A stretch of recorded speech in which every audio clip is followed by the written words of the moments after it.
This is an interesting and exciting story that happened on Earth. We can say that this is the distant future. So imagine a land where people, orcs, elves, and aliens from another planet live. Our hero's name is Mike. He went into the store. It was a big, beautiful flower shop. You could buy anything here. Both flowers and plants were sold here. The store was very beautiful. I want zamioculcas, Mike told the seller. The leaves of this plant look like coins.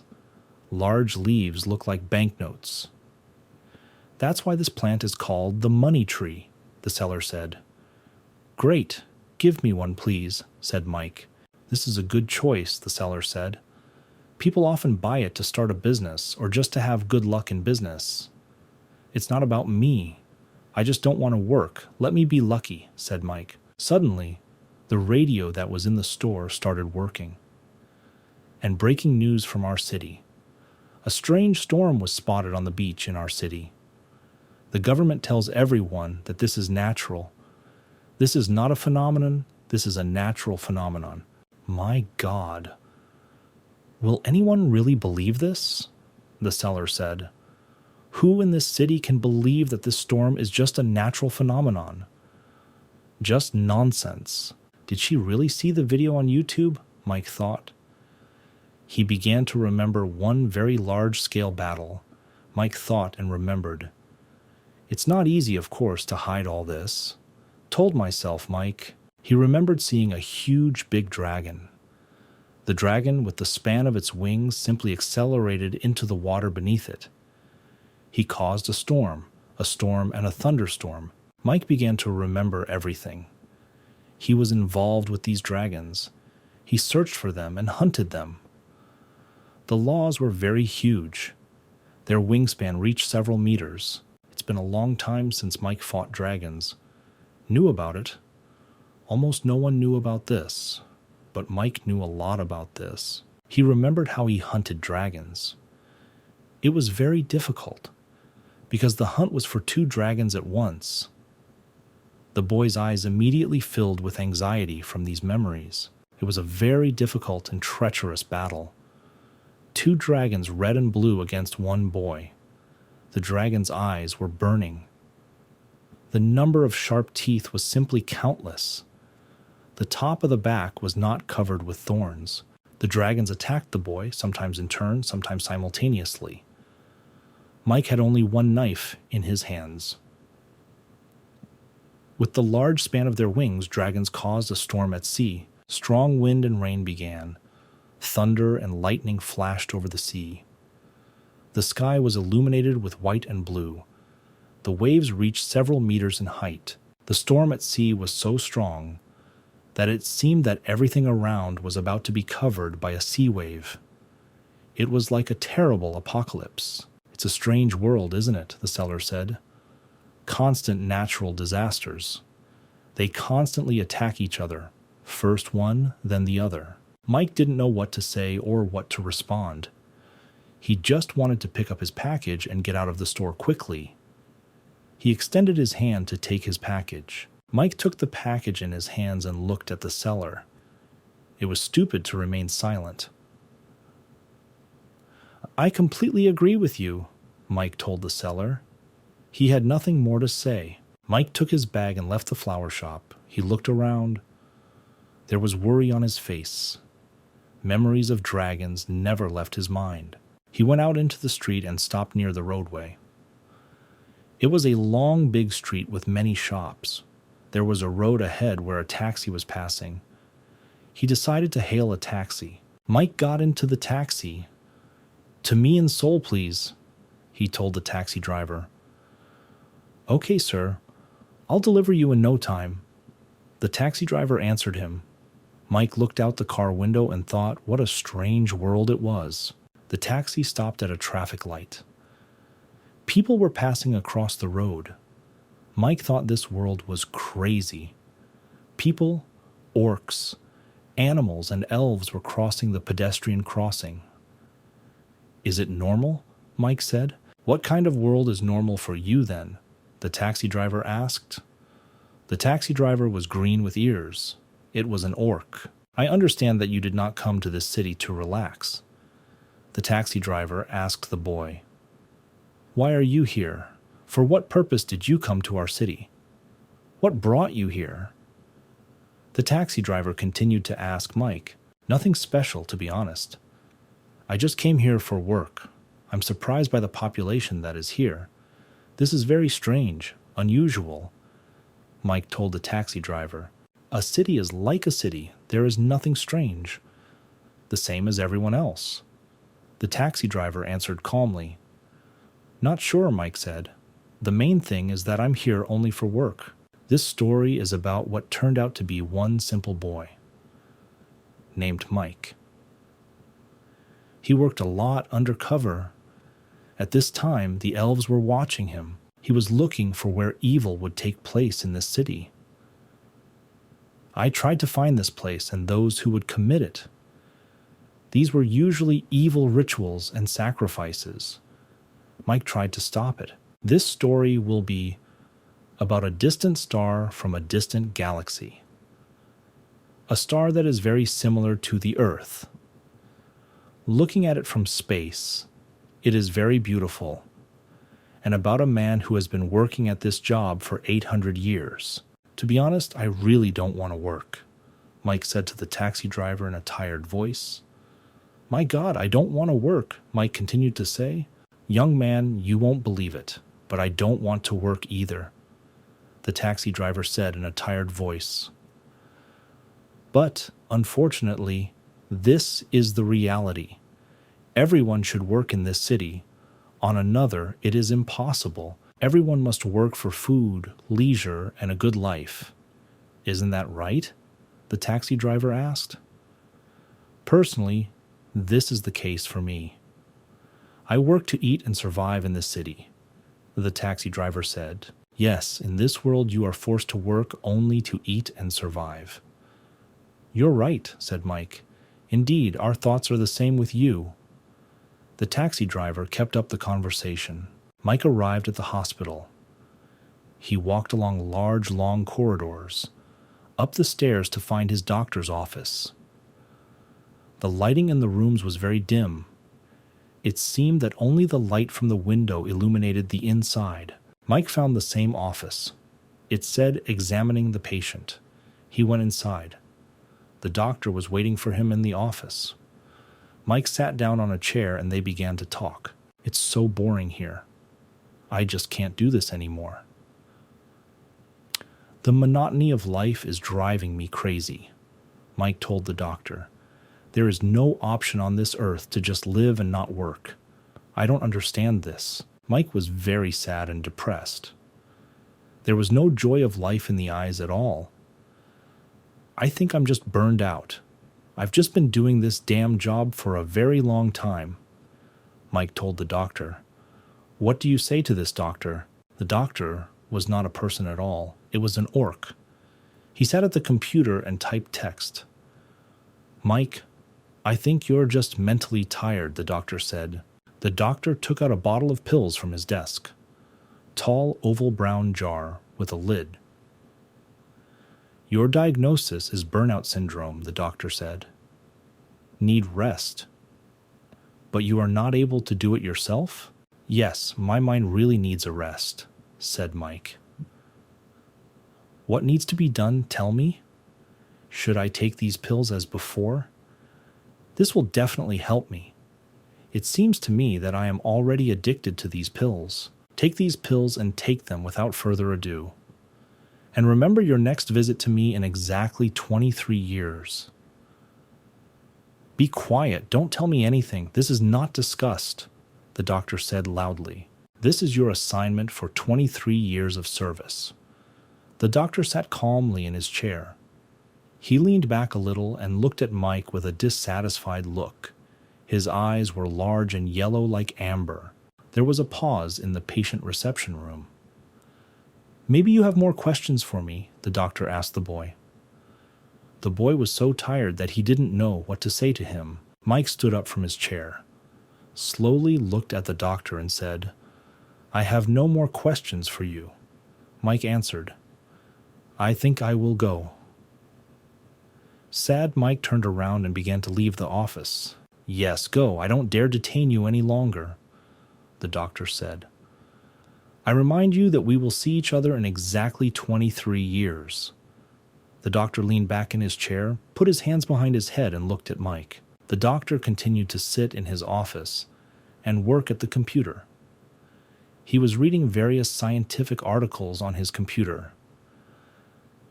But all the time I remembered the boy's words. What is it like to live and not work? Is this even possible? The doctor was surprised. There was only one answer, and it was very simple. If you don't work in this world, then you will simply die. Mike didn't like this truth most of all. The next wonderful day arrived. Mike went outside for a walk. It was very warm outside. The weather was just wonderful. Walking through the park, Mike then watched as the others rested. People and elves were relaxing outdoors in the park. They laid out a blanket, put up sun umbrellas, and had small picnics. Children ran on the grass and played different games. Today is just a beautiful day, looking at the sky, Mike said. The boy looked at the sky and houses. The weather was really beautiful. The sky was bright, blue, and only white clouds floated across it. Suddenly, a siren sounded throughout the city. This was a warning to the entire city about the danger. What's this? People shouted to each other about the danger. Then they announced over the loudspeaker, "We ask all residents to immediately go to the shelter." How quickly this beautiful quiet day ended. Mike said indignantly, "That was good." Mike put his hands in his pockets and walked slowly. I went towards the shelter. At this time, his phone rang. He understood that now there would be a serious conversation. The boy picked up the phone. A woman's voice said on the phone, "Mike, you got a job." "Is this a bank robbery?" Mike asked. A girl was sitting in the office talking to Mike on the phone. "Yes, this is a bank robbery, as we expected. This is all from a top agent in Korea." The girl said to Mike. "Tell me what the payment will be?" Mike asked. "Trust me, the payment will be the same as last time. Everything is stable with us." "Payments without fraud," the girl said. "How boring is all this?" Mike said out loud. He hung up and began to move towards the crime, where the bank robbery took place. The police have already arrived at the crime scene. Quite a lot of them came. All of them were wearing bulletproof vests and carrying weapons. We all moved back. The policemen shouted loudly. People stood around the police and watched what was happening. One of the policemen was simply furious with anger. "Everyone, move away from the building," the policeman shouted. "The safety of residents comes first." The policeman's eyes were simply mad. They were filled with red paint and blood. It seemed like he was simply turning into the wildest monster. "Hey, Johnny, what's going on here?" Mike asked loudly. Johnny was a police inspector. He was an orc. "There is a criminal in the building," the inspector replied. "Is he alone there?" Mike asked. "Yes, one," Inspector Johnny answered. "Many people have already run out of the building. Judging by the latest count, there are 4 people left in the building, 4 hostages. Everyone is missing. The hostages are unconscious, except for one," the inspector said. "Everything is clear. I'll take it upon myself," Mike said to the inspector. "What do you mean, take it? Will you take what? Are you going to do this alone?" Inspector Johnny continued to be interested in Mike. "Certainly. I'll take this case. That's why I work." Mike stood on the street and looked at the bank building with an appraising gaze. He thought out a plan in his head. Mike wasn't a cop at all. He was an agent of the immigration department. Mike slowly walked towards the bank doors. Inspector Johnny stood and watched what was happening. "I just don't believe that he can handle this situation alone," thought Inspector Johnny. Mike walked slowly to the bank doors. Everything around was calm. No one screamed. No shots were heard. The hostages were also not heard. He stood, examined the building, peered into every window. He stood and listened. Mike narrowed his eyes and reached into his chest pocket with his hand. Those around him did not understand what he was doing and what would happen now. Mike took an eye to his pocket, but still continued to watch the windows of the building. Mike took some tickets out of his pocket. He slowly threw them up, and the tickets flew in the wind. The boy whispered something very quietly under his breath, and followed with his gaze the flying tickets in the wind. Suddenly the tickets began to glow. There was neon blue light all around them. At this time, everyone on the street just froze and watched what was happening. Everything on the street lit up with blue neon light. It looked very beautiful, but also very scary. None of those present had seen anything like this before. What is this magic? City residents standing near the bank began to ask. Everyone froze, practically did not breathe, and watched what was happening. The street was still lit with blue neon. This was truly our Mike's magic. All is ready. Now I'm off, Mike said loudly to Inspector Johnny, and he headed to the bank doors. Inspector Johnny began issuing commands to his subordinates. Convince all residents to stay away from the building, the inspector said. Does the immigration department allow all this? The policeman asked. His name is Mike. We have known each other for a long time. As you can see, he is a difficult cop. He has magic. Just do your job, my boy, and everything will be fine. Trust the professionals, the inspector said. I thought immigration only caught foreign criminals, the policeman asked. How did their department even end up here? Do they really do such things? The policeman asked. Didn't you learn the difference between an immigration office and an immigration department in school? The inspector asked the policeman. What were you doing at school anyway? I hope I attended classes at least occasionally. At night I worked part-time. I worked night shifts and worked at various jobs to have money. That's why, sir, I slept very often in class, the policeman said. Okay, don't worry, guy. Yes, and you will learn everything.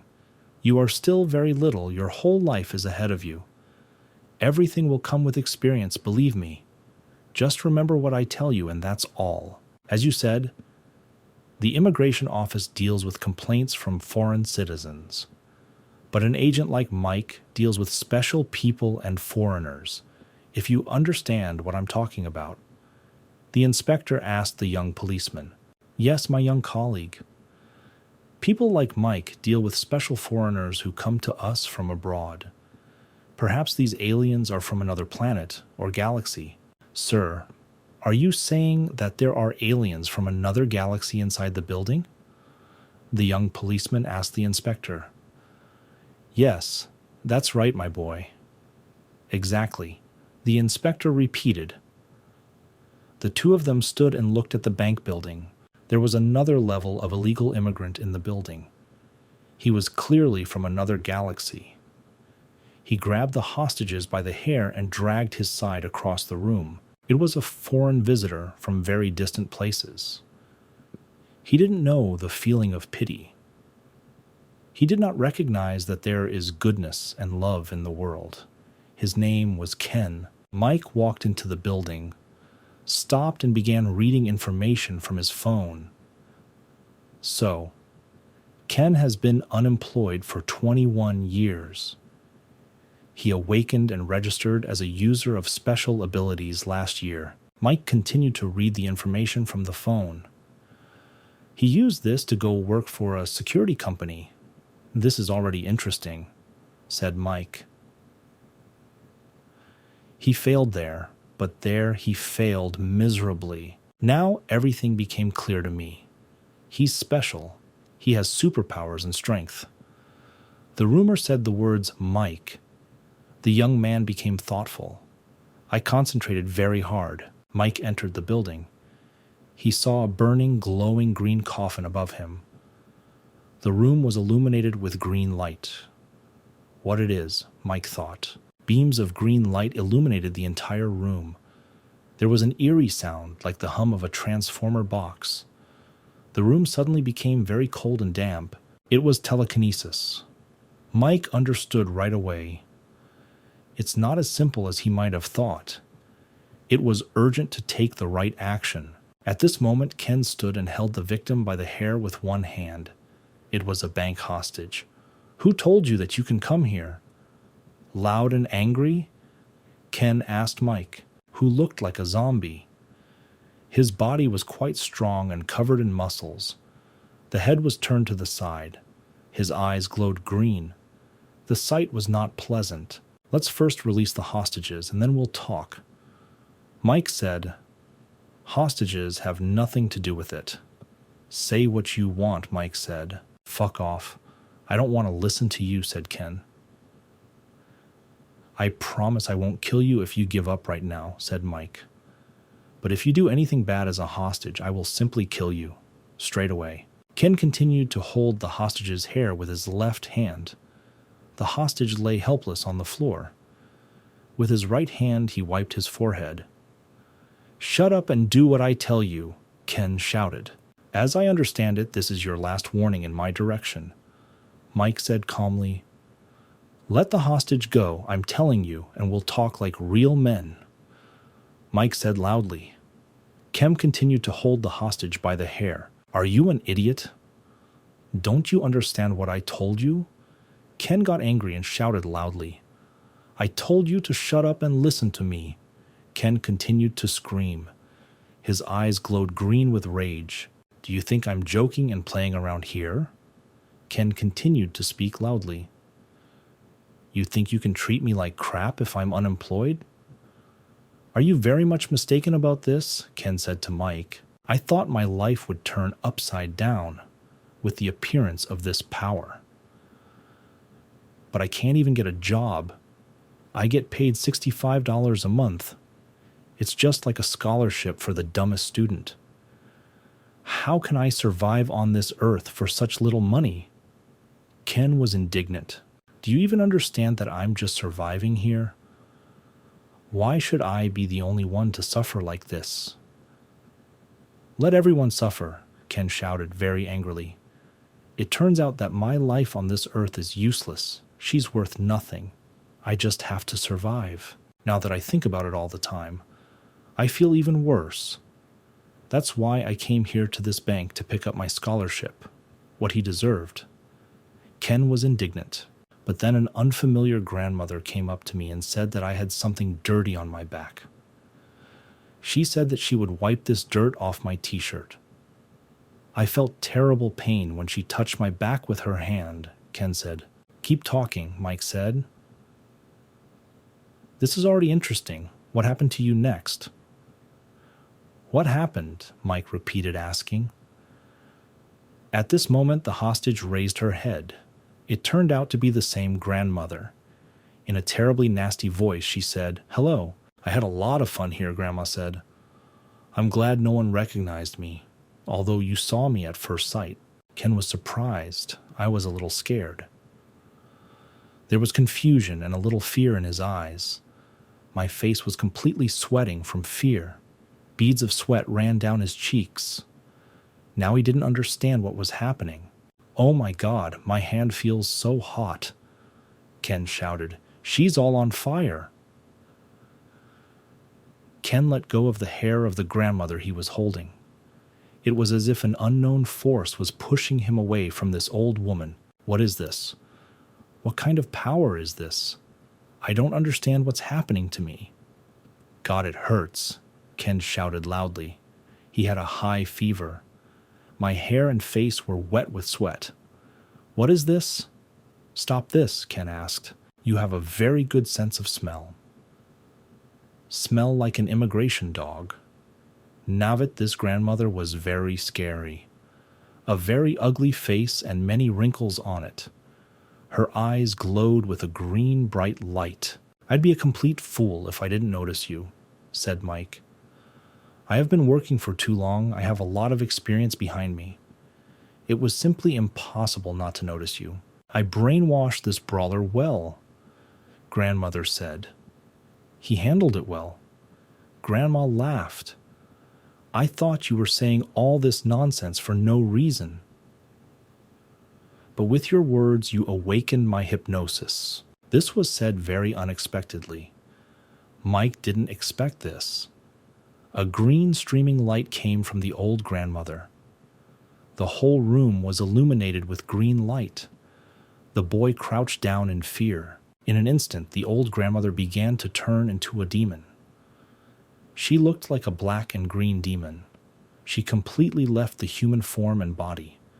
The eyes and mouth glowed with a bright light green light. Then she began to turn into a red and black demon. It looked like a blurry silhouette. The demon made terrible, loud screams. Ken was very scared. He was completely out of his mind. He did not understand what was happening to him and what was happening around him. His eyes were almost white. His pupils were not visible. Green slime-like shoots began to appear around. The room had a terrible smell from it. Green slime dripped directly onto the floor. These sprouts began to sprout directly from the Ken's arm and hand. It was a terrible sight. Ken screamed very loudly in pain. He was also very scared. "Save me, please!" he shouted. "The criminal everyone wants, Odense measurements," said Mike. He began to straighten the sleeves of his shirt. "Free your hands from her." Green sprouts were sprouting from the old grandmother. They glowed green. It looked like the tentacles of an octopus. And there was a very large number. It was Daphne. She has 3 attempted murders behind her, 12 murders and 49 robberies. She is also charged with possession of contraband, entering a primitive dimension without permission, and this is not even counting the crimes that were committed on Earth. Mike took the knife and hid it behind his back. It was a long gray blade, so sharp that it could even cut hair. "I gave you a chance, Daphne," shout out Mike. "I'll tell you honestly, you missed your chance. We need to end these unnecessary conversations. I am not a negotiator with terrorists. I have a completely different job, emission, for which I get paid. Good," said Mike. Mike grabbed his sharp knife with both hands. Next, he severely cut his palm on the inside. The knife was all his blood. Blood flowed straight onto the floor. Mike clenched his hand tightly into a fist. He clenched his fist as hard as he could. Blood flowed down in a large stream. It hurt, but he didn't show it. Blood oozed through his fingers. It's an ominous aura. The old woman screamed loudly. "You wield dark magic." I did not know that. The blood began to emit a red light. Now the whole room was lit red instead of green. Dark magic comes from pain or sacrifice, Mike said confidently. To the side. He held his hand out to the side. Blood flowed onto the floor. All this is the absorption of life force. Of course, this magic is banned in some countries, Mike said. But it is allowed in case of self-sacrifice for the good or self-defense. Mike unclenched his fist and the blood continued to drip, said Mike. The old grandmother named Daphne laughed. But the life force that you lose will never return to you, grandmother said. It turns out there is so much vitality in people. Simply amazing. Look at him. Now he's just lying on the floor. Until recently, he had so much strength that many could envy him. And what happened to her now? Daphne said. I will make this life force mine too, Daphne said evilly. She turned into a black and green demon again. The large mouth and narrow, large eyes glowed with green light. Mike was unhappy with this turn of events. It seemed to him that he was in control of this situation. It seemed that he had already solved this problem. However, the old woman did not give up. The green light began to fill the entire room again. Then Mike raised his hand up. she began to grow in size very quickly. Instead of nails, claws appeared. Blood flowed from the fingers of this hand. The red light began to replace the green light. Mike stood and looked at his grandmother. Real magic was happening behind his back. A silhouette resembling a man and an animal appeared behind him. Black-red color, with glowing red eyes. It made a terribly scary sound. What is this? I can't listen to this anymore. My head is about to explode. Daphne screamed loudly in hysterics. You did it, Mike. This is simply incredible. Mere mortal people are not capable of this. I know that for sure. How do you do it? What kind of power is within you? Daphne asked in horror. Mike just stood calmly and looked at his grandmother. It was clear that she was in shock and did not expect this. How can an ordinary person use so much dark magic? Just wondering how much life force you spent? Daphne asked. If you think about it, you've wasted half your life force. Just for the sake of dealing with me. I think this is too stupid for you, Daphne said. At this moment, blood was still dripping from Mike's hand. Who are you? You're not a human. What are you? Daphne screamed loudly. This is simply unthinkable. She was too surprised and shocked. The old woman did not expect that there would be such a rebuff and so much black magic directed at her. I'm not sure what you're saying. I'm only sure that you're wrong. This is my job. Look for evil spirits like you. Rid the world of this, Mike said confidently and calmly. At that moment, his eyes burned with red fire. It's unthinkable to even think about it. Life. You specifically spent decades of your life just to find me. This is crazy, the old woman said.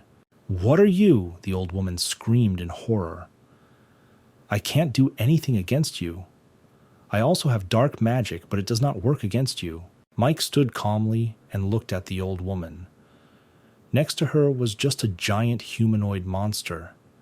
He was black with red glowing eyes. It made growls and sniffles. I'm ready to spend my whole life on people like you, Daphne, Mike said loudly to the old woman.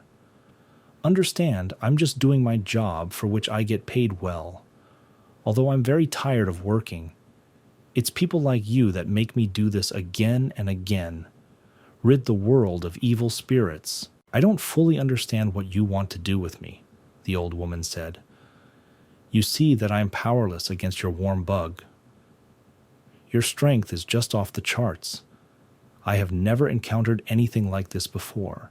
Believe me, I will not sit idly in one place, the old woman said. As far as I understand, this will not happen without a fight. So let's not wait. I'm ready to take the fight. Mike began to use his dark power against the old woman. His black monster with red eyes began to attack an old woman named Daphne. He constantly struck her with energy blows. What's happening? Daphne screamed. I don't understand how to deal with this. My strength is leaving me. I'm burning inside. Daphne continued to scream. More wrinkles appeared on her face from the pain. Mike's black giant monster continued to attack the old woman. He shot red lightning at her. He enveloped her from all sides with his hot energy. Well, I'll continue. I want to see what you can do. How much will you be enough? It could be for an hour or just 30 minutes. Perhaps I'll finish in a minute. I have enough strength for this, said Mike. Daphne was already lying on the floor. She did not have the strength not only to defend herself, but even to stand on her feet. You are too strong, the old woman screamed.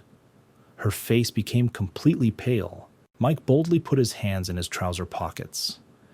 He walked along the old woman and looked at her. What hurts you? This is worse than you expected from me, Mike asked. Yes, I didn't expect this, but wait. I'll pay you if you let me live. I can give you a lot. Think carefully. Don't refuse such a lucrative offer. The old woman said, Will you pay me? I wonder how. Mike smiled. The price I will name for your life you may not be able to bear. Trust me, it can't just be money, Mike said. Mike, do you know why only a lot of criminals gathered on Earth? I know this, and I know this secret. The old woman said, barely audible and barely breathing. As she continued to lie on the floor, the old woman began to tell the story. One day, the main predictor of the dimension prophesied that in the farthest corners of the dimension, there is a part of the soul. It was dropped by the worst criminal in the history of mankind. Listen to me, please. I have a clue that will lead you to her, and there will be riotous queues for this reward. This will happen if you just decide to sell it. If you promise that you'll let me live, I'll tell you. The old woman spoke. I'll tell you honestly, I'm not interested in this at all. And this is not my topic, said Mike. If I sold it, my committee would immediately start looking for me. I don't need this at all. I do my job honestly. Plus everything. I have someone right in my hands, said Mike. Who is this? Who are you talking about? Didn't understand, Grandmother said. Are you trying to trick me right before I die? Mike asked in surprise.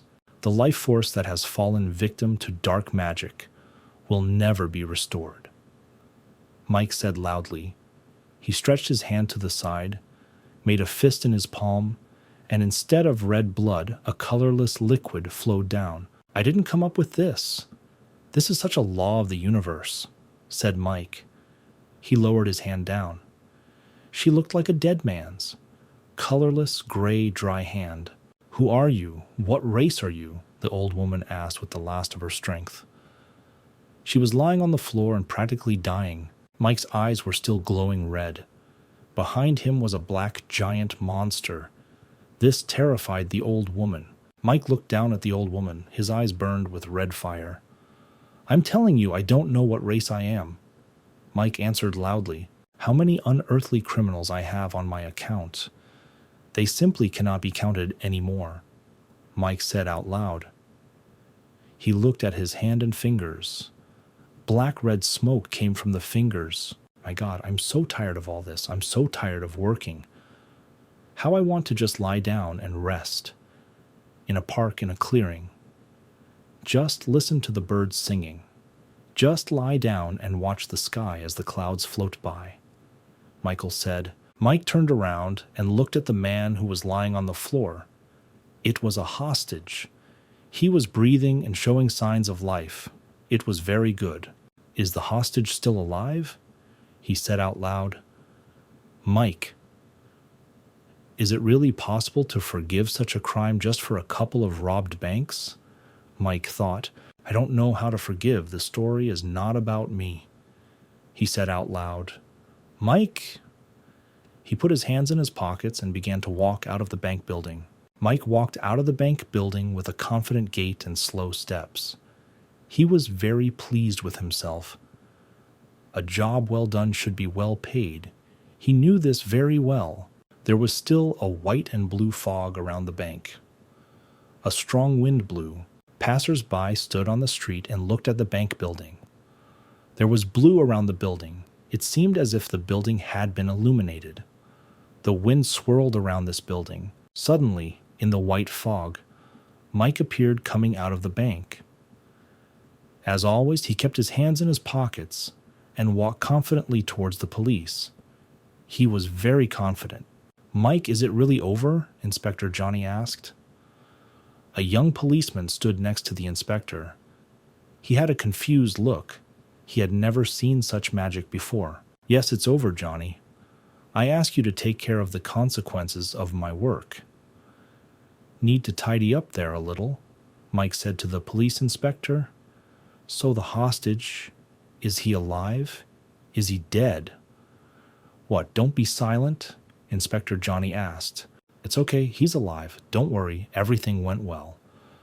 Mike spoke, reassuring the chief police inspector. God bless. What a relief he didn't die. And thank God he wasn't a robber. Relieved, said Inspector Johnny. It would be painful to look at a guy with a hole in his head. Yes, his whole body is already shot through. I obviously didn't do this. You and I have a difficult job. We have to see a lot of troubles. Maybe we can have a glass and drink sometime. Mike asked. Aki, in. I support. I agree, Mike. Inspector Johnny said, Be careful there. I really don't like your mood. Try to rest, the police inspector said. Mike went to catch a taxi. At that moment, a message arrived on his mobile phone. He heard the message ringtone and knew it was a sign. This meant only one thing. The money we promised for the work had already been transferred to the card. Mike was very pleased that he quickly received good money for his operational work. He loved getting paid for his work, but he really didn't like to work. Mike stood on the side of the road and hailed a taxi. Very soon, a taxi arrived. Mike calmly got into the taxi and didn't think about anything bad anymore. At that moment, he just wanted to rest so that no one would call him. I didn't say a word to him about work. He could enjoy nature in silence. Although the local residents had already dispersed and it was quite quiet near the bank building, the young man got into a yellow taxi. The streets were empty. There were practically no cars left or right. Mike didn't like to walk long distances. Where we go? The taxi driver asked Mike. To the bookstore, please, answered Mike. Mike was sitting in the back seat. He threw his head back. His eyes were tired and sad. Sometimes he looked out the window. A very small circle of people knew all the details about Mike. He is a famous agent of the Bureau of Immigration. 99% of cases solved successfully. However, this was not always the case. He opened his profile. It was a questionnaire from prisoner number 666. He was sentenced to correctional labor. Criminal under limited influence on the mind. This questionnaire contained a complete dossier about Mike. There was a photograph of him in the dossier. In the photo, Mike stood in prison clothes and held a 666 sign in front of him. This is what few people know about, that Mike is not a person. One day, Mike committed a crime. He was tied up and put in prison. Instead of just finishing him off on the spot, Mike's body and mind were taken from him, and they sentenced him to correctional labor. All the very important work, which is too dirty and hard for other workers, is given to people like him, people with altered minds. So, Mike's entire biography consisted of only this: first work, then prison. Next came dismissal, and then release. As a result, Mike received a deposit of plus $200. This is such a currency. Mike's life followed only one scenario. Everything was banally simple. Every time Mike successfully completes his work in this hole called Earth, he received a universal currency called Dalant. He earned this currency and constantly paid taxes. If he fails to pay taxes and his account goes into the red, he will face the death penalty. Mike checked the receipt of currency into his account. There was a very large sum there. Wow, I have a whopping 5 million Dalants. Delighted, Mike said. Here the meaning of tax payments differs from those on Earth. Mike said to himself, Today Mike caught Grandma Daphne. It was not an easy job. There you are paid that too when you retire. But here you have to pay it yourself. To get that damn pension. This is the reward that I received for today's work. Mike thought very hard. Most likely it will be several thousand Dalantas. Mike thought, and if the Dalant's earnings turn into hell as soon as you become a prisoner, still, one day the thought appears to steal earthly currency. Then quickly exchange it for Dalanta and pay for your release.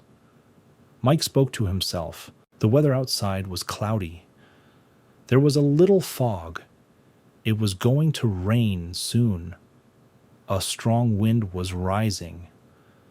Mike continued to drive in his yellow taxi. continued to think and reflect on life and work. For some time, the taxi driver and Mike drove simply in silence. Then he asked for a taxi. "Young man, is something bothering you? Did something happen?" "I am a taxi driver. Talk to me and you will feel better," the taxi driver said. "Only one thing happened." "I'm tired of working on this earth," said Mike. Mike continued to look at his notes. He looked at everything that was on his bureau's website. "We need to do something, just not to live like me." Mike continued to think, "I'm tired of this life. I live to work and work to survive on this earth." "My God, how tired I am," said Mike. Mike began to review all his payments. He checked everything, all his accounting. Everything that came to him was due for his work and for the difficult missions he completed. "The payout for my mission is not even close to 5 million. It's just a nightmare." Mike thought. Mike saw that he was offered to receive and deliver the soul of a criminal under the identification number ASIF-1 for 7 million. One day, the main predictor of the dimension prophesied this to him. She said that part of the soul of a terrible criminal was lost. ACF-1. If only I could complete this mission. "Damn office," Mike said out loud. The taxi driver looked at Mike and saw that he was very upset. "Sir, this must be a very difficult time at your job. Don't worry so much. Everything will be all right. You just need to hang in there. You're a man," the taxi driver said. Mike continued driving in his yellow taxi. "No, I think it's time for me to get out of here. I think I've been sitting here too long. I cannot go on. I don't have enough patience," said Mike.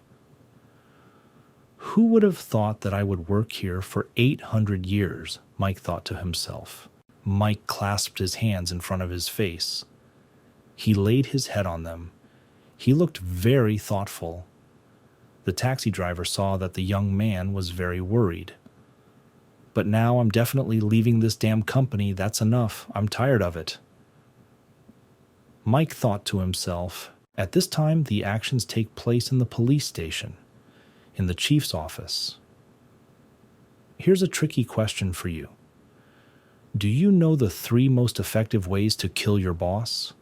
Waiting for your answer?" Inspector Johnny, if you're ready to answer, I'm looking forward to your options. Inspector Johnny got a little worried. "Sir, I'm not sure if my answers are correct, but maybe so. First, you can kill with a shot to the head. I think this is a very reliable method. The second is simply cutting the throat. It's best to use your abilities." "Am I right or wrong?" the inspector asked. "No, my friend," the policeman said. "Firstly, not good, do your job, be lazy, let them die of hypertension. Secondly, create confusion in the department. Don't do your job so he gets fired or starves.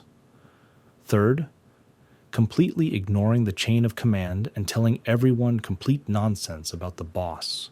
The police chief slammed his hand down hard on his desk. He was very determined. "Remember, my friend, only one thing," the police chief said. "Make your boss so nervous that he gets sick with the most terrible disease and dies. These are the main points in a work environment. Trust my experience. And in this case, it is not at all necessary to cut the throat and shoot in the head with a pistol. Sir, why don't we ask for even more manpower? We're clearly not coping. There is not enough strength in people.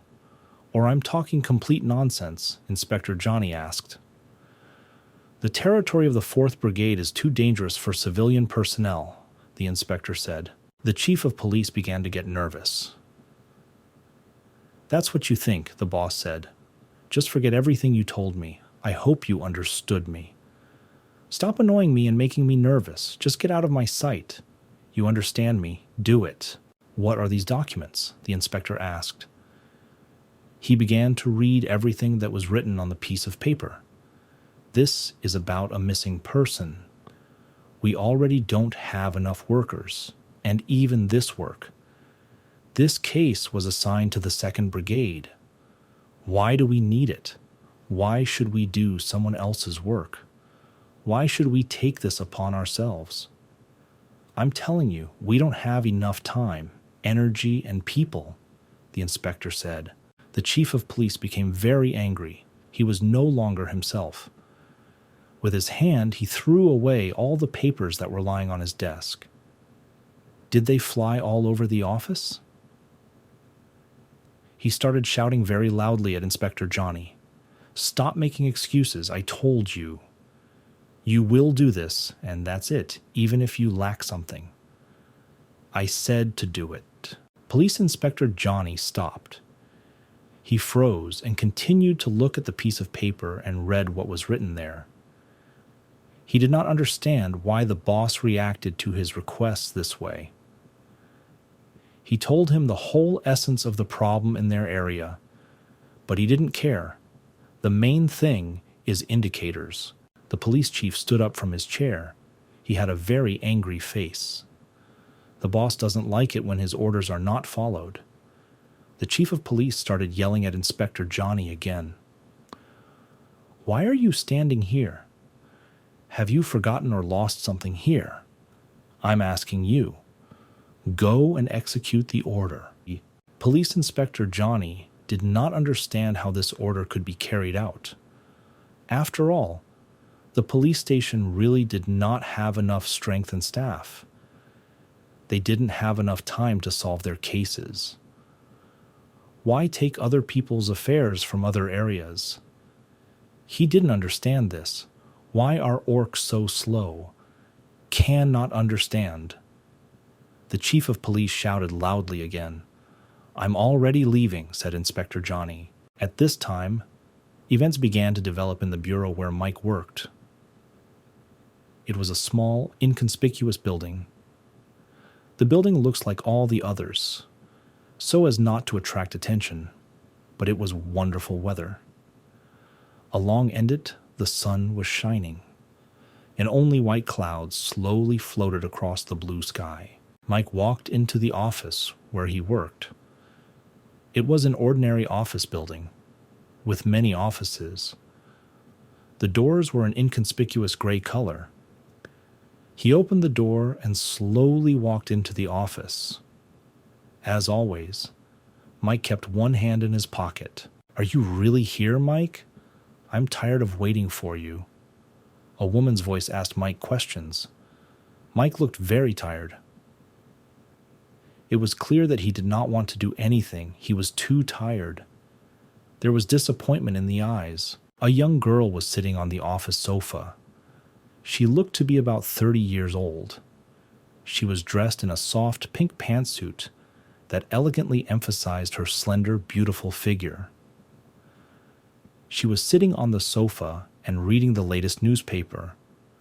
Her name was Katie or Kat. She was only 25 years old. She is an assistant at the bureau. "When will you?" "Mike, finally change your phone?" Katie asked. The girl put the fresh newspaper aside.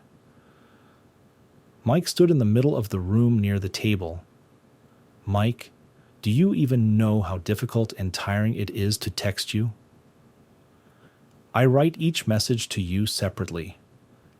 Is it really impossible to change your phone to a newer model? We need to keep up with the times." Katie was indignant. Katie indignantly showed her mobile phone. Almost all the messages that were shown on it were messages to Mike. "Now you have become the second most important contact in my phone." "Who's the first?" Mike asked. "Credit card company, of course. I write and call you even more often than my own beloved mother." "Don't you think this is strange?" Katie spoke. "What is it with us?" Not understanding the situation, Mike asked, "Why is this big box in our office from?" And why is it on my table? Is this package for me? There's nothing illegal, explosive drugs? You checked. Mike started asking questions. Are you talking about this box? Katie asked. Sorry, I completely forgot about her. Trust me, there's nothing scary there. Don't expect to find explosives or drugs there. There is nothing like that in this box. Calm down, I assure you of this. And don't be so nervous, Katie said. Then Mike carefully opened the cardboard box lying on his desk. After what he saw, he was very surprised. It was a full box of potatoes. How many potatoes? Why did you buy so much? Mike asked Katie. Okay, I'll ask more. Why does a person who lives alone need so many potatoes?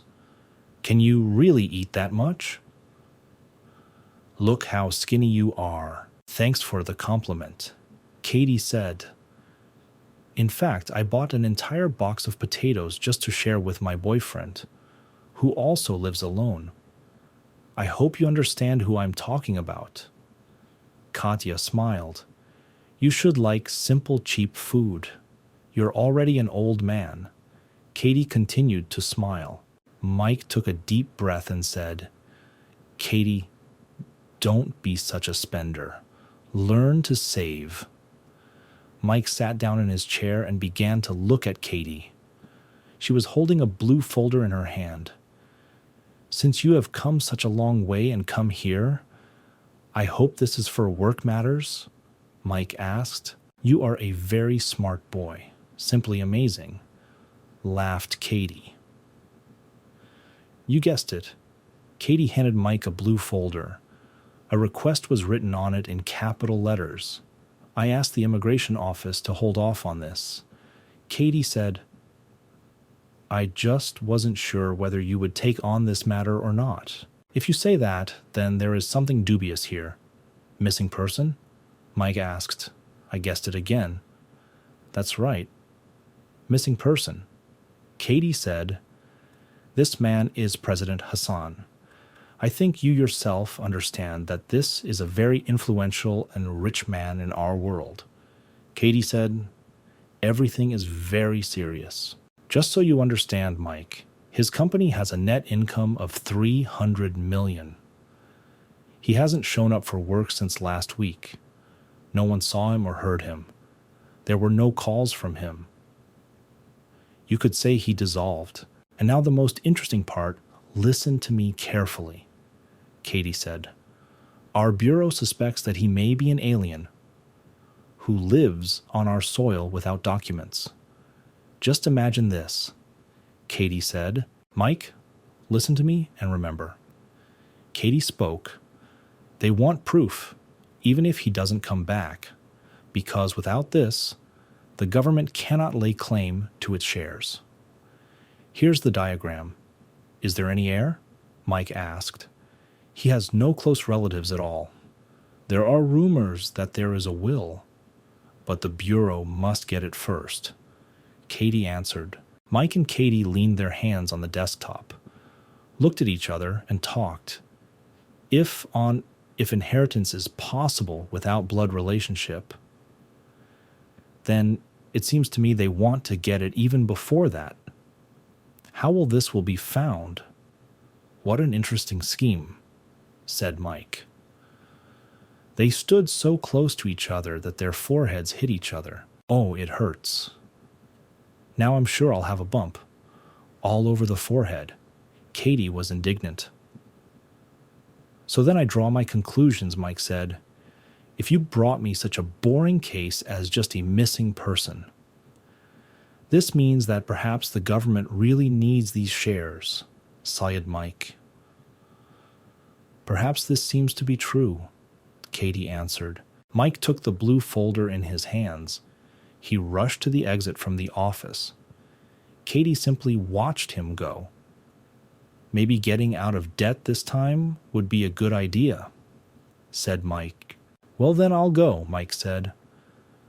And most importantly, Katie, hi. Don't forget to close the door after you leave. We don't have a walk-through yard here. Katie sat on the table and looked at the t-shirt receding in the back. Mike, have you decided to start right now? Are you serious? Katie asked loudly. You are clearly a crazy workaholic. Katie said the last thing. It was wonderful, sunny, warm weather outside. Mike was leaving his office. A small green orc stood near the building. He was still just a boy. He helped clean and sweep the streets. Mike looked at the little orc. Hey baby, how are you doing? What's new? Everything is fine, Mike asked. Hello, my master, said the baby. Everything is fine. Thanks for your concern. I have nothing new, everything is stable. My affairs do not change in any way, the baby said. Mike immediately became very angry. He started shouting at the baby orc.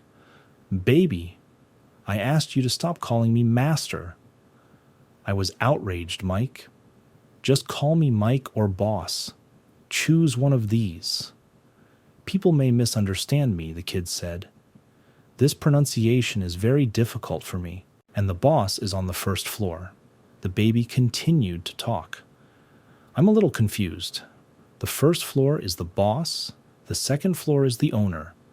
The little orc continued to speak. And why did Mr. Lakefield need to introduce me as the owner of the store? I was outraged, Mike. Baby, think of something other than the owner, Mike asked. As a sign of respect, the baby bowed low. Okay, I'll try. Take care of yourself, master, the baby said again. Mike realized that talking to the baby orc was useless at the moment. He turned around and walked into the bookstore. It was a large, spacious store with many different books. Good afternoon, Mike said. It was a bookstore where only elves traded.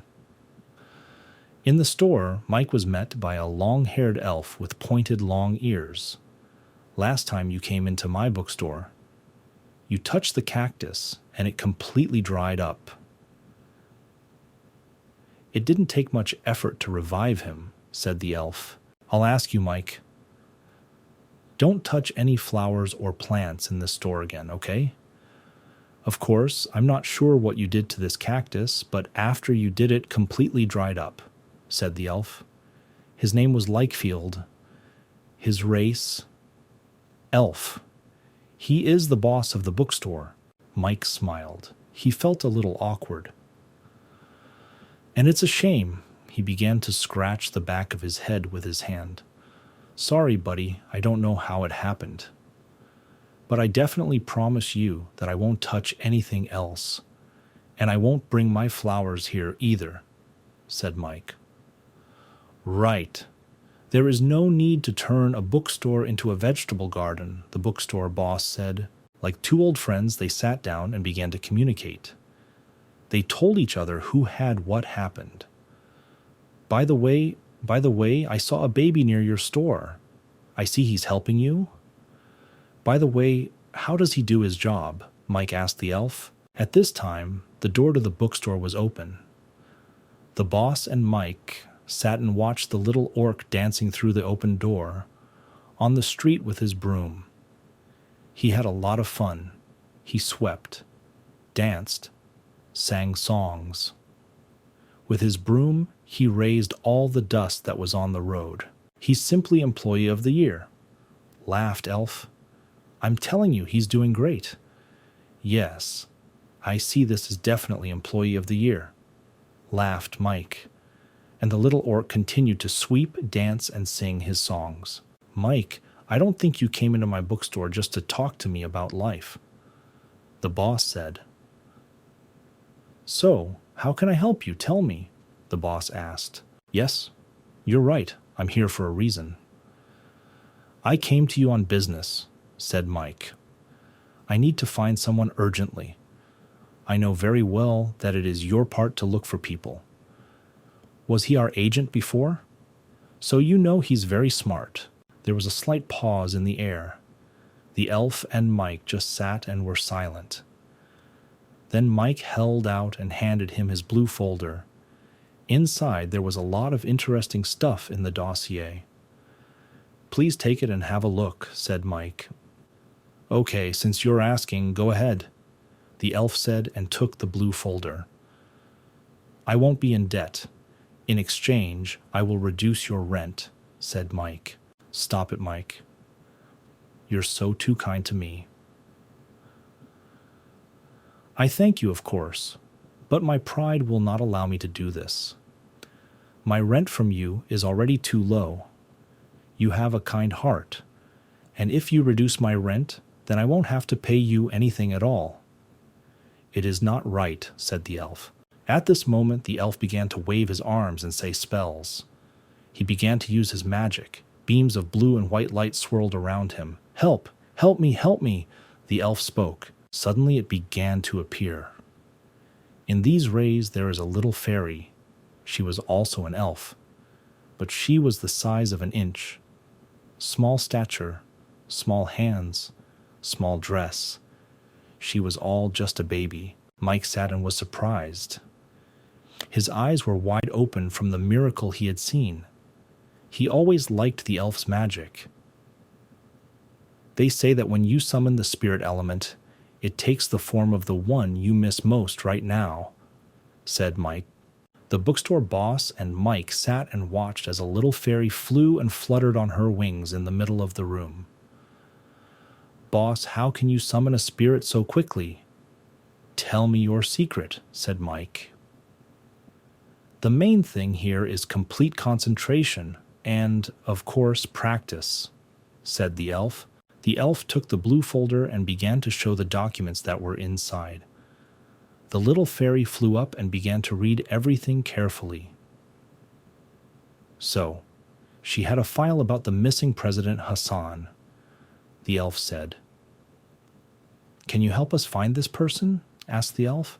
After the little fairy studied the entire dossier, studied all the documents about President Hassan, she quickly turned around, flapped her wings, and disappeared. After it, only a light blue trail of light remained in the room. The bookstore boss and Mike sat and watched what was happening. The first part of your request was simple. All I had to do was call my fairy assistant. Give her the right task and send her off to do it, the boss said. He handed the blue folder with the dossier back to the t-shirt. I will definitely contact you as soon as I receive a response. The boss said, Thank you very much, Mikey said. Evening came. The sun was setting below the horizon. There was practically no wind outside, and it was very quiet. Only the cries of birds broke this silence. Mike liked this weather best. He was heading back to his office. Mike went up to his office. He walked in and sat down at his desk. Suddenly, there was a knock on the door. Mike didn't really like guests, especially if these guests are unexpected. The door kept knocking constantly. Mike shouted loudly, Yes, yes, come in. The doors to the offices opened, and a small green orc head appeared in the doorway. It was a baby orc. The kid began to get confused in his words. Master? Oh, not so, boss. That's not it either. Mike, my owner. My boss asks you to urgently come down and see him. Urgently. My boss is asking for this. He's my master. Repeated these words, baby. Mike, hoping that the boss had already found out everything, quickly went downstairs. Did you really think about it that quickly, Mike? He walked through the open doors to the bookstore. As always, he walked with his hands in his pockets. This was his favorite walk. Mike, everything worked out. I found what you asked for. Do you hear me? You found me, said the elf. Mike was very surprised and happy. Boss, you're just a genius. Boss, you are simply the best in the business. Thanks a lot, said Mike. Stop praising me so much and so much. I feel embarrassed. In the end, it didn't take much of my time and effort. So just please, do not thank. By the way, why are you looking for this person? Asked the elf. In general, this is a mystery of the investigation, to be honest, Mike said in a quiet voice. But I can reveal the secret to you. I am completely confident in you. You always help me, boss. I want to interrogate him. I need to ask them a lot of questions, said Mike. Now. Are you seriously saying this now? The elf asked. Do you want to interrogate this man? Then you need a specialist in another matter, the boss answered in a serious voice. Mike was shocked by his boss's response. Can't be. Is there something wrong with him? Damn it, I need him so bad. Told you, Mike. He became very worried and nervous because this was not part of his plans. The elf looked at Mike with very sad eyes. You know, I always tell the truth. This time I won't lie and deceive myself either. I'll tell you everything I learned. It doesn't look like this man is still breathing, the boss said. Are you telling me he's dead? Mike asked in an excited voice. Tell me everything you find out. Is this even a person? Mike asked the boss with excitement. You know, Mike, I'm not sure about that. The boss answered him. The elf telekinetically transported Mike to where the man he was looking for was located. It's hard to call someone like that a person, said Mike. Did he see it in the forest in the evening? Hangs among. He saw the man he was looking for, hanging in the forest among the trees. There were no shoes on his feet at all. Apparently, it has been hanging here for a long time. Mike thought. Mike stood and looked at the man's body. He looked at all the smallest details so as not to miss anything. I wanted to grab hold of every little thing, to understand what happened here. It was already quite late in the evening.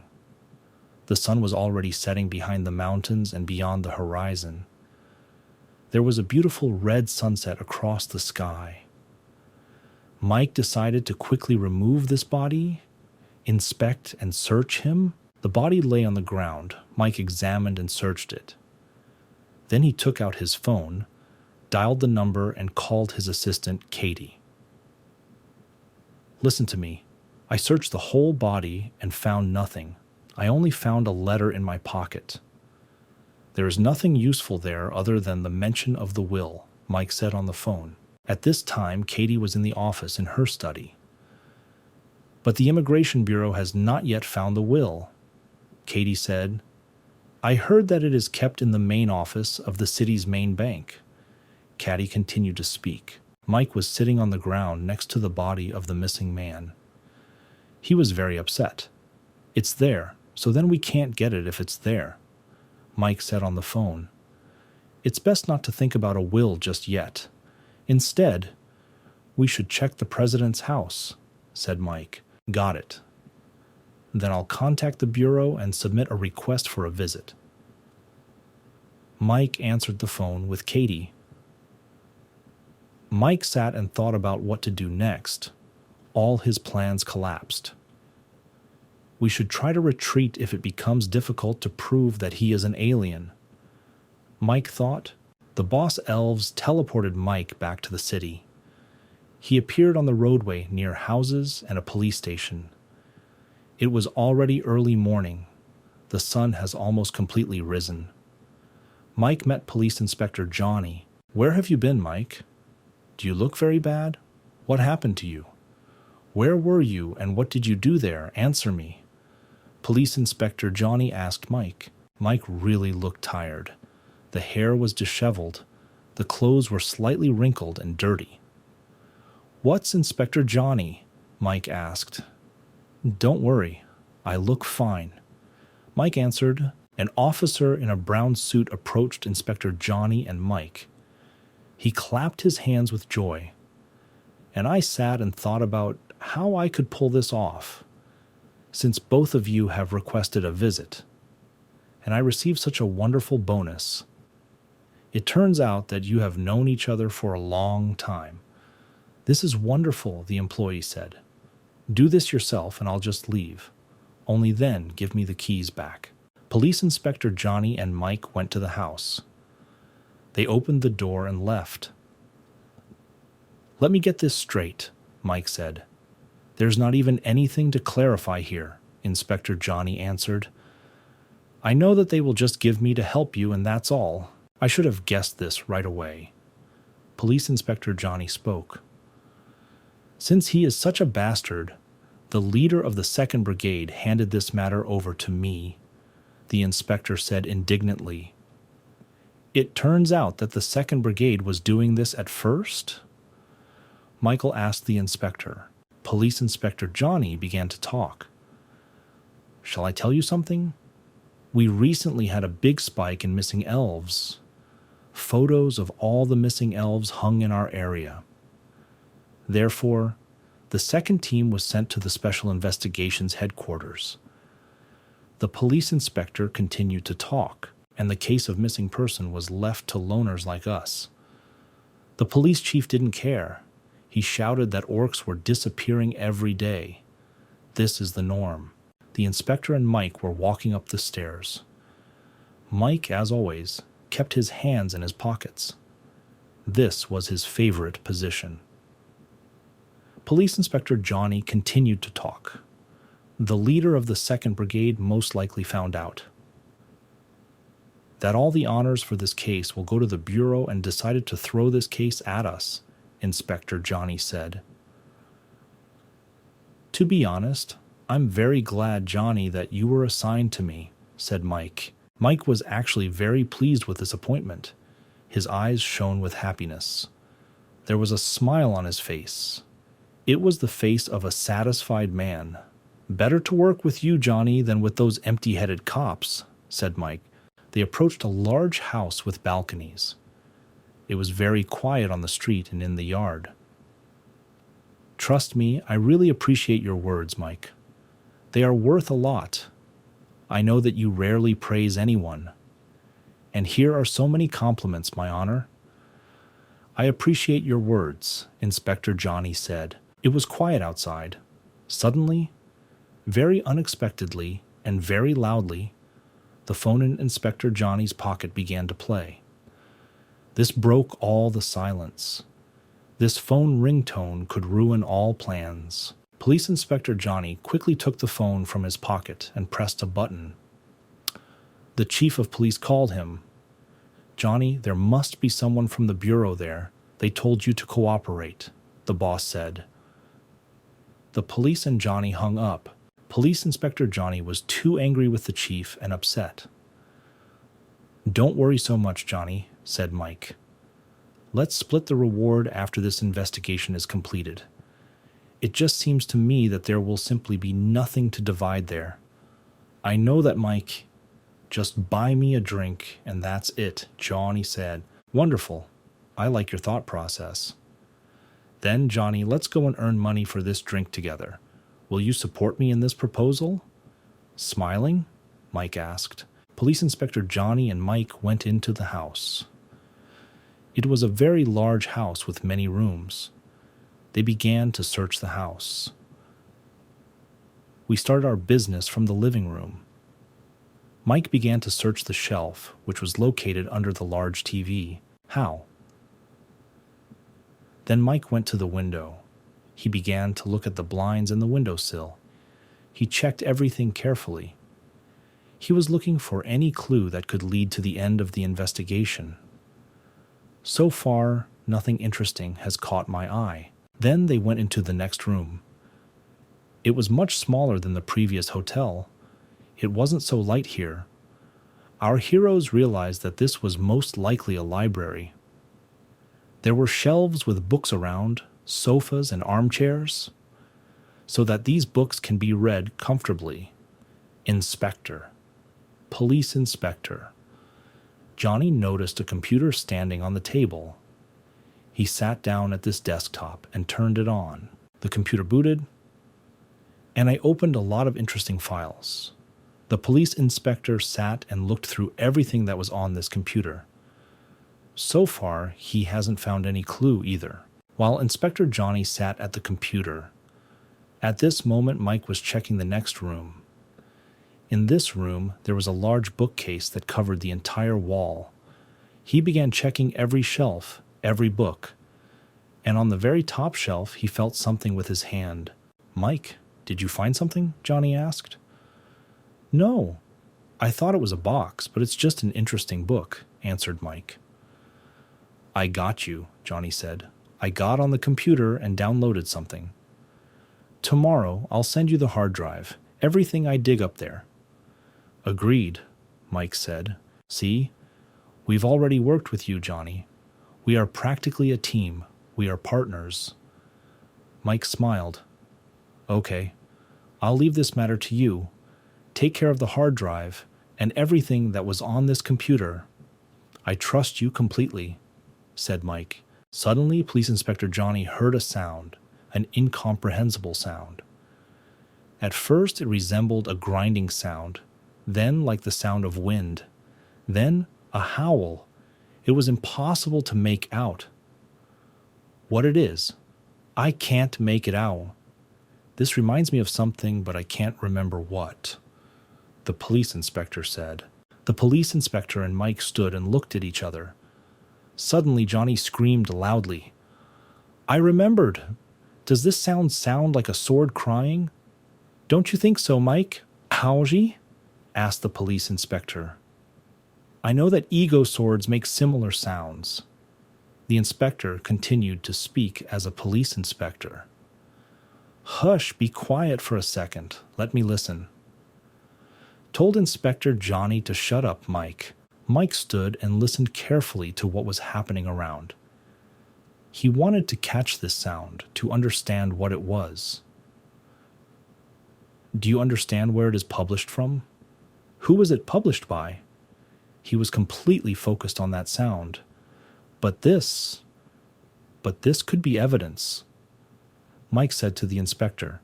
Police Inspector Johnny and Mike walked down the corridor and began to peek into yet another room. They did it very carefully, like spies, so that they cannot be seen or heard. They peeked around the corner and watched what was happening in this room. But then Police Inspector Johnny and Mike boldly entered the room, realizing that there was no one there. They began to look around. There was a little excitement. "What is this, really?" Inspector Johnny asked. Police Inspector Johnny and Mike looked at the wall where the kitchen utensils were hanging. Among them was one frying pan. There was a slight vibration coming from the frying pan. It was the frying pan that made the sound. Without thinking for a long time, Police Inspector Johnny came up and took this frying pan in his hands. He carefully examined her from all sides. "How is that? Why is the cry of the sword coming from this frying pan? I do not understand anything." The police inspector spoke. Suddenly, Police Inspector Johnny simply froze in place. He was like a kettle that was boiling. His eyes began to bulge out. Smoke came out of my ears. And then he just screamed very loudly in pain. This scared Mike very much. Police Inspector Johnny screamed very loudly in pain. This frying pan seems to have glued his hand to itself. The inspector felt as if he had grabbed a hot metal with his hand. It burned his hand and was very painful from the heat. He waved his hand with all his might and threw the frying pan on the floor. Mike stood there simply in shock. But he did not understand what was happening and how he could help the inspector. "You scared me. What happened, Johnny?" Mike asked. "Is she talking or what?" "She can talk or what? I don't understand. Answer." "Yes, she can talk. And not only that," answered Inspector Johnny. "I understood you. Okay, she can talk. Well, why immediately throw it on the floor? This is a good thing," he said. Mike crouched down to pick up the frying pan from the floor. This frying pan makes very strange noises," Police Inspector Johnny said excitedly. At that moment, Mike took the frying pan with his hand. Literally a second later, Mike screamed in pain in an inhuman voice. He screamed in pain because this frying pan was talking to him in a nasty voice. Mike continued to scream and did not know how to get rid of her. Oh, you're such a bastard. Not a frying pan, screamed loudly Mike. He began to wave his hand with all his might, and he managed to throw the frying pan out of his hands. The frying pan flew and hit the floor. I told you so, said Police Inspector Johnny. The frying pan was lying on the floor. Police Inspector Johnny and Mike moved a little further away from her. They didn't know what else this frying pan could do. They didn't know what else she was capable of. Johnny and Mike just stood there in silence and looked at a seemingly ordinary frying pan lying on the floor. Mike felt good to me. His body felt as if he was holding a red-hot piece of iron with one hand. On the one hand, it was painful, but on the other hand, it was scary, because this frying pan began to talk to you. Mike took a deep breath and exhaled almost warm steam from himself. Mike realized he needed to use magic. This had to be done here and now. Something very light, just so that you can pick up this frying pan. And of course, I had to overcome my fear. After all, it's not every day you talk to a frying pan. Mike tuned in to the desired wavelength and picked up this frying pan. Now it didn't hurt him at all to hold the frying pan in his hands. Now it turned out to be an ordinary frying pan, like millions of them.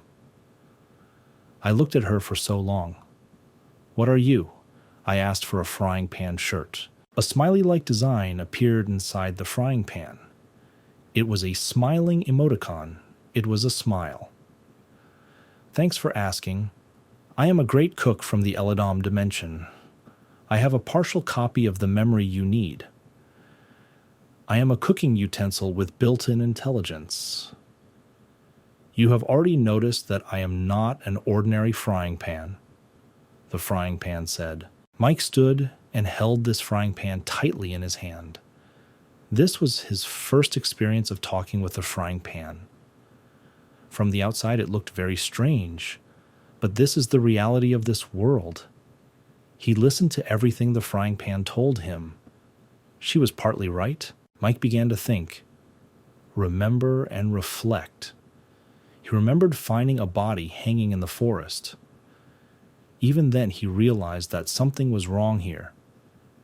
At that moment, he could not understand what exactly. It turns out they worked quite well. Mike thought, remembering all the details, mentally, he teleported back to the place where he found the body. He collected bit by bit all the data that he already had about what was happening. Mike stood and remembered. He began to remember everything that he had been told about the old woman named Daphne. Then he began to compare data regarding the will.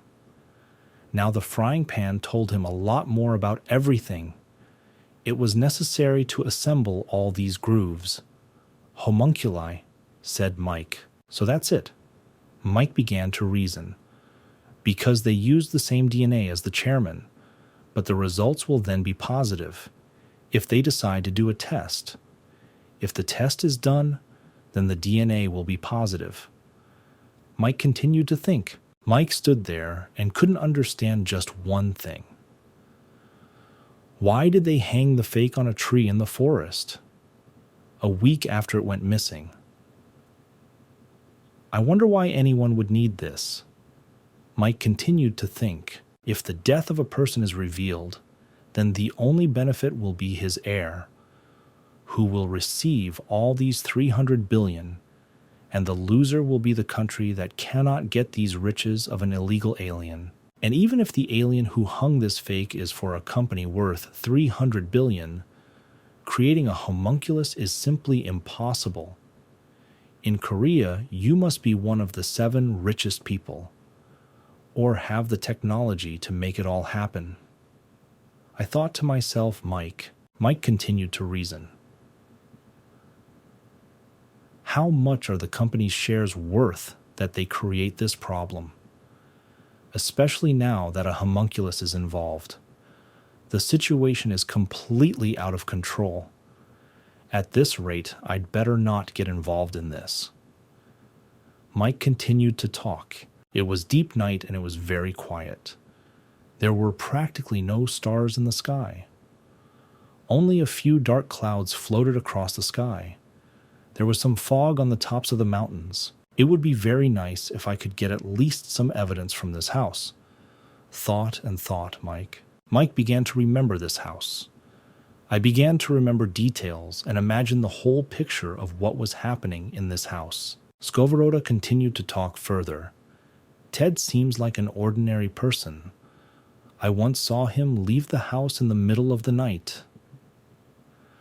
I also wondered what kind of meeting he went to so late at night. The frying pan said, I am cheerful on my wall, on a hook and relaxing. The frying pan spoke. The next day I felt movement in the house. I clearly heard footsteps and rustling. These steps were heard in the living room.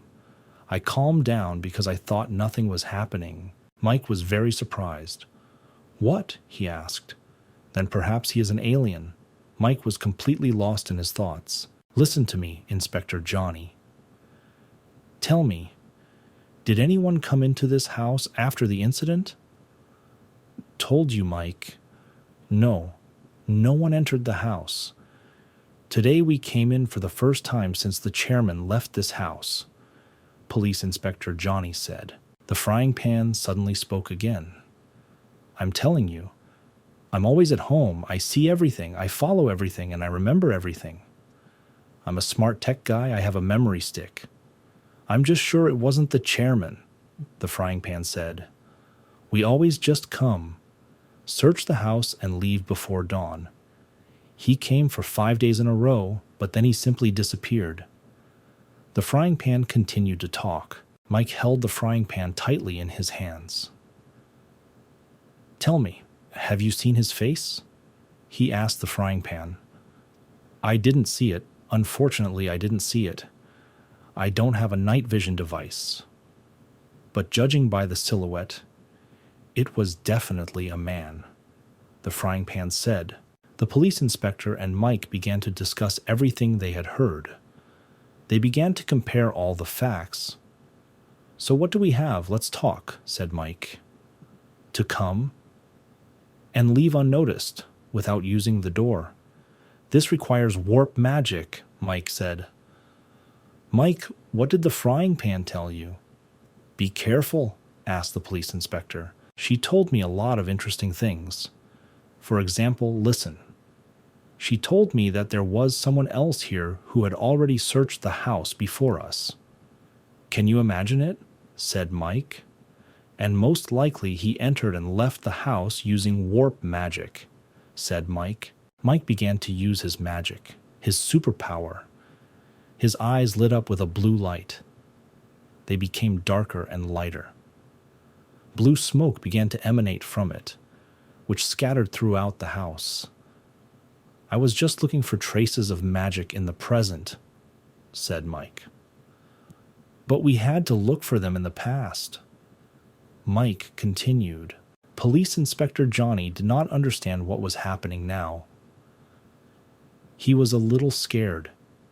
He had never seen Mike use his dark magic up close and personal. Blue and blue smoke flew through the air throughout the house. Mike is my friend. What are you doing? The police inspector said in fear. Listen to me, Johnny. There is a spiritual world that intersects with the material. Help leaves traces in the spiritual world, said Mike. It's too difficult for me to understand, said the inspector. Now I just have to find traces of the use of warp magic. But then find out who broke into this house, said Mike. Mike walked around the house and compared all the facts that were already in his head. He walked around this room like a real detective. Blue smoke swirled around him. It worked his magic. Mike stood near the wall. So he entered the house here, said Mike. Yes, he always appeared here. I remember that for sure.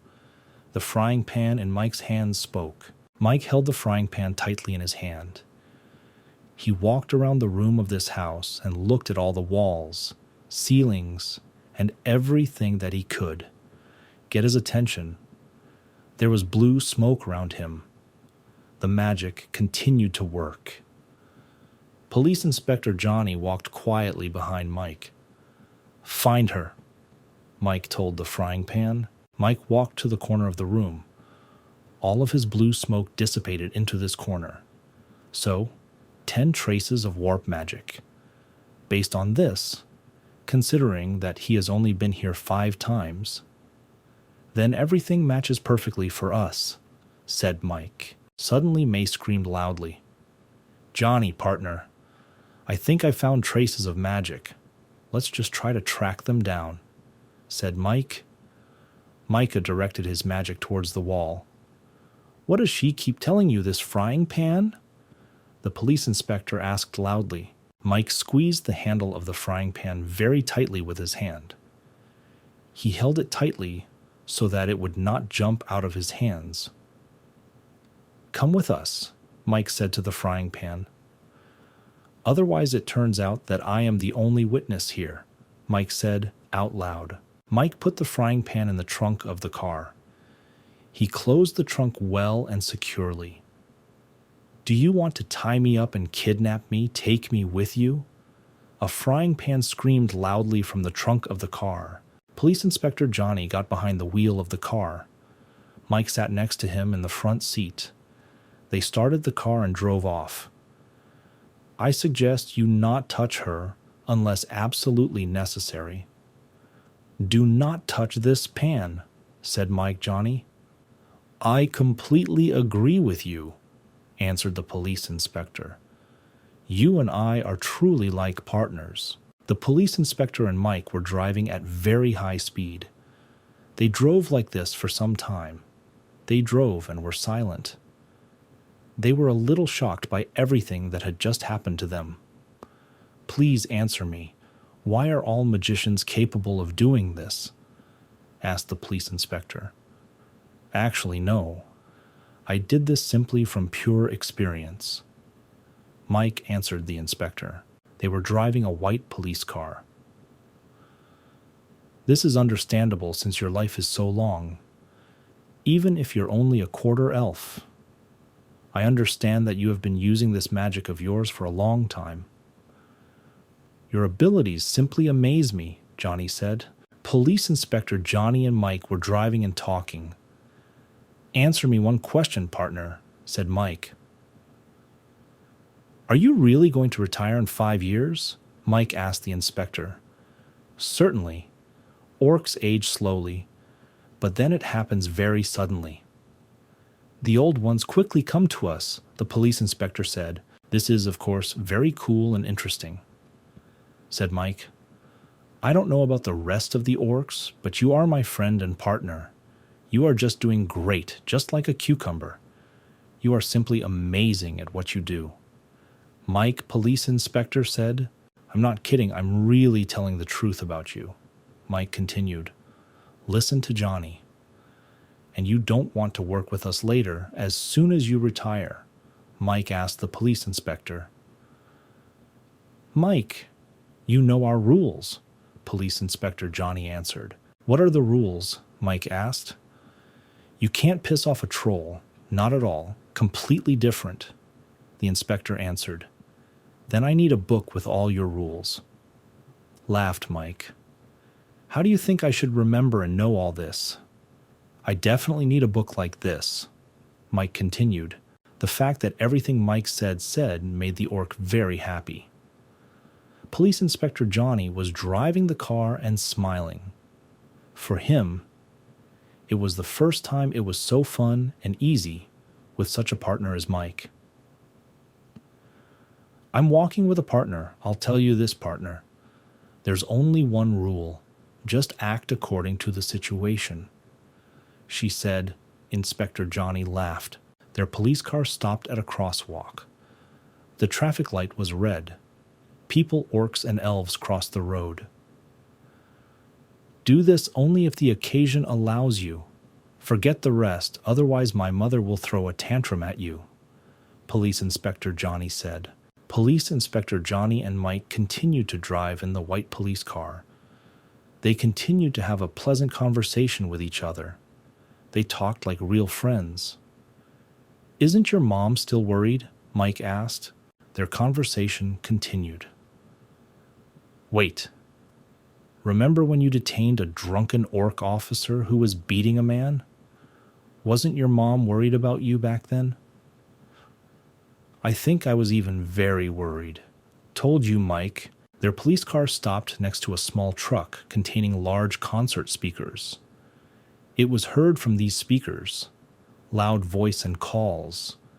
The whole party is for the people, which is also created by people. The land has always belonged to us. It came from the speakers. People. Give power back to the people. The main human party is candidate number 7, Choi Taek. Mike started listening to all this loud nonsense. He pressed the button to close his window so he wouldn't hear it. The light has already turned green. Let's go faster. I don't want to listen to this nonsense. My ears are just drooping, said Mike. The traffic light turned green. Police Inspector Johnny pressed the pedal, and they quickly drove off from the start. Our heroes rode and were silent. They were a little tired from their conversations. It's just that we've never had to communicate so much close to each other before. Mike began to look at the dashboard of the police car. I suggest we listen to the radio. I hope you don't mind, Mike asked the police inspector. Yes, come on, that's a good idea. I'm already tired of driving in silence, Inspector Johnny said. Mike pressed the radio button. The radio turned on. The voice from the radio spoke. And now we move on to the main news and the main events. A visit from the Galanko dimension. Princess Burmy of the United Royal Family was announced. The radio continued to talk. According to rumors, this visit is about preparation toward mass immigration. However, the United Nations currently denies this. The ghost is calling a protest in front of Congress today, Mike said. And this request is valid, and the bill concluded that it would violate their privacy, said Mike. Mike sat in the front seat and carefully examined the road ahead. He tried not to even blink so as not to miss anything important. Then Mike began to use his dark magic again. Mike looked forward in the direction of their car. Inspector Johnny, "Stop!" screamed loudly. Mike.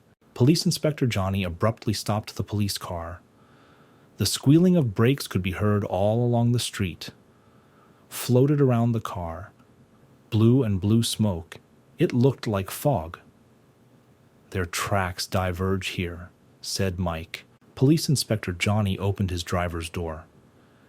He got out of the car and looked carefully ahead.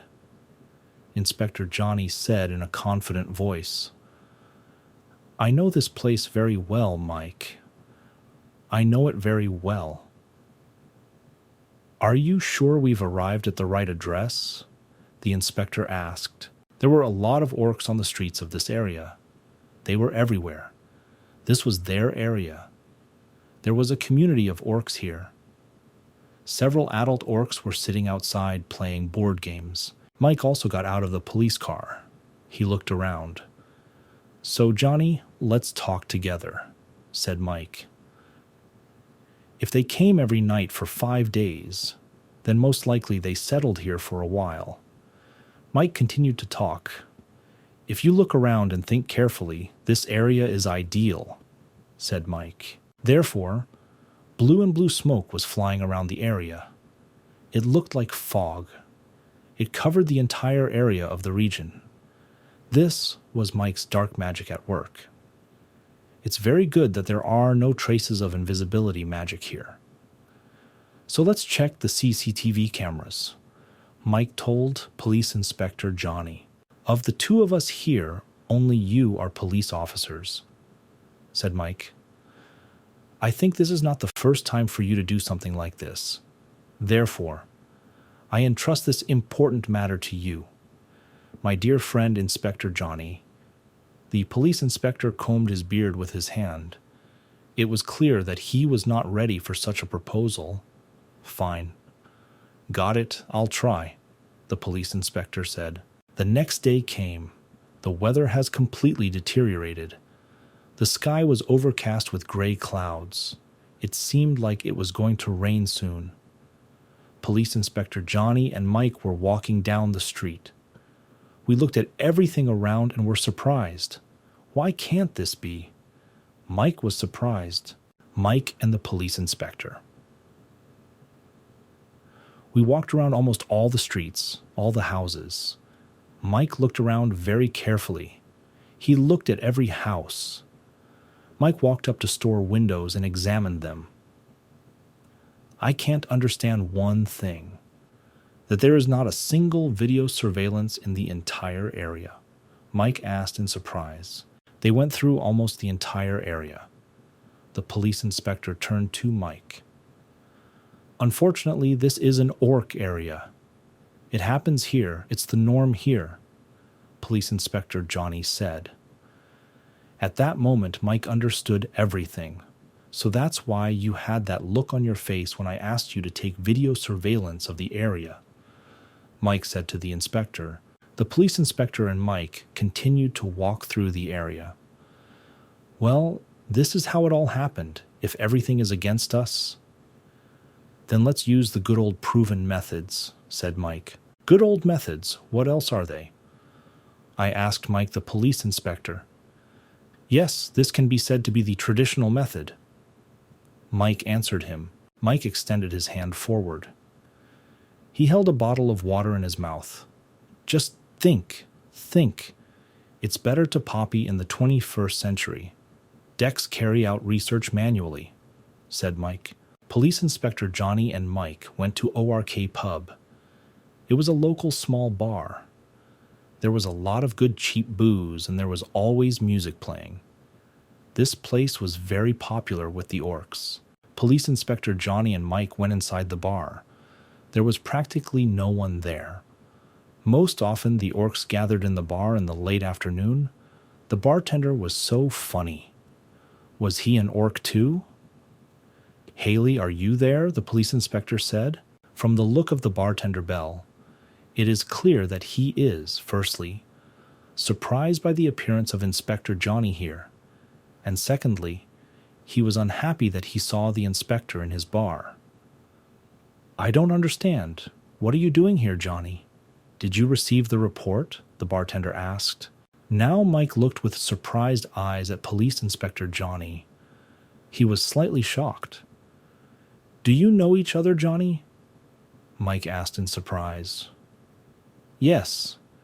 This is simply part of my powers as a police inspector," the inspector replied calmly.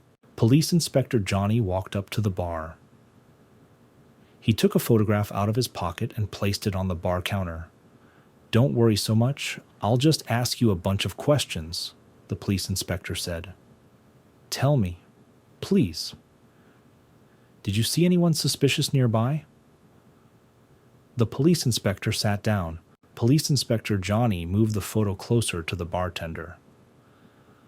"Look carefully. He has the same build as this one in the photo," the police inspector asked Jenya.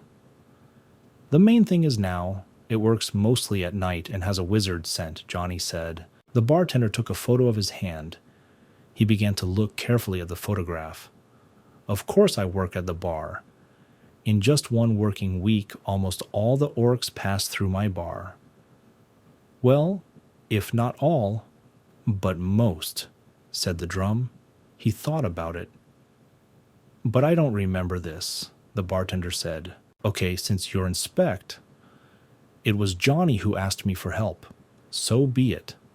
I'll think about it and watch it for you." The bartender turned around, opened the curtain of his bar, and began to leave. "1 minute, please. I'll make one call now, and I will return to you. Wait for me, please," the bartender said and left. After a while, the bartender returned. One of my friends said that he saw someone similar in the third quarter. So, my friends, go there, the bartender said. The bartender gave it back. The bartender gave it back to the photography inspector. To the photography inspector. Beacon really hoped that the bartender would know everything that was happening in the area. It will be much easier than I could have imagined. Mike thought, we don't have to look into every house and every apartment with this photo. We could have lost a lot of time this way. Police Inspector Johnny and Mike went with the photo to look for this man. They asked the first passerby where their third quarter was. Which way should they go? The police inspector and Mike walked on. On the street, they met several passers-by. The police inspector began asking questions. Show a photo. Ask questions. The orcs began to indicate and guarantee which direction it was better for them to go. Mike and the police inspector stopped. There is poor security in the orc area, and there is no video surveillance. So they don't even go out at night, the inspector said. If the criminal praised he did it every night, it would obviously be very easy to notice. Inspector, inspector, inspector. It follows from this that the orcs sit at home at night. They don't go outside. Then they just look out the windows to see what is happening on the street.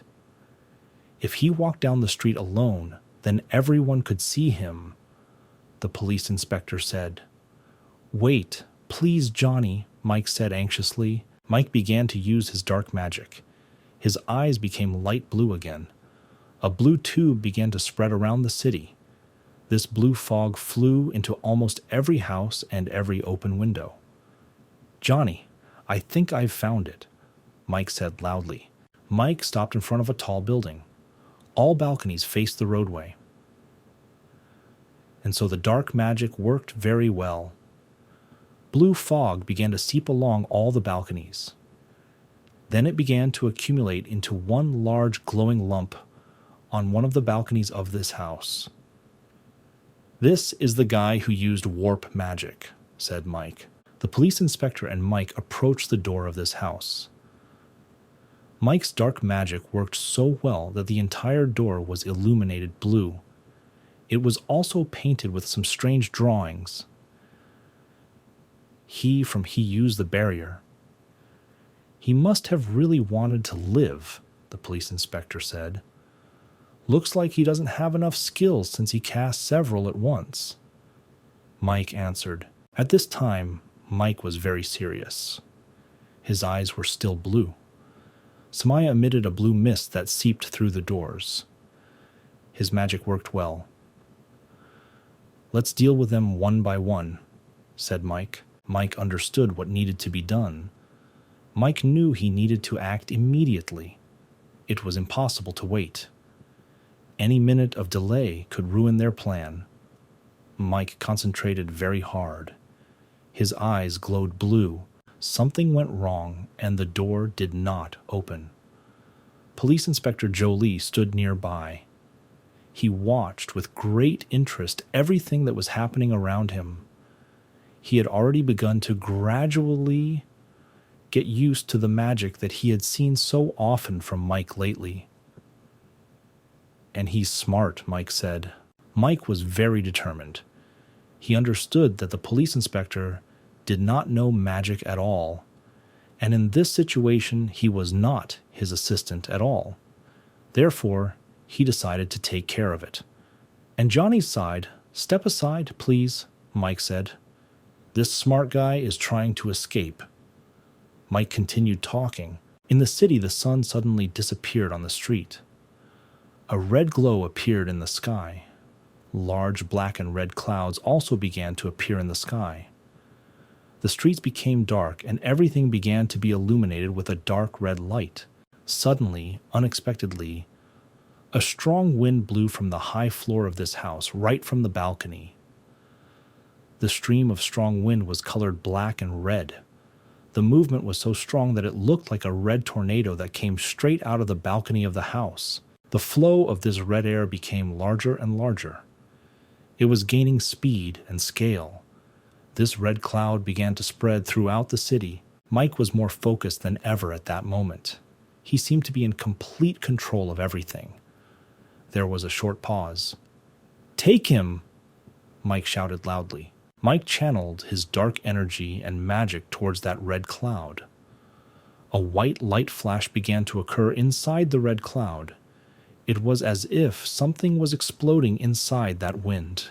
Police Inspector Johnny stood and watched everything that was happening. I've never seen anything like this before. In his entire long career, he sees this for the first time. Mike just stood there and watched. The red cloud has cleared. Everything turned blue and blue. The police inspector and Mike saw a young guy. It was clear from his body that he was in good physical shape. This guy in the wall opened the portal with his hands. A black, narrow hole appeared to escape. This guy turned to face the police inspector and Mike. His body had large muscles. He had already managed to stick one hand into this black hole, which looked like a portal, in order to escape. "What do you think you'll catch me?" this guy shouted. Mike looked at this young guy very seriously and angrily. It seemed like another moment and he would run away. "This?" The police inspector shouted loudly, and he quickly ran to grab this guy. Police Inspector Johnny didn't understand what was happening. He had never seen anything like this. There were tongues of red and black fog around him. They enveloped him from all sides. His eyes became very large in surprise. He didn't understand what to do in this situation. Then Police Inspector Johnny saw how red tongues of fog began to bind the leg of this young guy.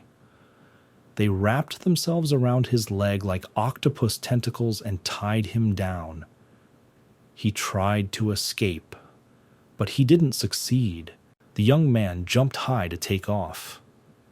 He stretched his arms up into the sky, but tongues of red and black smoke and fog hampered his movements. They swirled around his body. "What's happening?" the young man shouted in fright. It didn't take long before he was completely shackled and tied around his entire body with this black and red mist. Like ropes, they entwined his entire body from head to toe. He fell to the ground, completely bound.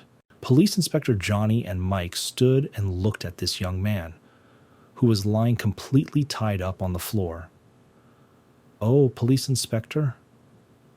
My eyes almost fell out. He was shocked and very surprised. He's seen a lot in his life, but he's never seen anything like this before. "Mike, we've got him and he won't run anywhere else," the police inspector asked in surprise. "I think so, Johnny," Mike answered. Police Inspector Johnny and Mike dragged this young man into the house. They went into his room and sat him on the bed. Was he sitting with his hands tied? The police inspector and Mike stood opposite him and looked at him. "What are you?" the police inspector asked the young man. "Why do you care who I am?"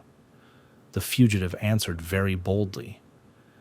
This young man had a tattoo on his left chest. It was a circle with beach symbols written inside it. "Are you a member of the community?" asked the police inspector. Mike looked at the criminal and began to remember. "This society, if I'm not mistaken, is a criminal organization that consists of very capable and daring prisoners," said Mike. "You are absolutely right. This is a gathering place for the scum of society," the police inspector said. The young fugitive continued to sit with his hands tied. The police inspector and Mike continued their interrogation. Johnny had a phone in his hands. He scanned it quickly. "What can I say? His phone is clean," Johnny said. "It's clear. And there's nothing in his room either. There's nothing special," said Mike. Police Inspector Johnny quickly grabbed the criminal by the throat with his hand.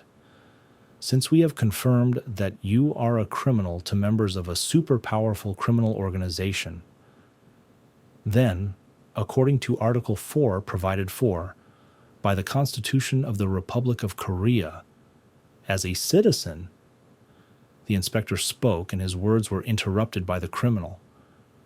"Go to hell," said the criminal. Police Inspector Johnny laughed loudly in the face of this young criminal. "You weirdo, you're not even human, do you understand?" the police inspector said. "You're just a piece of shit who thinks he's human." Knowing this, Police Inspector Johnny said, the young criminal was sitting in his underpants. He looked at the police inspector with a very angry look. "What do you think? If you put on the uniform, you become one of us," the criminal said. "You have no idea how angry I am." "I'm so angry I just want to tear you apart," said the young criminal. Mike looked at all this happening with a very calm gaze. He, as always, stood calmly and kept his hands in his pockets. "I won't be able to help you if you say something like that again," said the criminal is Mike. "You better believe his words." The police inspector confirmed this. The police inspector held the criminal tightly by the throat with one hand. In his other hand, he took a large hammer. He began to swing this hammer towards the head of the young criminal. His look was very serious and angry. "This is already some kind of barbarism," Mike said to the inspector.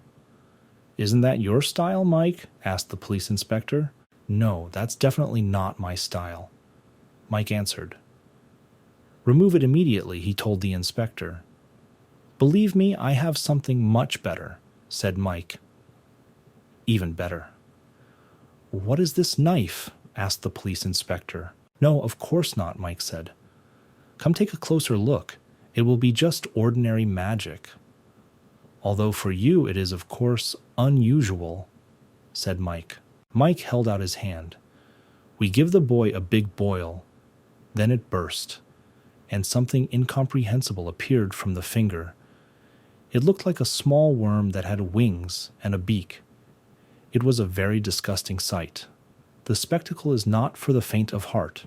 Mike began to extend his finger, on which this vile insect was sitting, directly to the young criminal's face. The young criminal did not understand what was happening. There was wild fear in his eyes. "No, that's not what you won't do," the young criminal shouted. "No damn bastard, I'll do it, trust me," said Mike. "Why are you scared? Where did your heroism go?" Mike asked the criminal. "It was given." "I already see that you have guessed everything." "Then maybe it's time to share with us everything you know," said Mike to the criminal. The young criminal continued to pretend to be a big hero. He was scared, but he tried not to show it. He was silent and did not say anything. "Well, of course you are a complete idiot," said Mike to the criminal. Then Mike, with his magic, sent this insect straight into the criminal's nose. He inhaled it and screamed loudly in pain. "Johnny, please give me the recorder. It seems to me that she became his time," said Mike. The police inspector put a voice recorder in his t-shirt hand. "Here you go, partner," Johnny said. This insect was crawling all over the young criminal's head. It was unbearable, painful, and disgusting. The criminal made a face in pain. He screamed and screamed. White foam began to come out of his mouth. The young criminal began to say something very unintelligibly to the best of his ability. Mike very quickly picked up the recorder, turned it on, and began recording. He needed to write down everything that this bastard could say inaudibly. He kept the record button on. Mike began to use his black magic. He made sounds unknown to anyone. These sounds were similar to microwaves. The young criminal began to tremble all over. His body was shaking very violently. "Mike, what's going on? "What is this?" the police inspector asked very excitedly. He watched everything that was happening. He was scared again because he had never seen anything like this before either. "Don't worry, Johnny. Everything is fine. It's just a lucky bug." Mike answered very calmly. The young criminal sat with his head thrown to the side. He was practically unconscious. "I'll explain everything to you now," Mike said. "This bug goes directly into the criminal's brain. Then it causes dopamine to explode, and it begins to cause a big surge of happiness in the body. Told you, Mike." Mike brought the recorder he was holding in his hand closer to him. He looked at the recorder screen. "Just great. I wrote down the spell, so now I can use it for a while." Satisfied, Mike said, "I understand almost everything," the police inspector told Mike. The young criminal began to scream loudly in pain. "No, stop it. Stop mocking me. What are you doing to me? It hurts me. Stop." The young criminal screamed in a wild, terrible voice. The young criminal remained seated with his hands tied. He screamed loudly, "Please let me go. Now I can't go back to this place," the criminal shouted. "Let me go back." The young criminal continued to scream. "Great, then I'll ask again," said Mike. Mike put his recorder right in front of the criminal's face. "Do you want to go back to your happy memories?" Mike asked. "It's just a happiness bug control spell," said Mike to the young criminal. At that moment, the happiness beetle that Mike had planted in the criminal's head crawled into the very brain. He was sucked into it. He fed on the energy of a criminal. "Just tell me everything you know, and I'll let you go," Mike said confidently to the criminal. Mike stood and recorded on a tape recorder what the criminal was saying. "I have no idea where Tajan is. I just had to find the secret vault with magic hidden in his house." The criminal continued talking. "And bring all the contents to the customer." The young criminal spoke. "Secret vault?" Mike asked. "I didn't see anything like it when I explored the whole house." Mike continued talking. The young criminal remained sitting with his hands tied in his underpants. Only dim light fell on his body. Police Inspector Mike listened carefully to everything the criminal was saying. "I'll tell you, by the way. Tell us who the customer is?" Michael asked the criminal. The criminal listened as much as possible and continued talking. "I don't know his name, but I know what he is." The criminal fell silent abruptly. Mike didn't understand what happened. Why did he suddenly stop talking? Then Police Inspector Johnny grabbed him by the neck and was about to punch him in the face. "What is he what?" asked the police inspector loudly. "This asshole is still lying to us right now." The police inspector was indignant. "But it's true. I'm really on orders from the center." The young criminal shouted loudly. Police Inspector Johnny was simply shocked by what he heard.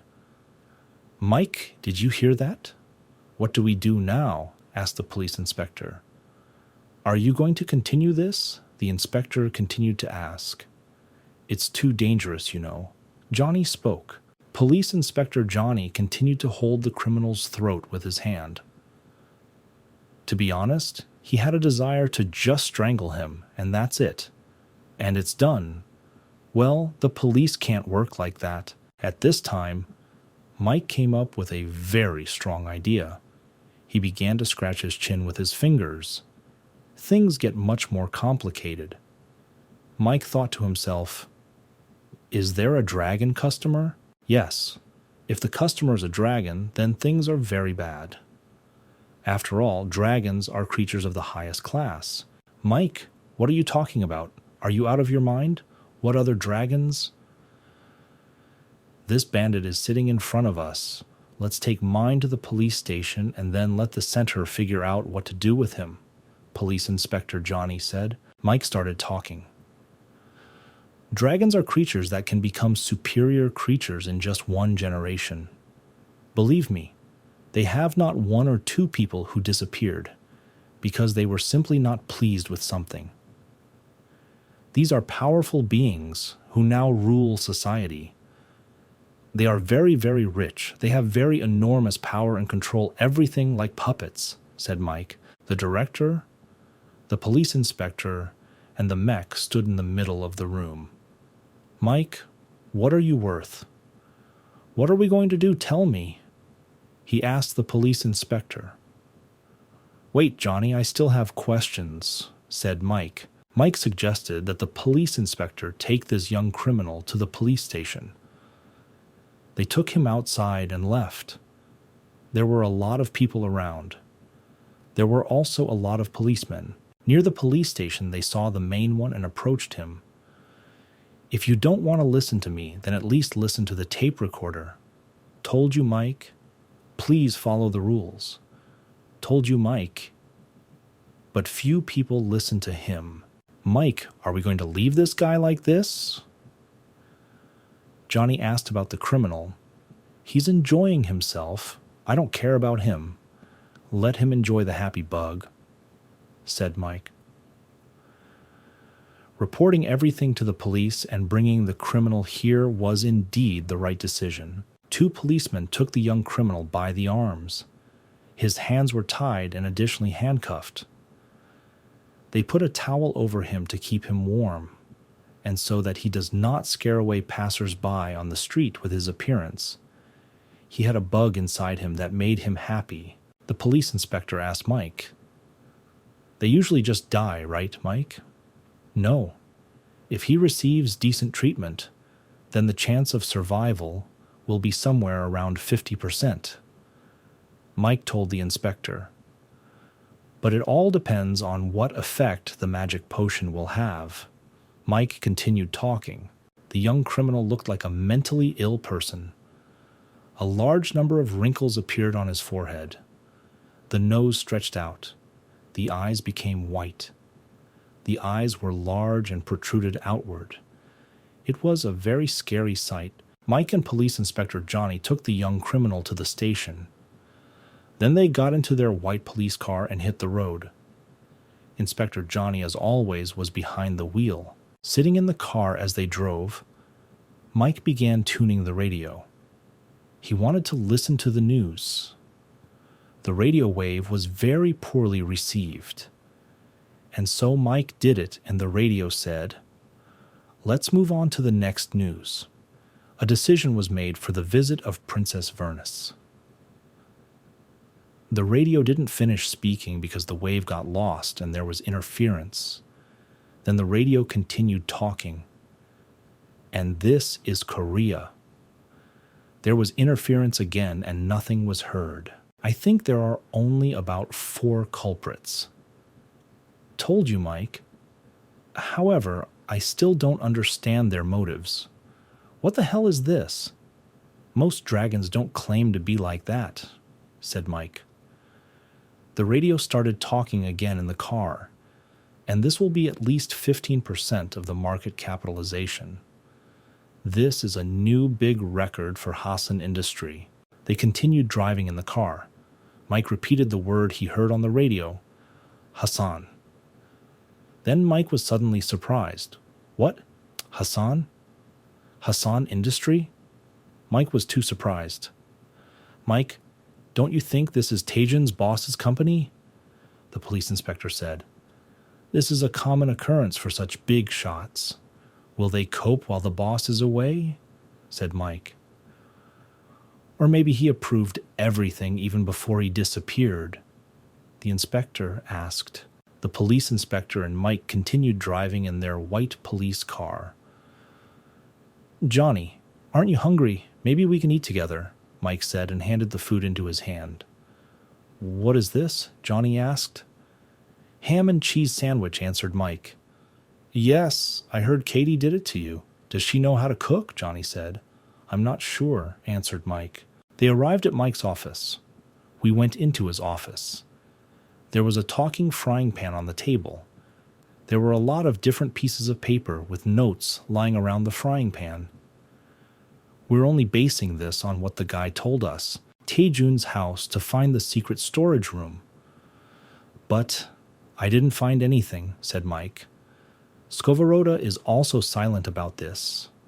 Mike continued talking. Therefore, we return to the office with you to discuss our further actions. Told you, Mike? Max sat down on the sofa and thought. And what is the result now? Said Mike. It's clear it's time to give up. Very upset, Mike.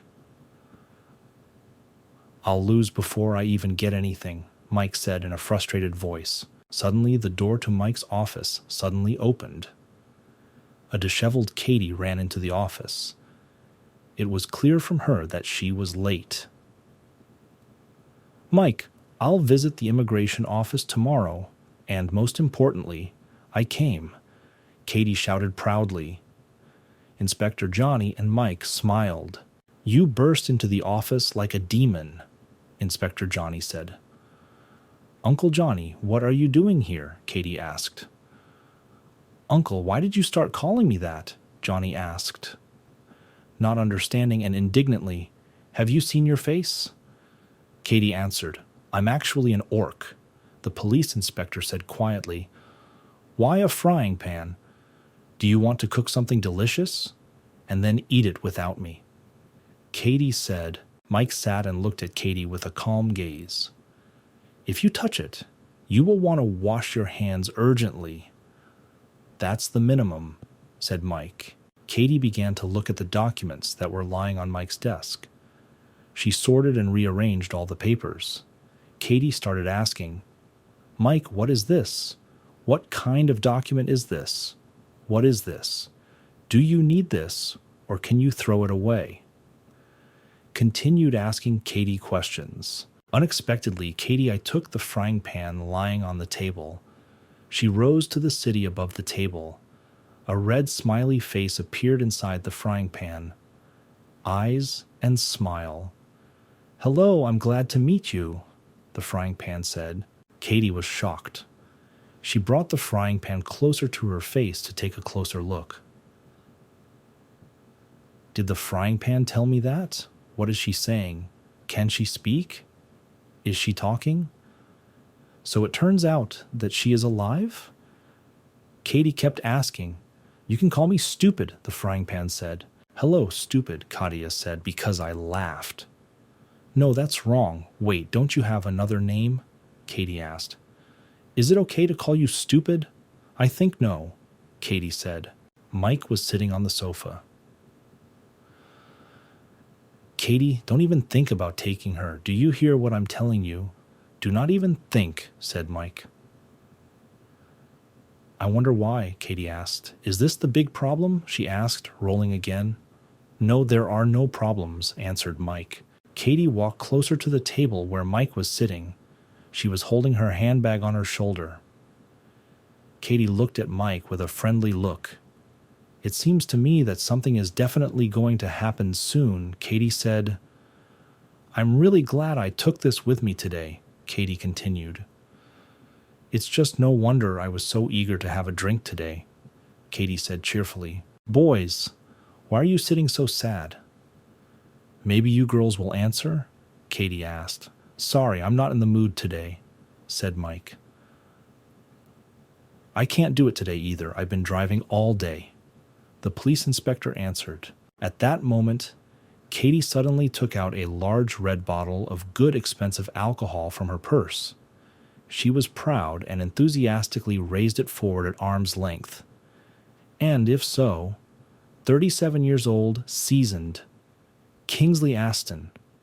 This is the best collection of Gnome Maestro. Yes, Katie said proudly. The boys quickly ran for food. I needed something to snack on. They also got hold of dishes and glasses. A luxurious table was quickly set. There were light snacks on the table. Chips. Fresh vegetables finely chopped on a plate. There were also several types of good cheese. They took some more bottles of wine and placed them with ice buckets. Mike was sitting on his favorite couch. He held a glass of red wine in his hand and leaned back well on the sofa. It was a wonderful break for today. This spontaneous party in Mike's office lasted several hours. Very soon it was deep night. It was very dark outside. Mike's office building was illuminated only by the bright white moon. Judging by what happened on Mike's desk after the party, conclusions could be drawn. Every last drop of alcohol was drunk. The ice in the buckets melted and there was just water. Empty bottles lay on the table. Several pieces of different food lay on different platees. Empty packets of eaten chips were also lying on the table. The table was a terrible mess. At this time at night, next to this table, on which there had recently been a party, stood Mike's favorite sofa. He was lying on his side and sleeping very soundly. There was a very terrible and foul smell in Mike's office. Mike really wanted to go get a drink of water, but he simply didn't have the strength. I feel like just a corpse. Told myself, Mike, maybe I was just poisoned? Mike lay there and thought, no, I don't think so. It's just a slight hangover. Mike reasoned, oh God, the hangover, and why did I drink? Crown Prince Graham forced me. Wait, no, that was 250 years ago. Mike continued to lie and talk. Are you really going to do this alone? Because you are a necromancer who is under a spell. No, it was a long time ago, when I was very weak and just starting to work. Mike continued to talk to himself. Yes, but now I'm here, said Mike, and he extended his hand forward. I'm on the ground, said Mike. Mike opened his eyes and was indeed lying on the ground right on the road near his office. He looked very shabby. And my name is Mike, said Mike. Mike continued to lie on his back. He hardly opened his eyes and looked at the sky. He felt very bad. He was generally weak, and his whole body ached. Suddenly, a baby orc appeared in front of him. The kid leaned over Mike. Was he alive or not? Making sure Mike was alive and breathing. The kid said, hello, I brought you a cold soda. Drink and you will immediately feel better. And get up faster.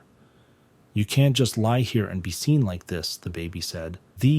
Mike drank the cold soda my baby brought. He felt better. He went up to his office, opened the window, and looked out into the street. The weather was wonderful. He just wanted to get some fresh air. Mike had a piece of paper in his hands. It was a letter demanding that he urgently appear at headquarters.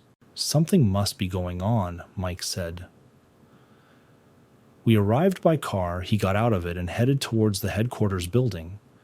Several people met him. Mike asked the driver to wait for him. One of the guards who met Mike said, "It's you, Mike. Then follow me." The guards led Mike towards the headquarters. It was a very large glass building. It looked like a skyscraper. There was something written on top. The guard always walked next to Mike. Mike walked down the corridor towards the doors that were held open by two girls.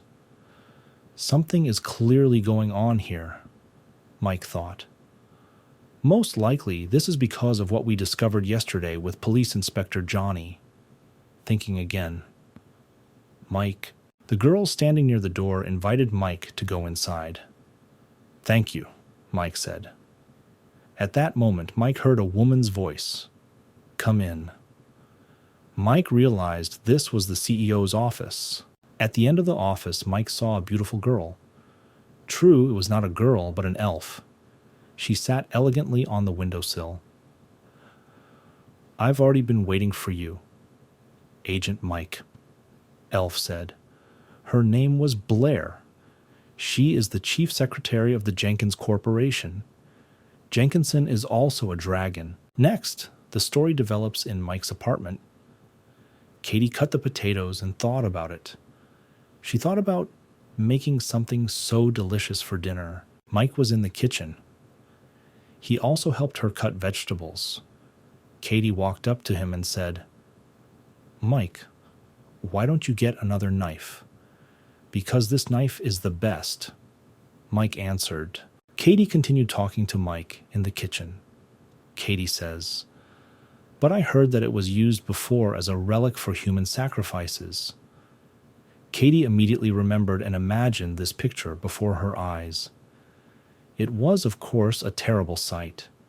She immediately felt scared. Mike turned to face Katie. He was holding in his hands a large, sharp knife with a purple blade. Katie, my friend, don't worry. I can easily neutralize him with my magic. He smiled and said, Mike, so clear. It's clear. Katie said. She didn't quite like this answer. In the living room, Police Inspector Johnny was sitting on the sofa. He carefully watched what was shown on TV. They said the following on TV. Let's move on to the next news from the entertainment industry. Actress elf Miss Rent. Zerafi was chosen as the X-May's muse and is currently finishing filming a perfume commercial. She presents a new fragrance with the scent of an elf's body. Police Inspector Johnny sat attentively and listened to all this. He was slightly shocked by this news. These people almost went crazy. She grabbed her hair with both hands. She really liked the smell of this perfume with the scent of Alpha's body. Katie sat down on the sofa next to the police inspector. She turned her head towards where Mike was standing in the kitchen. Mike, I actually like this smell. I had never imagined that elves smelled so fragrant. Katie said, at this point, Katie asked, That's what I thought, Mike. Please tell me why you don't smell like that. I asked Mike these questions. Mike froze and didn't know what to tell her. You're an elf in the prime of your life? Or am I wrong? Katie said. Well, it won't feel much if you're only 1/4 elf. Mike answered. So our action is again transferred to a beautiful, tall glass building. It says Jenkinson in big letters. The building was so tall that it seemed to reach the sky. White clouds floated beautifully across the sky. Blair stood in the CEO's office. She bent her elbows and crossed her arms over her chest. She was wearing glasses. Listen to me, Mike, Blair said. Mike sat down on the sofa and carefully watched and listened to her. Something happened, say. If I came here, it means I'm ready to negotiate, said Mike. Then Blair adjusted her glasses with her hand. The case of the disappearance of Chairman Chan, which was assigned to you. So here it is. Chairman Jenkinson was very interested in him. The elf said. Mike continued to sit on the couch and listen carefully to what the elf was saying.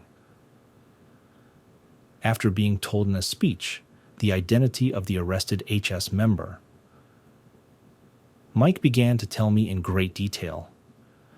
Then I was told to contact the agent who was assigned this case. A serious conversation ensued in the office. It was a conversation between two professionals. The elf continued to ask, What do you think, Mike E? Who is that dragon? Who hired a member of a criminal organization? What is your answer to Agent Mike? The elf asked loudly. The chief secretary of the corporation took the control panel in her hands. She turned on the large screen that was in this office. We believe that these three are the main suspects, the elf said. These are Halispade, Vetravia, and Edeline, said the elf. That's what I thought, Mike said to himself.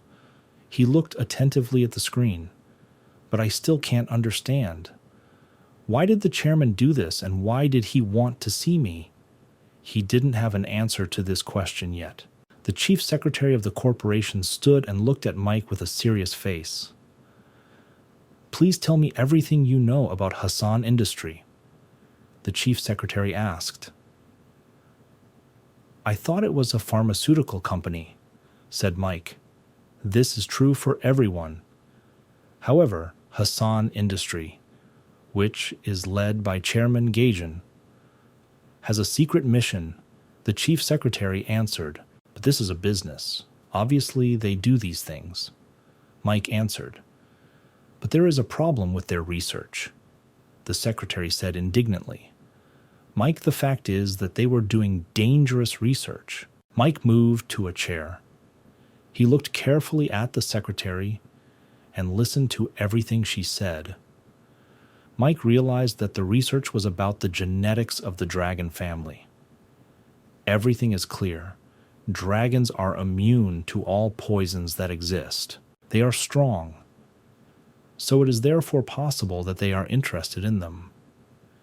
However, dragons are too proud to allow research to be carried out on themselves, possibly the one who attacked Taijin.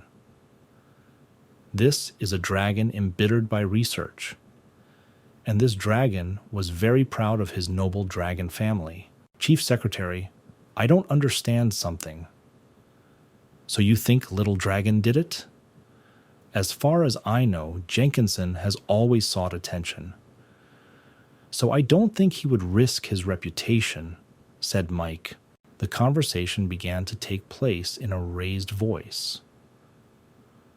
What makes you think the Chairman Taijin is an alien? Said Mike. Yes, but we have no proof, she answered harshly. Chief Secretary of the corporation. The Chief Secretary approached the screen and began to show the t-shirt. On the screen was a complete diagram of the disappearance of the director of Hassan Industry. And then I built a campaign. We are very suspicious of his sudden success, the Chief Secretary said. Mike sat and showed everything he had on the screen. Taijin is an alien. The Government and Immigration Bureau have known about this for a long time, said Mike. But they will clearly deny it, because that's the best case scenario for them. This interesting information was displayed on the entire screen. Director, Hassan Industry, Kim In-ju. She's still doing that dangerous research. The investigation will end when Taejun goes missing, the Chief Secretary said. A very large photograph of the director appeared on the screen. With her strength, she can cover any traces, trust me, Mike. Jenkinson, the corporation's Chief Secretary, said. Mike began to carefully examine the photograph and all the data that the Chief Secretary of the corporation provided her. He loved to talk quietly to himself. I want to say that she is also a rather suspicious person, said Mike. In the photo we see Kim and Chan. Is Kim Youngju-mi devoted to Chan Taejun? Why did she do this? The Chief Secretary of the corporation kept asking Mike, there's only one thing I don't understand. Why doesn't she leak all the information she has on him? I think this is the best and fastest way to make money from this. The corporation's Chief Secretary adjusted her glasses, and she continued talking. Mike, what do you think of this option? What if she wants to take his place? Why not? A good option. The main sector continued to speak. That's why she killed her boss, that's all. I thought she could get away with it, but no. Regardless, this matter is being investigated, the Chief Secretary said. The series is, of course, a very interesting story. But wait. In fact, now we are talking about something else. Don't you realize there are dragons involved? Said Mike. Although there is probably a matchmaker. Mike thought very quietly to himself. My God, how I don't like working. Mike repeated several times. I wish I could stand in the park now, listen to the birds singing, watch the children play. Eventually, I would lie on my back and look at the sky and the sun. This is wonderful. I should have given up on all this in the first place, said Mike. Mike collected his thoughts and fear and began to speak again. Sorry, but I should have said it in the first place. This is as expected. If you are a little in doubt, then you should read this letter. Michael took out the letter and handed it to him, to his Chief Secretary. The Chief Secretary tilted her head and looked at this letter. This interested her. Mike, I suggest we do this right now. Why waste time? The chief secretary said. Damn, that wasn't my plan, said Mike. He gave the letter to the girl.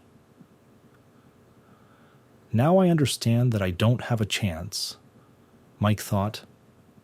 Thanks, I'll read it, the chief secretary said. After this conversation, Mike went down to the street. Inspector Johnny was already waiting for him there.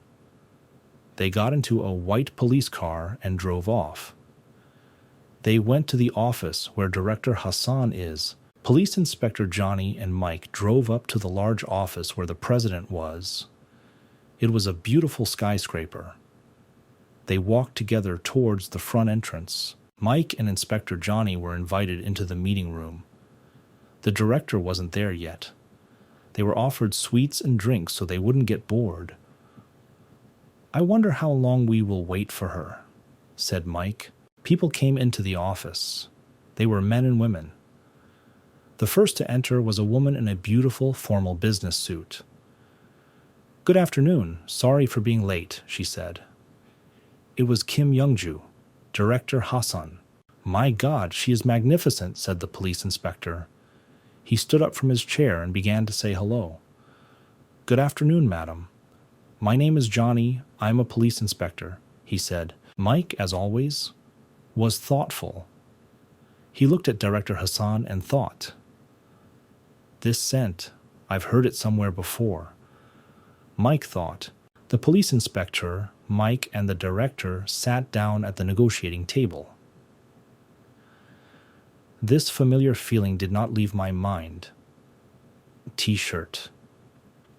I need you to remember a few things, said Police Inspector Johnny. I will only speak to the human police, said Director Hassan. Mike looked at the director carefully. He paid attention to every little detail. The first thing he didn't like was that this woman said very strange things. I am now in such a state that by cheating, it is easy to drain all my energy, the director thought. Suddenly, Director Hassan stood up from the table. Let's leave it at that. Sorry, I'm very tired, Director Kim Youngju said. Mike crossed his arms over his chest. I heard another manager is missing, Mike said.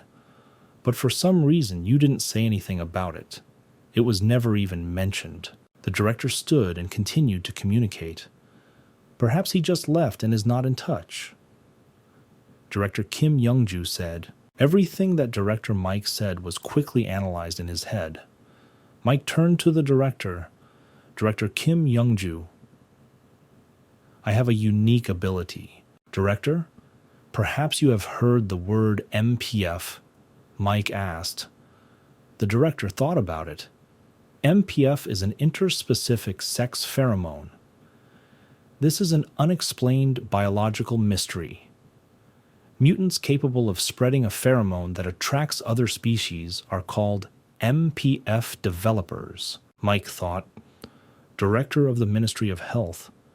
Since when have you had such a relationship with the dragon? Mike asked. The director stood there and didn't know what to answer. Mike continued. Usually the MPF is released only upon frequent contact with the species, said Mike. Jackinson and I had concerns. We considered those three as prime suspects. The dragon, which could be associated with Kim Youngju, is a developer. Mike listened carefully to the director. It's none other than him, said Mike.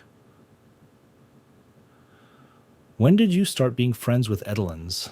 Mike asked, but the director simply turned around and silently left. Police Inspector Johnny and Mike came down where their car was parked. They sat in it and began to communicate. I can't believe she just got up and left without answering. I was outraged, Mike. Yes, this is indeed very strange, said the police inspector. By the way, Mike, tell me how you figured out the dragon, Inspector Johnny asked. Suddenly the frying pan spoke. Sorry. Since you are heading to Hassan Industry, I want to tell you something. I can't restrain myself any longer, the frying pan said. Mike and Johnny sat in the car and listened. The frying pan continued to talk.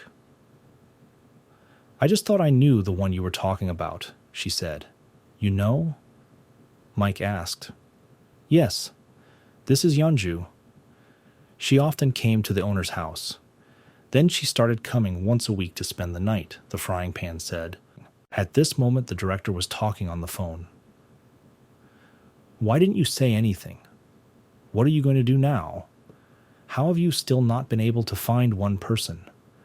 We must, at the cost of our lives, find him faster than the orcs. Is it a dragon that he can't even summon spirits? Idiot! The director shouted into the phone. I wiretapped my office, so I know everything and heard everything. Mike said to the inspector. I'm doing everything I can. Do you even realize how many elves were looking for Chan Taejin? Said Mike. Mike began to remember that stent on the wall on which the photographs were hung. Quite recently, there was a case of a missing elf. Mike said to the inspector, You cops and orcs blame them for being useless. You cops and orcs blame them for being useless. But one today became very useful, Mike said to the inspector. I'll tell you an interesting story now. An old elf with very unusual abilities is currently hiding in the bookstore. Mike told the story. Mike had a very serious face. I came there to catch this interesting creature. Mike continued talking. I always want to be one step ahead of events. Of course, this doesn't always work out, but I try really hard, said Mike. At this moment in the doorway of the bookstore, a slender girl appeared. She was talking on the phone. Yes, I came. I found this place. I see him. A girl spoke on the phone. A baby orc came out to meet the girl with a box in his hands. Oh, we have a new client. Welcome to our store, said the baby orc. The kid with big eyes stood and looked at this girl. It was not his first time seeing this in the area. Mike, through his wiretap, heard what was happening in the bookstore. He heard the description of this girl. He heard what she was talking about on the phone. His face was very worried. Mike needs to go urgently. Let's go. Police Inspector Johnny said loudly. No, wait a little. Johnny? Mike answered. Give me 1 minute to think. Mike continued. Mike began to reason.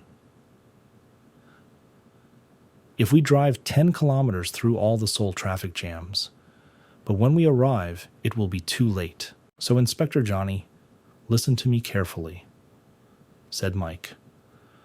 Okay, Mike, I'm listening, Johnny answered. Mike began to use his dark magic. Everything around began to turn red with red smoke. It's warp magic, Mike said. As soon as I move completely, you will immediately head to Hassan, said Mike. Micro cut his palm once again. Blood was coming out of his hand, and immediately dark magic began to work. Johnny, you have to keep Yeonju safe. And at this time I will resolve some issues, said Mike. Just lock her up somewhere until I contact you, said Mike. Because if something goes wrong, we can use her as a hostage. The police inspector began to worry and worry. Hostage? Johnny asked. Tell me quickly who you are planning to blackmail, Johnny continued. Of course, the dragon said Mike. At this time, a tall girl in heels entered the bookstore. She had short hair and was wearing a jacket and jeans. She kept her hands in her pockets. Hello, elf, the girl said. The elf was sitting on the floor in the lotus position. He was reading a book and meditating. Peace and tranquility spread throughout his entire body. I'm telling you, hello, elf, and you are silent in response. It's rude of you, the girl said. Call the spirit better, she said. The bookstore boss closed his book. He continued to remain calm. The elf sat on the floor in the lotus position and continued to meditate. For the spiritualist, perfume, said the elf, his alter ego and like-minded person. I will never summon one of them next to someone I don't trust. the elf said confidently. The girl resisted and listened carefully to everything he said. So, elf, let's express our thoughts more simply. The girl shouted at the elf. Let's take it easy and without any of your nonsense. The girl continued. Find me this freak as quickly as possible. The girl said and threw a printout with a photograph and a dossier of the missing person on the elf's table. Didn't you understand my words? The elf answered. The girl became furious. Her eyes became very big. They glowed, the pupils glowed blue. Na opened her mouth wide. Her fangs looked like the fangs of a vampire. The girl began to take the form of a demon. She grew up and turned into a giant. The girl laughed very loudly and terribly. This is an insignificant creature, the girl screamed. It was already evening outside. It was quiet and calm. The entire bookstore was illuminated with blue light. The light was so strong that it illuminated the roadway near the bookstore. It was a roar filled with the magical power of a dragon. It literally shakes the body and mind. This spectacle is certainly not for the faint of heart. Blue smoke enveloped the baby. The baby screamed and remembered Mike's words. If strange evil people appear in the store, which will frighten you and hurt you, then the huge explosion of the black book will save you. The kid ran to pull out the book carefully with his right hand from the shelf. He was not tall enough. He stood on his toes and reached for the book. When you get it, a staircase will open for you. Just go down it. I remembered the words, baby. At that moment, the girl grabbed the elf's throat with her left hand. She was so strong that she managed to lift it up with one hand and hold it. So where do we start? The girl shouted. Suddenly, unexpectedly, the girl turned to the side. With one left outstretched hand, she continued to hold the elf high. The entire bookstore was illuminated with a bright white and yellow fiery light. There was a very big explosion. Flames engulfed the entire store. It was a cactus that was sitting in a large brown pot that exploded. Mike recently brought it to the bookstore. The cactus was not easy. It was a trap for unexpected and uninvited guests. The explosion was so large that flames flew out through the windows onto the roadway. The entire street was lit with fire. There was a deafening explosive bang. The boss of the bookstore approached the little orc. Baby, let's quickly go to the second floor, said the elf. Yes, sir, okay, answered the little orc. There was a lot of smoke in the lower bench. It was a good job the kid did. The stunned girl sat on the floor, leaning against the wall. She had practically no strength. Enter, you freaks, the girl said very evilly. The girl began to rise a little to her knees. She had wild eyes and a very angry appearance. There was a lot of smoke around her after the explosion. I'll tear them to pieces. Very angry, the girl said. She tried to get up and fell to her knees again. There was practically no strength. Most likely she was concussed from the explosion. She didn't understand what was happening. The whole sky turned red and black. Among all this, the body began to be clearly visible. It turned out to be Mike. He was flying across the sky. To help your friends. This was his dark magic working. The girl raised her head up. She smiled hysterically. The girl saw Mike high in the sky. So you're the boss here. The girl laughed and asked. Mike hovered in the sky and looked at her. The girl from the ground looked into the sky at Mike. Mike was simply silent. Are you completely deaf? The girl screamed loudly. Mike landed and stood on the roof of the house. A wind-colored red and black blew behind him. I'm not deaf at all, Mike answered loudly. Mike's eyes glowed with red, bright fire. He was furious, because Mike began to remember who this girl was. He definitely knew her. Mike began to shout loudly from the roof of the house down. You are Edelyn's.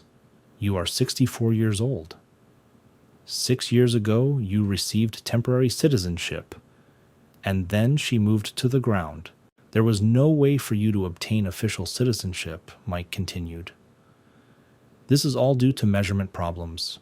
You don't even know who I shouted, Mike. How did you find out all this? The girl screamed. If you are so brave, come down to me. Let's talk. The girl was very angry, very angry. She was just furious. You are obviously unfamiliar with the customs of dragons, said Mike. Don't want to show your real face? I'm sure the elder dragon will like the troublesome cretin, said Mike. The girl did not expect such a turn of events. She didn't expect Mike to know everything about her. On the street behind her, city residents began to gather. These were ordinary onlookers who were interested when something incomprehensible was happening in the city. Follow me. I know a place. He said, Mike is on top. The girl raised her head up to the sky. The sky was gray and red. Mike's magic was all over the sky. I'll make you regret this, the girl thought and went after Mike. They flew into the forest. It was already deep night. Mike sat and talked to her. I take it that the elders are clearly intimidating you? Told you, Mike. Since you were so scared and followed me, I just had to start talking about them. The girl stood and scratched the back of her head with her hand. I get the impression that you have led me into a trap, the girl said. The girl's face suddenly began to change. Her eyes began to glow with white light. The teeth began to change. You know, Mike, now you will definitely come to an end. The girl screamed loudly. A large explosion was heard from the place where the girl stood. A large, wide, bright beam flew straight into the sky. The whole forest and the whole sky broadcast its light. The girl began to turn into a huge dragon. The dragon's head and mouth alone were 10 times larger than Mike himself. The dragon opened its mouth and growled loudly at Mike. Mike just stood there and kept his hands in his pockets. The dragon flapped its wings so hard that the trees shook in different directions. Earth, sand, and stones flew up to the sky. The forest became dark and there was a lot of dust. The dragon began to fly over the forest. Mike jumped over the trees, took off, and was also in control of the situation. He had everything under his control. How much water has flown under the bridge since my last dragon hunt? Mike thought. Mike looked at his hand. Damn it, my arm is recovering too slowly. Mike said to himself, amazing magic. Deformation costs a lot. It takes almost all your strength. Mike accelerated and jumped on the dragon.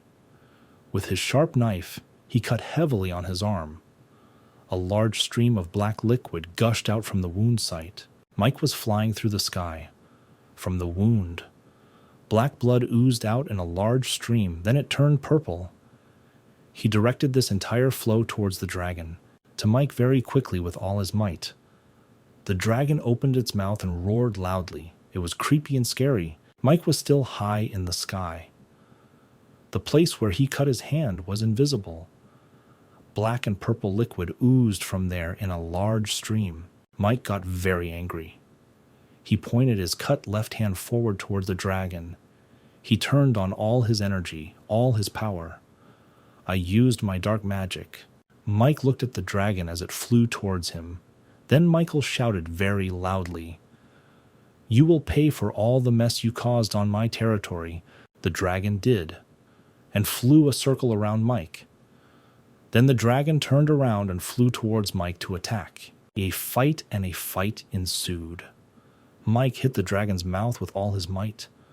The dragon's teeth closed. It seemed as if they were just about to spill out of its mouth. The deacon felt severe pain. Most importantly, he did not understand what was happening. How did this even happen? Because the dragon was tens of times larger than Mike. Mike quickly flew around the dragon and kicked it again right in the jaw.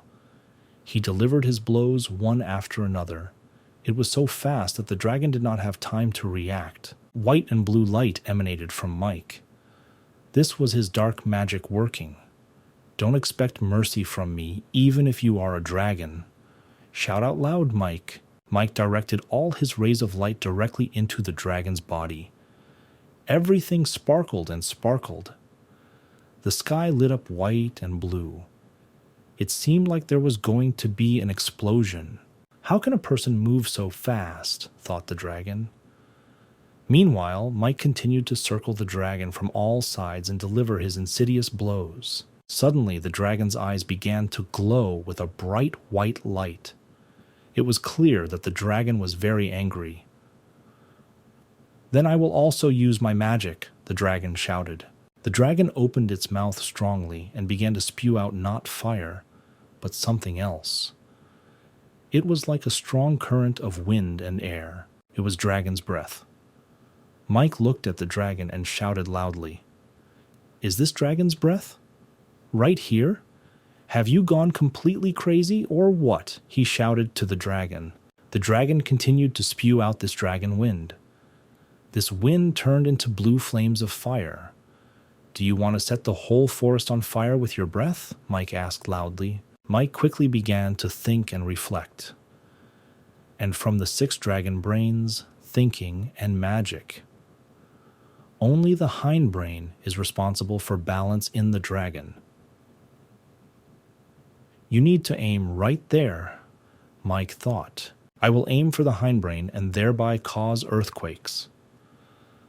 Mike said out loud and directed all his blue and white energy to the ground. There was a small explosion. The blast wave turned everything on the ground upside down. There was also a dragon lying on the ground.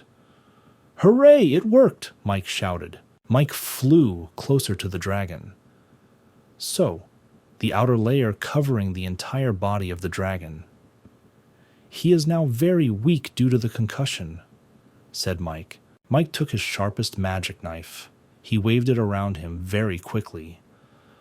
The knife seemed to cut the air and left behind a multicolored trail of blue, white, and black. Mike stabbed the dragon with his sharp knife. A bright white and purple light began to erupt from Mike's knife. Mike decided to put a curse on this dragon. The dragon didn't expect this. In pain, the dragon opened its mouth and screamed loudly throughout the forest. His tongue practically flew out of his mouth. Mike stood near the dragon and looked at it. In his hands, he had that same sharp magic knife. It was night in the forest and almost nothing was visible. From the hole that Mike made in the dragon with his knife, a bright white and red light began to emerge. These rays were very bright, as if something was burning inside the dragon. "This is a blind spot where paraplegia can be caused," said Mike. "It's right here." "No, I don't want to die," the dragon cried.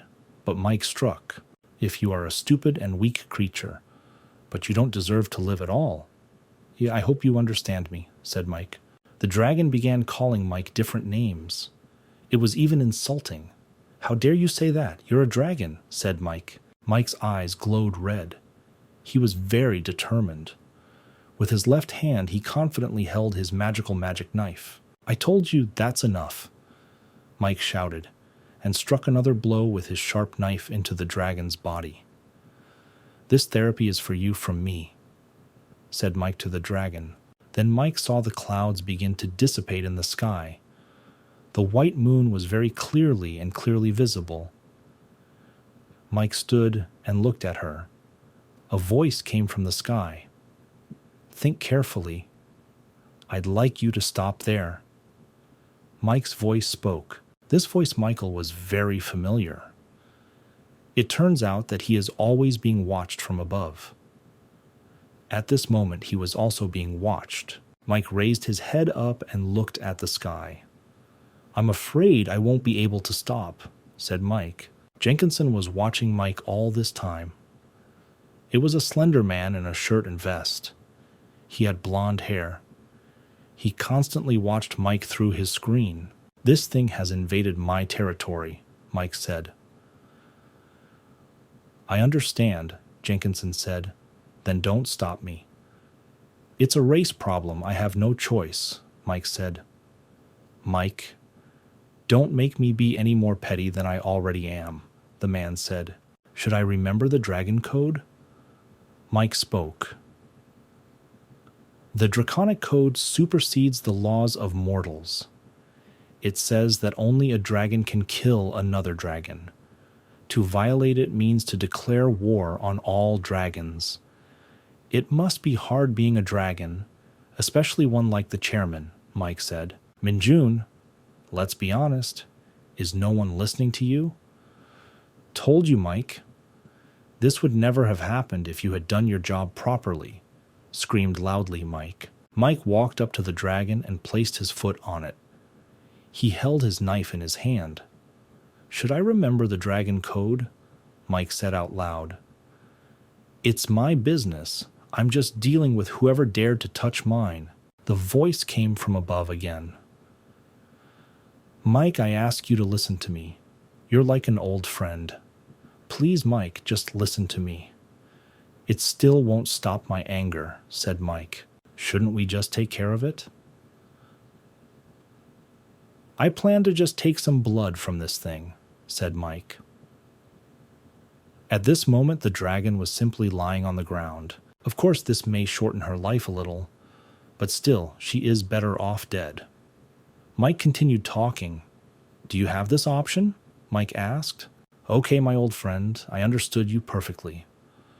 Okay, now I'll send a team of orderlies to you. It will be there. Don't go anywhere, Jenkinson said. Mike sat on the dragon's tail and waited for a team of paramedics. Soon, orderlies appeared in the forest. They were dressed in wetsuits, helmets, and masks. One orderly came up to Mike and said, Good job, Agent Mike. Mike looked up and saw a large number of orderlies ahead of him. There were definitely more than 10 of them. They were all wearing yellow suits. Don't worry, we'll take care of the consequences, the orderlies said. The orderlies used an excavator to dig a hole. Internal organs, lymph, and skin are very valuable, but their sale is prohibited by law. The Bureau will take all the remains after this battle for itself, not leaving a single drop. Mike stood and thought. He stood there and thought that the body parts alone would cost several million. But these are just trifles compared to their blood. May continued to look at the sky and think. Replenishments began to arrive in his account. For this case and work, I received half of my entire balance. Mike thought. At that moment, Police Inspector Johnny called Agent Mike. May, how are you doing there? Is everything okay? Johnny asked. I'm fine, Mike answered. How is Kim Youngju? I tied her up just like you asked. The police inspector answered. Listen, Johnny, can you send me your address? Mike said on the phone. I think it's time to put an end to all this, Mike said in a serious voice. Mike flew to the address that Inspector Johnny gave him. It was a big room. In the middle of this room, there was a chair, and Kim sat tied up on it. The police inspector and Mike stood next to her and looked at her. Kim said, Telephone recording evidence will not help you. Don't worry about it, Kim, said Mike. I'll get all the confessions I need from you anyway. Mike, what are you up to? Johnny asked. My little beetle will again help me figure out everything that is in her head. The only question was, where did he get so much blood from? Mike quickly turned to the police inspector. Chairman Jiang Taijun, he said loudly like, where are his other houses? Except which is in Hanadon, said Mike. However, the police inspector quickly ran and got into the car. The police inspector began to talk along the way.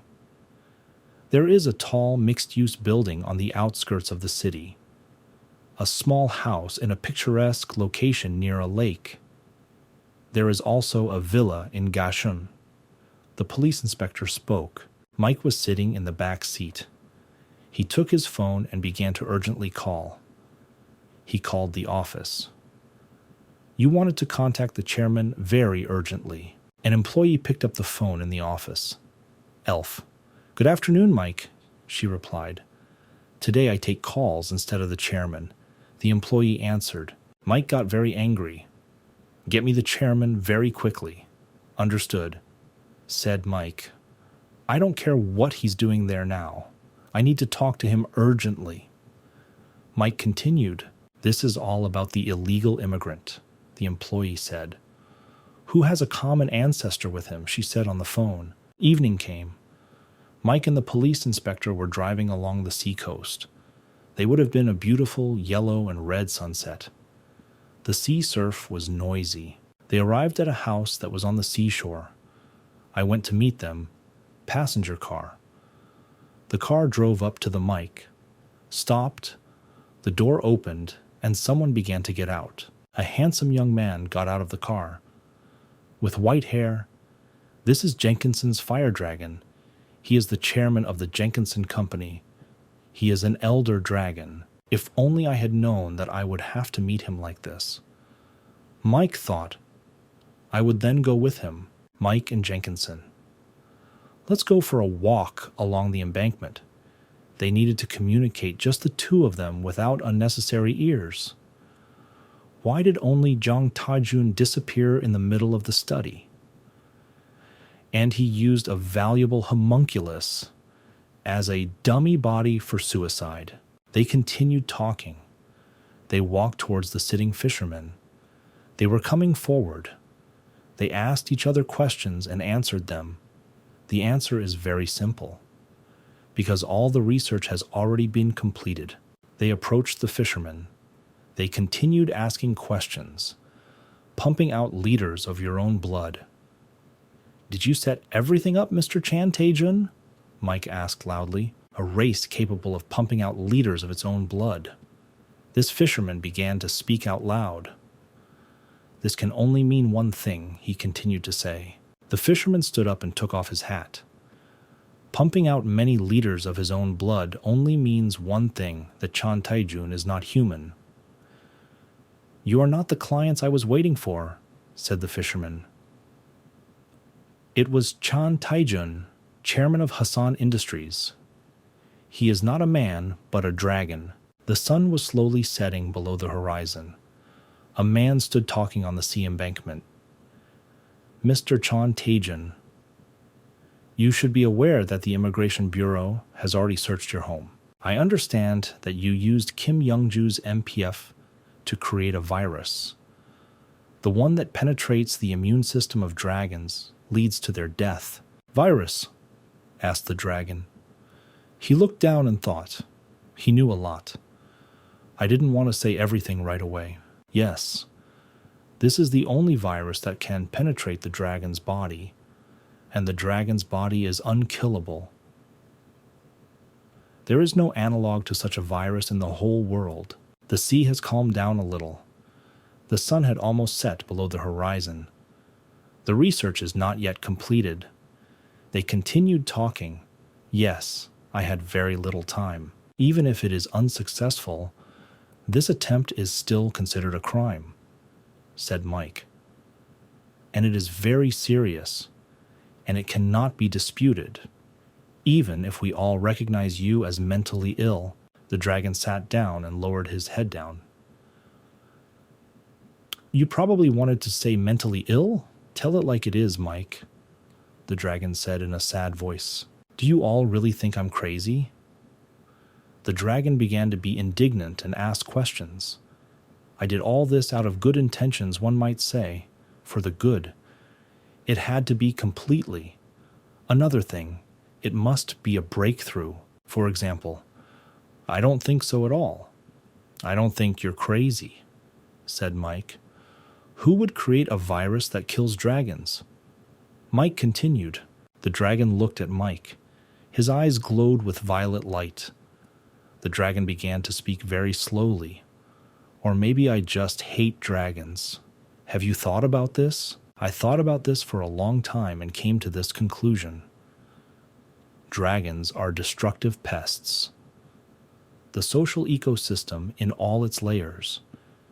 It's all the trouble from them, said the dragon. Mike stood listening carefully to everything the dragon said.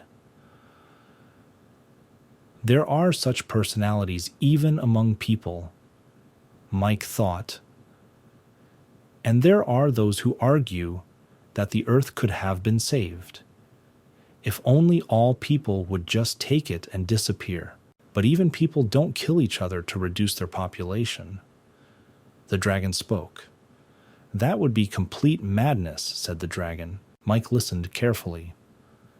The dragon really spoke the truth. Dragon, I think you've already gone crazy, Mike said. The dragon sat down and began to speak. Think about it. Dragons are bad. Dragons are the rot of society, and it doesn't matter how everyone defends against them. The dragons will subjugate everyone anyway. Other races are like colorful paints. Eventually they will mix together among themselves. But dragons are like oil. They always rise above the water. The dragon continued to speak to Jenkinson. Dragons suppress and dominate other races, polluting society. Am I wrong, Jenkinson? Asked the dragon. Tajin, I am not interested in your absolutely inadequate thoughts and speculations. Jenkinson said. He was very dissatisfied with listening to all this that the dragon was saying. Mike held his magical sharp knife behind his back. Mr. Chon Tajin, please tell me, do you have earthly citizenship? Agent Mike asked. Mike took his knife with both hands. Or can you provide me with your residence permit, allowing you to legally be on Earth? Agent Mike asked. The dragon was silent for a very long time. Then he raised his eyes a little and answered. I don't have any of the above. Unfortunately, I have none of this. Once again, said the dragon, May turns on her dark magic. Once again he cut his palm and blood flowed in a strong stream and carried on the wind. I knew it, Mike shouted. The entire coast, the entire sea, and all the buildings were illuminated in white and blue light. There was magic all along the coast. A very strong wind began to rise and blow. It was a very strong hurricane wind. Jenkinson, why are you standing around and doing nothing? Mike asked loudly. I just don't want to fight with my species. It's pointless. Jenkinson said. The wind died down a little. Jenkinson took off his tie and held it in his hand. He looked at the dragon.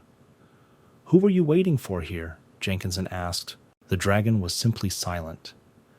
He turned away from them. He just silently decided to continue doing his job and sit quietly and fish. Jenkinson was very annoyed and hurt by this. So then it will be so, since you refuse to answer and remain silent. Then I have no other choice. Jenkinson said. Suddenly, the sky and sea connected with a large, bright, fiery ray. It was clear what Jenkins began to include in his magic. He began to transform. He was very angry. Everything around went dark. It began to rain heavily. The water began to recede from the shore. Mike just stood there silently and kept his hands in his pockets. He understood what was about to happen. A huge, powerful dragon appeared in front of him. This dragon's eyes burned with fire. Drops of water that fell on the dragon's skin immediately hissed and dried, causing steam to escape into the air. This dragon had the longest wings. Agent Mike had never seen dragons like these before. He was especially impressed by the powerful front and hind legs. The dragon also had a long, thick tail. As expected, dragons are very fierce and vindictive. Thought, Mike. It was raining heavily. Mike also used his magic, and a bright light purple light flew along the entire coast. Mike stood on the ground and watched the dragon fly. It was Jenkinson. The dragon flapped its wings several times. It was so powerful that the water in the sea scattered in different directions almost to the very bottom. Then Mike began to watch as a seemingly ordinary fisherman on the shore began to turn into a brown dragon. This spectacle was not for the faint of heart. But Agent Mike has already seen a lot of things in his 800 years of work. Mike stood and looked at these dragons. It's been a long time since I fought dragons. Not to mention 2 dragons, said Mike. Mike was very focused on this fight. Indeed, Mike hasn't had a battle with 2 dragons at once for a long time. 2 dragons in one day, said Mike. The dragons attacked each other. Their passions were always open. They breathed and growled at each other. The battle took place in the sky. Mike stood below and held his sharp magic knife at the ready. It was raining heavily and a strong wind was blowing. This distracted and disturbed Mike. He still remained fully focused. He held his knife ready. There was loud thunder and lightning flashing in the sky. There was a terrible storm at sea. The waves reached several meters. A squally wind tore down everything in its path and carried water straight to the shore. Radio began to be broadcast in houses. News. Attention, unidentified giant typhoon. It walked along our coast and touched the entire country. The radio was broadcasting. The Korean Meteorological Service is currently investigating the causes of this crazy typhoon. Highly recommended for residents living in the surrounding area. Please review our city's disaster evacuation plan. The radio continued to transmit. Most importantly, we ask all residents to refrain from any walks around the city. At that moment, in one of the apartments, a girl was sitting on the floor and looking out the large window. She saw what a storm was happening outside and said, "Taejin." There was a fitness center in one of the buildings. Mostly elves worked there. The lights were on in all the windows. The gymnastics mats were scattered throughout the hall. An elf was sitting on one of these. The elf was female. She performed complex gymnastic exercises and looked out onto the street from her large window. It was John Mian. She is 42 years old.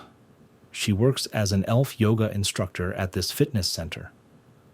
At the moment, she was alone in the hall. There were no clients yet. While performing her exercises, the instructor heard loud, incomprehensible sounds. The sounds were clearly coming from outside. The instructor stopped and began to listen.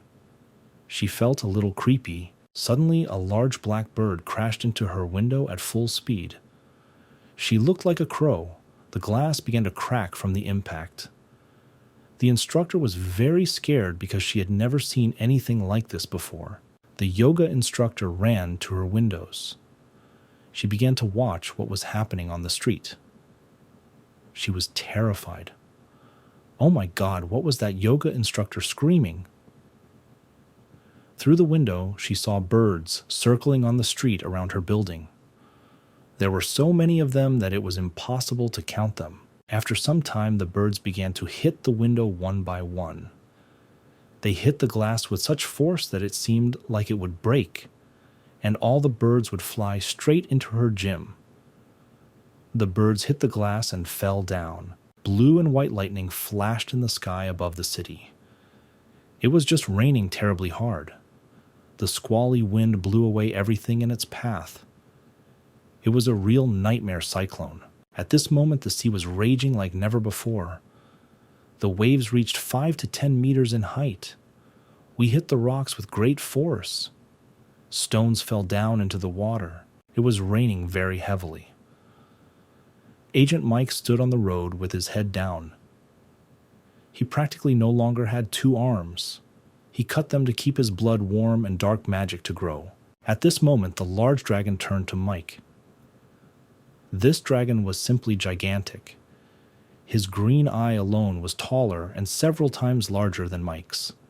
The dragon said, "And he really is stronger than he seems." One large dragon flew across the sky above their heads. The other dragon continued to talk to Mike. To be honest, he really deserves to be called an elder dragon, the dragon said to Mike. Agent Mike looked at his hands, and there were practically none. He was bleeding, losing his blood, which meant that he was losing his strength.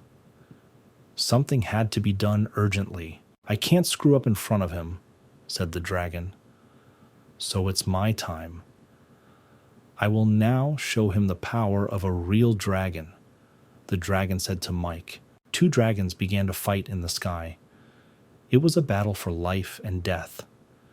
The energy and magic of dragons was all over the sky. Their rays and lightning intersected with each other. The sky was lit with fire. One dragon began to spew fire from its mouth. It was a big fire. It was very big. It seemed that everything in the path of this fire should burn and crumble into ashes. Another fire, on the contrary, began to use super magic. It emitted violet and white rays from its mouth. It was like electricity. Something like a giant stun gun. Mike observed such an interesting picture. He stood on the ground and saw two dragons fighting in the sky above the sea. They directed beams of their energy and fire at each other. The purple beam and the fire beam met somewhere in the middle of the sky. Agent Mike also participated in this battle. He clenched his fist with all his might, so that as much blood as possible flows out of his palm. The blood turned into his dark magic and energy. He must be ready to fight at any moment. Mike, bleeding, continued to control the battle and help the dragon Jenkinson. He was covered in blood. Well, his dark magic was working. She added strength and confidence to the dragons. Mike, what are you doing? Also not possible. Take care of yourself. So will you lose all your powers? Magic doesn't solve everything, but we still need you. Red beams scattered around Mike. They were everywhere. He was losing a lot of strength, but his energy was working. He couldn't stand by and just wait. He began to wave his arms vigorously. Fiery rays of light and energy were sent towards the dragon. They flew straight into the sky. He really wanted to help. Suddenly, everything became quiet. Everything around Mike became bright. It seemed to him that he could be transported to another place. Was it really a teleport? Mean Mike? Mike hadn't seen this place before. He'd never been here. He was a little scared, unusual, and he didn't understand what had happened.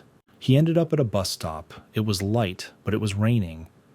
The stranger was still sitting next to him. This is the place where you spend your last strength before death. Mike put his hand forward to catch the raindrops that were falling straight from the sky. What kind of place is it? Mike asked the stranger. It doesn't matter, the stranger said. It's just a bus stop. You are not a person in your body, said a stranger. No, not at all, answered Mike. Great. Then you can decide for yourself what to do with this necessary information that I will now tell you, said a stranger. Listen to me carefully and remember every word. The stranger turned to Mike. The last time the will was in the private safe of the main bank of the city, a large bus began to pull up to the stop. Stranger. He got up from the bench and walked towards the bus to leave. I really hope that you will get to know it, said a stranger. Wait, before you leave, please answer my question. This is about your plan. Who helped you? Mike asked. I don't know them. I just accepted help from them, said a stranger. And he left, so that my virus can spread without reaching the periphery. The green bus has left. Mike remained standing at the bus stop. There was a strong, thick fog around him. He, as always, reflected and thought about what he was just told. The roof, the bloody body of the dragon, lay in the sea. The rain was stopping. The wind was no longer so strong. The cyclone was leaving and the hurricane was retreating from the city. It has been some time since there was a battle between two dragons. Another nice sunny day has arrived. The sun was shining and the weather was simply magnificent. Mike went to the flower shop. In this store, you could buy everything. Flowers, seedlings, bushes, and trees. This would be a favorite flower shop. He went inside the store. The salesman met him in this store. Mike is interested in the price, what and how much it costs. There was a radio on the table of this store, which started talking again. They spoke the news. We move on to the next important news. The government explained the unusual storm that covered the entire coast of the city last week as a natural anomaly. The seller became indignant. My God, but who believes in all this nonsense? Are there really such things? The seller said loudly. It's a natural anomaly. Don't make me laugh, the seller said. Mike stood nearby and was silent. Mike began to think. I expected this. It was never possible to hide the consequences of this battle with the dragons. This battle was too noticeable for all the inhabitants of this city. The autopsy was problematic. Mike remembered Jung Taejin. This was actually very important information. So Jung Taejin revealed one big secret to Agent Mike before his death. The secret was this. He infected the body of the homunculus, which was disguised as a corpse with a virus. But the virus was actually not easy. The whole point of this is this. Magic works when it comes into contact with temperatures of 500 degrees and above. That was the whole point. Mike walked outside from the flower shop. He decided to catch a taxi. The lighthouse really didn't like walking. He continued to think about reflecting. And if the corpse was cremated, then the virus would have to begin to multiply. Mike continued to think. A taxi pulled up to him. Mike got in and drove off. Mike drove and continued to think. Then the virus would have to begin to multiply. And then mix with dust and spread everywhere. But this will not happen. He carried the corpse to the Immigration Bureau. They will announce the virus when they examine the body. Mike was driving to his office. It was already quite late. Evening came. Mike walked in to go up to his office. He sat down at his computer and began to work. It was necessary to reread a lot of information about what was happening, about what happened. He wrote a report on Jung Tae-jun on the computer. He wrote it long ago, even before he took the body to the bureau. Now I was just rereading it. A guess flashed through Mike's head. He thought it was better for him to leave the body, although he rarely relied on instinct. But 800 years of experience told him, now we need to act against our instincts. Mike continued to think. Mike thought about it. He needed to draw the right conclusions from all this. So we know. This virus only affects dragons, said Mike. But how can this be useful to me? Everything is clear. It's just the human smell that gives me away. Is Kim Young-ju okay? Mike wondered. He began to remember all the events, everything he heard, and everything he was told. He remembered how he was sitting at the bus stop. He remembered not only all the words, but also the smell. What a person smelled like. Well, okay, Mike thought. She stabbed me in the back 3 times. The first time when she admitted that for several months in a row, she cheated on me with a dragon. The second time was when she used drugs on me, treating me like a lab rat. And the third when she called me greedy for other people's goods. And one day she almost kidnapped me. At the same time, a stupid dragon. Mike continued to remember everything that the stranger at the bus stop told him. It was quite interesting. Looks like I'm the worst man in the world. Since she wanted to kill me alone 3 times, the stranger concluded. Mike sat and just remembered everything verbatim. Mine continued to sit at his computer. Let's sum it up, Mike said. Jung Tae-jun intends to donate his share of shares in Hassan Industries to a charitable foundation. Heir to all his property, including accounts, mutual funds, works of art, jewelry, patents, real estate, and so on. Mike continues to talk. A human woman appears who kept in touch with him until his death. Mike leaned his elbows on the chair. I started to think. That's what he's coming for, said Mike. You're just pathetic if you can't express your feelings, because nothing will matter when you're dead. It's just a fact of life. This is a simple truth and pattern for all earthly, all mortals. The girl stood on the coast. In the water on the shore lay only the hat that the dragon was wearing. She stood and was very worried about her beloved. He left me, she said. Evening was coming. The sun was setting below the horizon. It illuminated the entire sky with a red glow. It was just very beautiful. The girl raised her lover's hat. He left me forever again, she said. The girl pressed the hat that belonged to the dragon to her chest. She truly loved him. It was true love. Although I often hated him, and she even tried to kill her several times. She pressed his hat even closer to her chest. Tears flowed down her cheeks. She cried, I never stopped loving you. Taejin, my boss. The girl on the beach continued to cry and grieve. She sincerely regretted that her beloved was no more. Agent Mike spread the cards on the table. Damn it, why am I so unlucky? Said Mike. Weather forecast. Without rain, it will be too hot. Beware of sudden storms. There is an opportunity to reunite with a person you haven't seen for a long time. Strange drought, Mike said. But it will still rain. By the way, the health forecast may also turn out to be incorrect. Mike continued talking.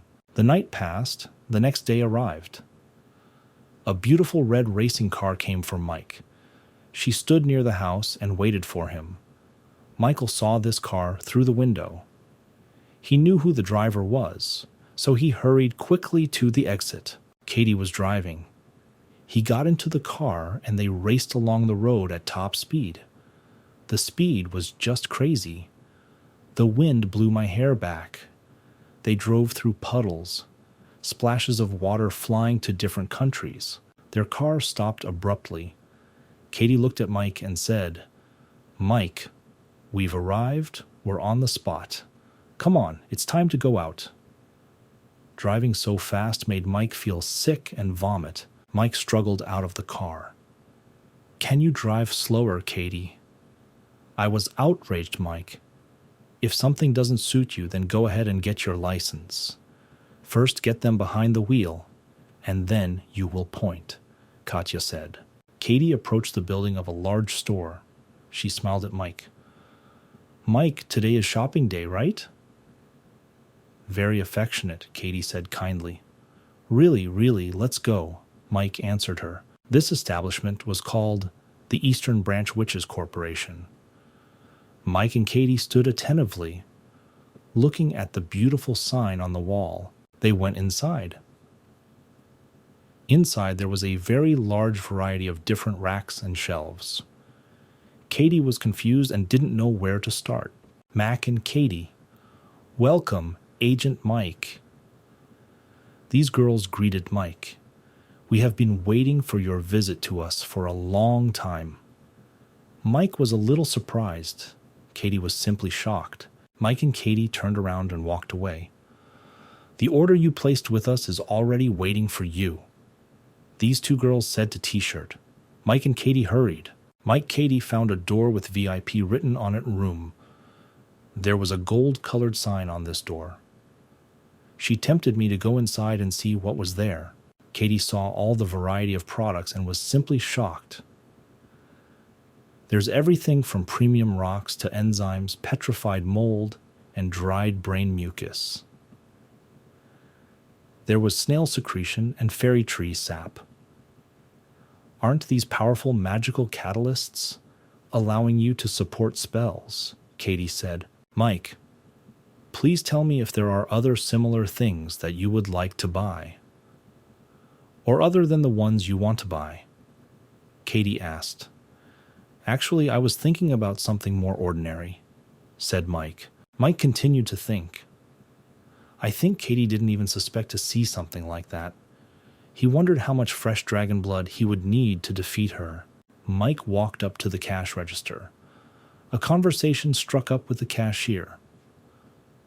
I will help you pay for $3 billion, the cashier told Mike.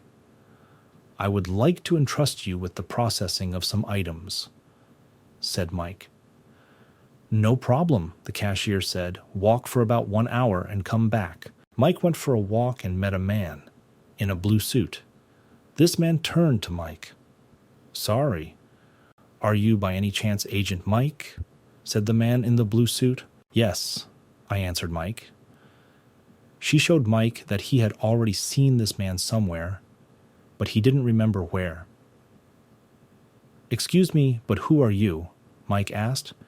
"And I'm Jung Mang Yu." Max remembered that this was the lawyer in the case of Jang Tae-jun. This was due to his will, and this lawyer helped him write the report. The lawyer handed the t-shirt his business card. "Sorry, I couldn't give you much time then because my schedule was too full," the lawyer said. "Well, since fate has brought us here, I suggest we sit together and chat." The lawyer and Mike sat down on a chair at the table. They began to communicate. "So you're an immigration bureau agent, is that right?" the lawyer asked Mike. "Yes, this is absolutely true," said Mike. "Tell me, please, don't you do private orders, Mike?" The lawyer was very confident in his request. But Mike, on the contrary, was shocked by this question. Mike even leaned back a little in his chair in shock, but there were very surprised eyes. "Sorry, but if this is not some special case, then I will have to refuse you." "Sorry," said Mike. The lawyer was a little embarrassed. "Oh, sorry, I didn't actually know about that," the lawyer said. "You know, Mike, there is one problem, but it's not mine. It's my client's problem," the lawyer said. "I completely forgot to say. I have one more thing to do on the third floor. Therefore, I am forced to leave you and go to the third floor." The lawyer handed the t-shirt his personal business card. "Mike, but if you still change your mind, then be sure to call me. I will be very much looking forward to your call. Be sure to contact me," the lawyer said. Max began to return and look for Katie. He began to think, is this really what I guessed? Although maybe not it. I met this troll just a few days ago. Finally, Mike found Katie. She was still in the store where he left her. "Katie is here. Are you still here? Come on, it's time for us to go back. Let's go to," said Mike. Katie was leaving the building. They walked through different floors and were silent. The mother had one hand in her pocket and was carrying a black suitcase in the other hand. Mike asked Katie. "What?" Mike answered. "I want to ask you one question, but I ask you to answer me truthfully." Katie said, "Okay, no problem, ask." Mike answered, "Tell, you really haven't committed any crimes, have you? Have you ever done personal data laundering before?" Katie asked Mike. Mike thought very hard. At this moment, he did not know what to answer Katie. "Katie, do I look like any of these?" Mike asked. "I don't know. I considered both of these options." Katie said, "Although there is more, either you lived an absolutely innocent life, or have never been involved in serious incidents. I think you're quite ordinary." Katie said, "Mike, can you answer one question for me?" "Let's talk," Mike said. "Speaking of which, you're not women, right? Just tell me the truth." Mike couldn't stand the pressure and turned to Katie. "What are you saying? No? Are you crazy?" said Mike. "You're just hiding a lot from me. Are you sure you're not a woman? Just tell me the truth. Answer me. If you have seriously changed your gender, then this goes beyond all boundaries," Katie said. "Katie, yeah, what are you even talking about? I don't understand you. Which gender, which woman, I didn't change anything." Mike answered. They wanted to leave the center, but there were a lot of guards at the door. The red carpet was shot at the entrance. The guards were talking to each other on walkie-talkies and headphones. One guard in the middle was shouting, "Delta Brigade, stand by. Alpha Brigade, be ready." All the guards were very tense. Mike understood that he was meeting some very important guest. One guard continued to talk into the microphone into the earpiece. Everyone is afraid at the ready. The chairman will appear shortly. Mike did not understand what was happening and which chairman he was talking about. Soon an old man appeared on the red carpet. In appearance, he was many years old. They supported him on the left and right so that he would not fall. They helped him walk and move around. There were a lot of guards around. 2 employees of the center came out to meet the old man. "Welcome to the chairman," they said and bowed. "Good afternoon," the chairman replied. Mike just stood there with one hand in his pocket, and the other he was holding his black suitcase. Katie, for some reason, also bowed to this chairman. Mike did not yet understand what was happening and who this person was. Suddenly, the chairman abruptly jumped out of his seat and ran towards Mike with quick steps. All the guards were shocked. They did not understand what was happening to this old man. Where did he get so much strength to run down this red carpet on this red carpet? Mike was shocked too. "What? What's happening?" he said out loud. "Mike." Mike remained in his place and waited to see how events would develop further. The chairman practically reached Mike. He stumbled and fell very loudly, falling with his arms outstretched. Mike and Katie jumped back in fear and surprise. All the guards ran up and stood around the chairman lying on the floor. They were shocked by such a run. Until recently, the chairman could barely move on his feet, but now he was running, jumping up like a young man. "Hey, what have you done to our chairman?" the guards shouted. The chairman rose to his feet. He extended his hand towards the guards and shouted loudly, "Stop." All the guards stopped and closed their mouths. The chairman knelt in front of Mike. He moved his hands to the side and asked, "You, Mr. Mike?" The chairman asked. "Yes," I answered Mike. Kneeling, the chairman smiled. His eyes shone with happiness and joy. He looked at Mike and said, "Sister." "I knew it," said Katie. "What kind of sister am I to you?" Mike objected. "Actions are transferred to the security department." A respectable woman in glasses, a jacket, and a red blouse was sitting at the table. "I think I asked you not to call me when I'm at work, or you forgot," the woman said in a dissatisfied voice. It was Larissa Andreevna, head of real estate security at Jenkinson. Little fairies were flying around in the office. Her race is fairy, a little girl with blonde hair and blue eyes. The ears were sharp like those of elves. Well, the little fairy sat down and crossed her legs. "To begin with, I want something very tasty and sweet for my information, like a cocktail. And then I'll tell you everything," the little fairy said. The little fairy sat and drank a cocktail through a straw. I was very tasty, so she even closed her eyes with happiness. "Everything is quite... Come on, tell me quickly. I'm tired of waiting." "Why did you come to me so suddenly?" Larissa asked. The little fairy sat and blew bubbles from a straw. Finally, the little fairy began to talk. "I found traces of someone.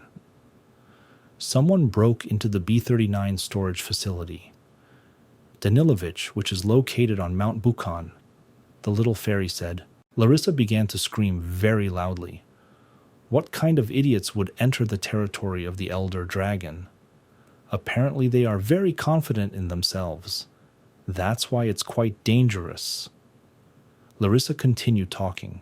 If they did this while the chairman was away from the ground, will they definitely start working soon?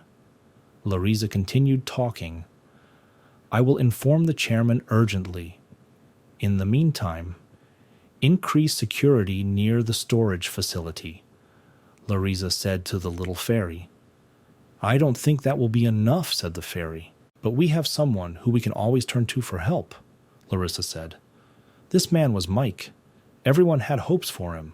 Little sister spoke out. "Little sister, why sis?" Katie kept asking. "Oh, sorry, I'm just used to calling the teacher that," the chairman said. The guys constantly called each other sisters. "True, this was 30 or 40 years ago." "Yes, it was too long ago as I understand it," the chairman said. Long time no see, teacher Mansick. Very politely, Mike said to the chairman, How are you? How are you, and how is your health? Mike asked. The chairman was very happy. The guards ran up to the chairman to help him up. How cool it turns out, do you remember me, Mike? The chairman said. But I just run a small alchemy shop. Mike, are you still studying magic? Warned by the chairman. I quit teaching and now just worked in the immigration office. Mike answered. Oh my God, it's impossible to believe Teacher Mike is now an agent, the chairman said. A man who wouldn't hurt a fly is now doing such cruel work, the chairman said. So you're an agent from the Bureau? Do you accept private orders or only from legal entities? The chairman's daughter asked. Daughter, are you saying something like that? The chairman said. The daughter leaned closer to her father. She was confused.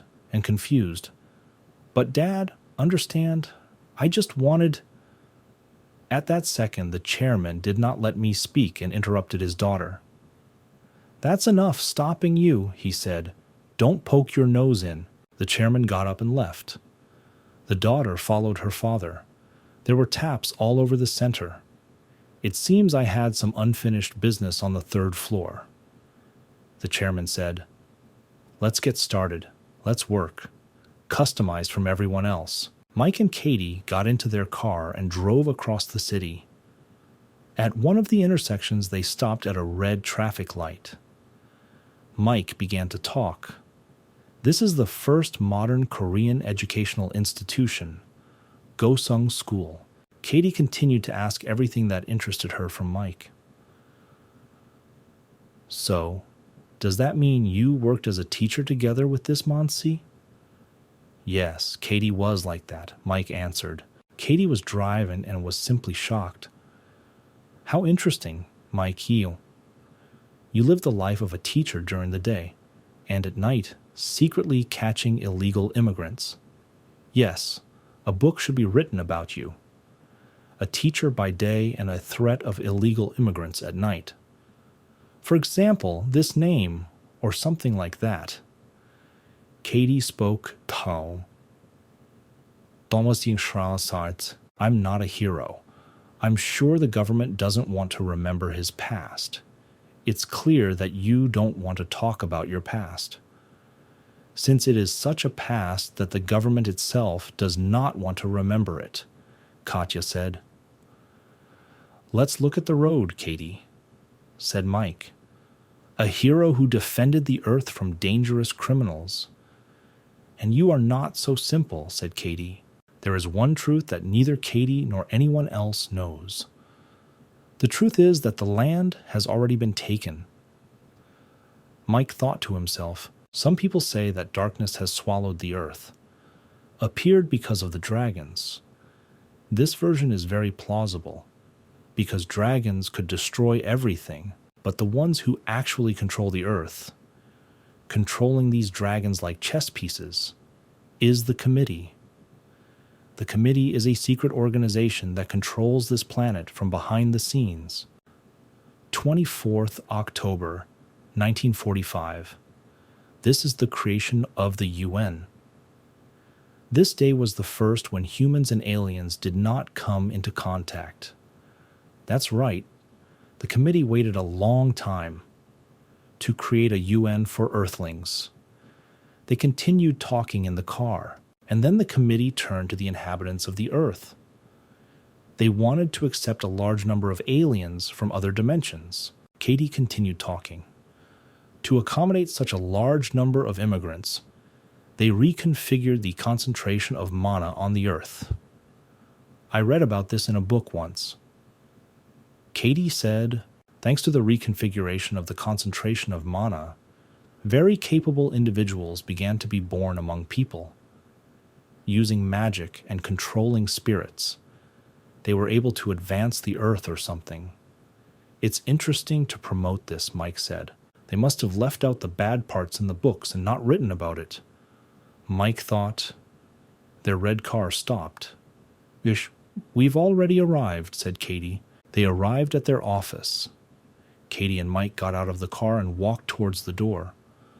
On the street in a wheelchair, and they were met by an old elf. It was the owner of his bookstore. The first target of group immigration was the alphas. People invited elves for their appearance and knowledge of magic. This was the main selection criterion. Mike continued up the stairs to his office, but the path along which they moved to the ground, to be honest, was used not only for its intended purpose. Mike continued to talk. Criminals from other dimensions began to use this distant planet Earth as a refuge. Or they just thought it was a new gold mine and just started coming here. Mike walked to the door and began to open it into his office. Katie, you can call it a day. Or do you still have some things to do? Mike asked. Katie was shocked by so much new information. It turns out she knows very little, Mike. To be honest, I want to listen to more of your interesting stories over tea. I understand you, Katie. Okay, go grab a cup and come. My office doors are open, said Mike. Mike went into his office to open his computer and read the message he had received. Katie came and sat and drank tea. Well, I listened carefully to the story that Mike told. You really won't tell me anything else? Katie asked. No, finish your drink quickly and leave, Mike said. Katie left. Mike walked around his office, thinking and reflecting. Suddenly there was a knock on the door. Who asked, Mike? Today, I no longer accept and do not expect anyone. The door opened and a tall young guy stood on the threshold. Long time no see, Mike, he said. It was an agent of the earthly dimension of the American branch. His name was Bradley. Katie brought tea for everyone into the office. They sat down on the sofa. Nice to meet you. My name is Katie, she said. May I know the reason for your visit? The working day is already over. We do not accept, Katie said. The three of them sat on the sofas at the table and drank tea. Katie, don't worry. I just worked with him a long time ago. That's all, said Mike. Oh, so that's what it's all about, Katie answered. Bradley was in a good mood. Mike, you are so callous. I'm not even talking about all the others. But at least once in your life you can call me Bradley, Bradley said. I mean, this girl didn't call you? Which? Mike asked. She never contacted you? Bradley was surprised. Who are you even talking about? Mike asked. What do you mean, who am I talking about, Dell? Her name is Dell, Bradley continued to tell. Mike became sad, took a cup of tea in his hands, and lowered his eyes. No, unfortunately, no one called me. She didn't even call. In general, why did she suddenly have to call me? Said Mike. Katie didn't like this girl talk. She began to worry and worry. Mike, is there something wrong with you? Who is this? Katie asked. It's just that she used to be my wife, Mike said. Evening came, and it was already too late to stay at work. Our heroes went to a bar that was located on a nearby street. You could spend time there even until the morning. There was good drinking and music playing. Mike and Bradley walked up to the bar. They looked at the bottles with which they stood on the shelves, and they began to place an order for the bartender. Double gin tonic, please. And me too, they told the bartender. It was an unusual bar. Behind the bar, the bartender looked like a real tree. With his branch, he took a bottle from the shelf and began to pour it for the men. The tree bartender was mixing drinks. They had never seen anything like this before. It was a little wild, but it was new. They sat with their mouths open and watched as the tree poured water into their glasses. When the cocktail was ready, the tree handed the glass forward. Instead of a hand, the glass was clamped by a tree branch. It was very exotic. Tree bartender. It's simply amazing. Very happy, Bradley said. So, I'm having a toast, Bradley shouted loudly. Let's drink a glass to Mother Nature, Bradley said. He raised his glass and began to drink. As soon as Bradley drank, he immediately screamed like crazy. Part of the drink, he managed to jump onto the floor. "How my throat burns," Bradley shouted. "What kind of swill did you give us?" he asked the bartender loudly. "Doesn't this remind you of our old days?" said Mike. "Do you remember the previous dimension where you and I worked together?" "I remember. Just remember," Mike said and smiled. Bradley felt a little sick. "Yes, it's true that all the alcohol there is like that," Bradley said. "So strong that it is impossible to distinguish real alcohol from burnt alcohol." Bradley continued. "Since you've already drunk, you can start," said Mike. Mike did a little of his signature magic. A slight blue mist was drifting through this bar. He made a soundproof barrier. Mike began to think and reason again. Mike Fogg, what is an agent from America doing in Korea? For him, it was still a mystery. Bradley, why are you here? Bradley. Mike continued to think and ask questions to himself. A large plate with various fruits was placed on the table. Mike reached out to grab some fruit to snack on. "What are you doing here, accompanying the princess?" Mike asked. "Yes, that's exactly it." "You always knew how to guess quickly," Bradley said. "This Princess Vermi is from the Galanko dimension. I think this was broadcast on the radio a couple of days ago." Mike remembered that today Princess Vermi will honor our dimension with her presence. The first country where she will stop will be Korea. Mike remembered, "Please tell me your secret, friend." "Why is the American Bureau even involved in escorting the diplomatic party arriving in Korea?" Mike asked. "Probably worried that their local security guards won't cope," Bradley said. "Rumor has it that they turned to the Earth Immigration Bureau for help. Therefore, the reason why the Korean government turned to America for help is that the number of escorts requested. It was so huge that the entire Korean branch was missing." Bradley continued talking. "And then there is the rumor that this is to pave the way for Group 8 immigration." Mike was very surprised. "Eighth group?" Mike asked. "But so many 40 years have passed with the witch," said Mike. "Wait, but the rise of Princess Vermi's race. On average about 4 meters. So the 8th group immigration probably won't happen. They are even taller than trolls." The men continued to sit at the bar and talk. "Even if we take into account the height of earthly buildings, it will still be difficult to implement. That is why there are rumors that the committee is preparing intensively." "Isn't it interesting?" Bradley said. "Yes, but I would be interested in hearing something a little different." "About that girl Dell," said Mike. "When we completed our mission with you, we were sent to Earth, and Dell was sent alone somewhere. Her payout amount is about 500,000.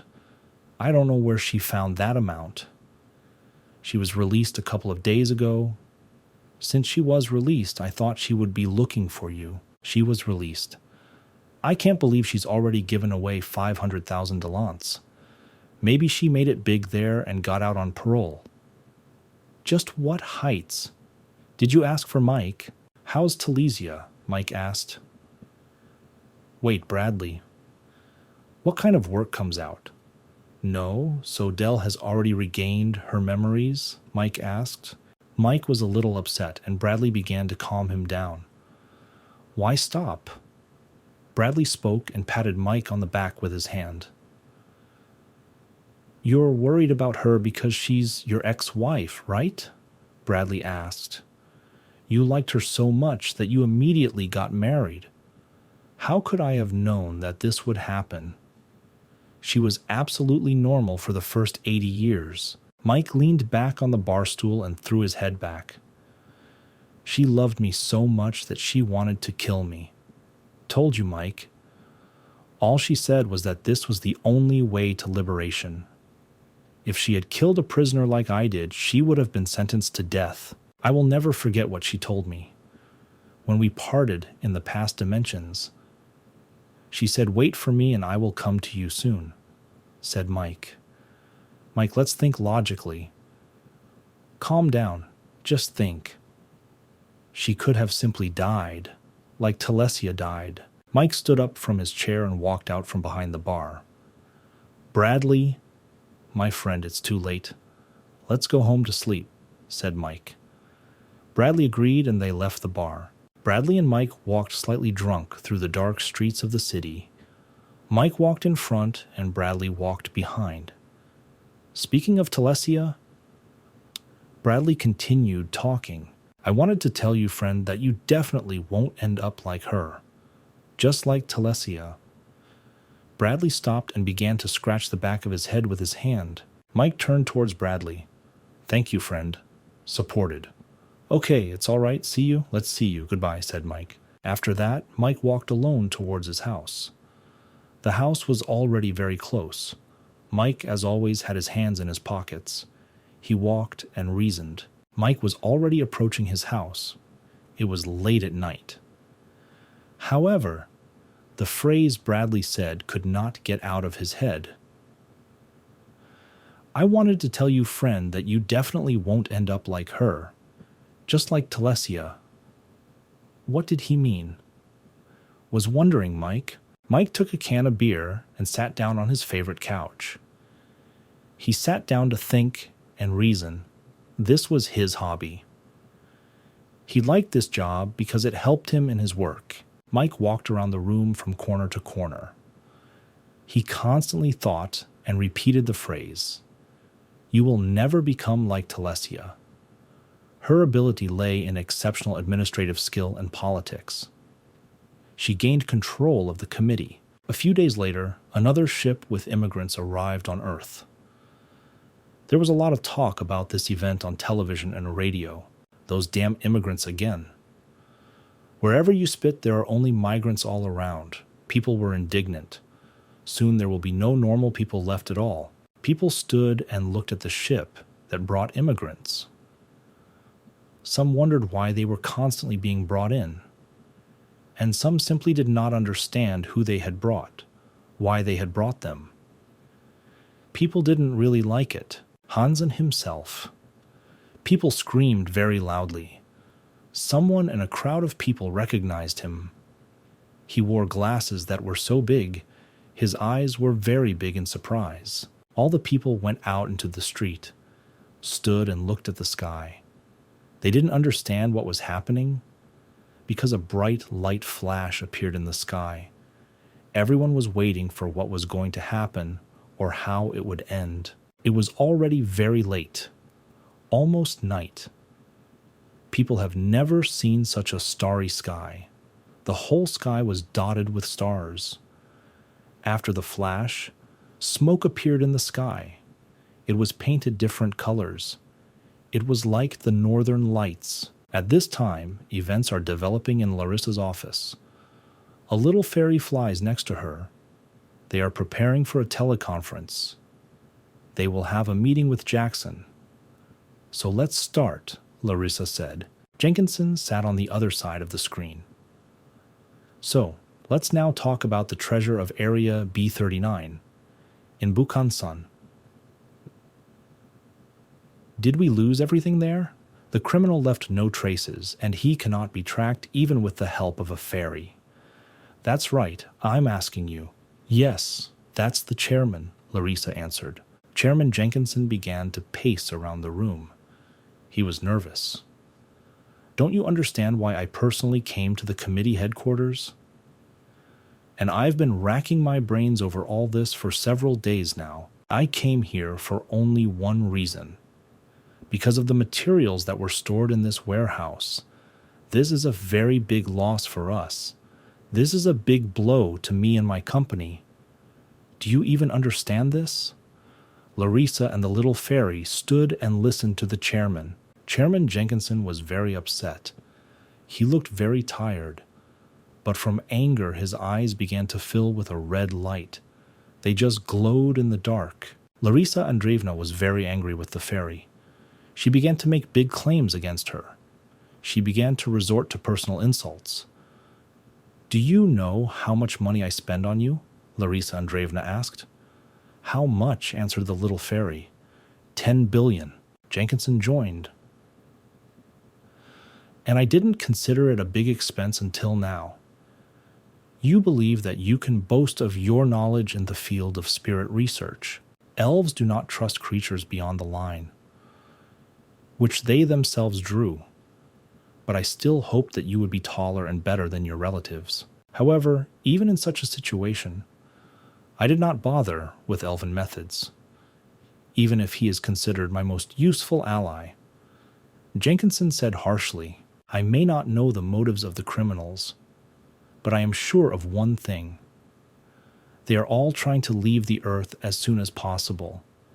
Therefore, I will inform the committee about this immediately, so that they close all spatial exits on Earth. Campbell, contact them. Tell me that I agree to any conditions. Make a note of this to yourself. As soon as we finish the dialogue, contact him immediately." Chairman Jenkins said, "It will be done." Larisa answered. Chairman Jenkinson sat down. In fact, mentally he was very tired. He sat thinking and constantly sighed deeply. Typing is a pain in the ass. Chairman Jenkinson said, "I didn't want to burden him even more," said Mike. Mike sat and played board games. He was in a good mood. "What is road control? Who even came up with such nonsense?" Mike asked very indignantly. "You guys are out of luck. You have total control from all sides. Everyone is looking out for you. Even if Princess Vermi is strong, why control all of Seoul?" "Told you, Mike. It hid the details of the princess's movements to make it difficult to track. Have you finished your beer?" "I've already finished mine. I'll go get some more. If you want, I can take it for you too." While leaving the apartment, Inspector Johnny noticed strange smoke. This smoke resembled dark magic, but for some reason it smelled of very tasty food. This is what stopped the inspector. At this time, Katie was frying food in a talking magic frying pan. The food was a little burnt, which is why all this smoke was coming from the kitchen throughout the apartment. What is she cooking there? The inspector thought. Is it even possible to fry anything in a magic talking frying pan? Johnny didn't understand this. Police Inspector Johnny returned home. "Mike, let Katie keep this frying pan. It seems to me that it will never be washed off." Inspector Johnny laughed. "Enough chatting, let's get on with our game," said Mike. At that moment his phone rang. Who can take such a decisive moment? Mike asked and looked at the phone. What does she need at a time like this? Police Inspector Johnny began to ask who it was. Who? This is a good-for-nothing elf who got himself into something again. Michael was explained that he should appear near the Grey Mountains as quickly as possible, so Mike and Larisa Valentinovna stood near the large gate, on which was written B39. These were the same warehouses. The door to the warehouse was slightly open. Unfortunately, I didn't see anything myself. A little fairy was flying near Mike. Even a fairy who can communicate directly with the spirit world is unable to find clues. Mike said indignantly, "So we have no way out of the situation at all?" asked the little fairy. Mike approached Larisa to chat. "What have you already tried? Have you tried anything else besides talking to spirits?" Mike was interested. Larisa Valentinovna began to answer. "Not much time has passed since the fire was extinguished, so I didn't have time to do much. But I called one person with psychometric abilities. True, this didn't help either."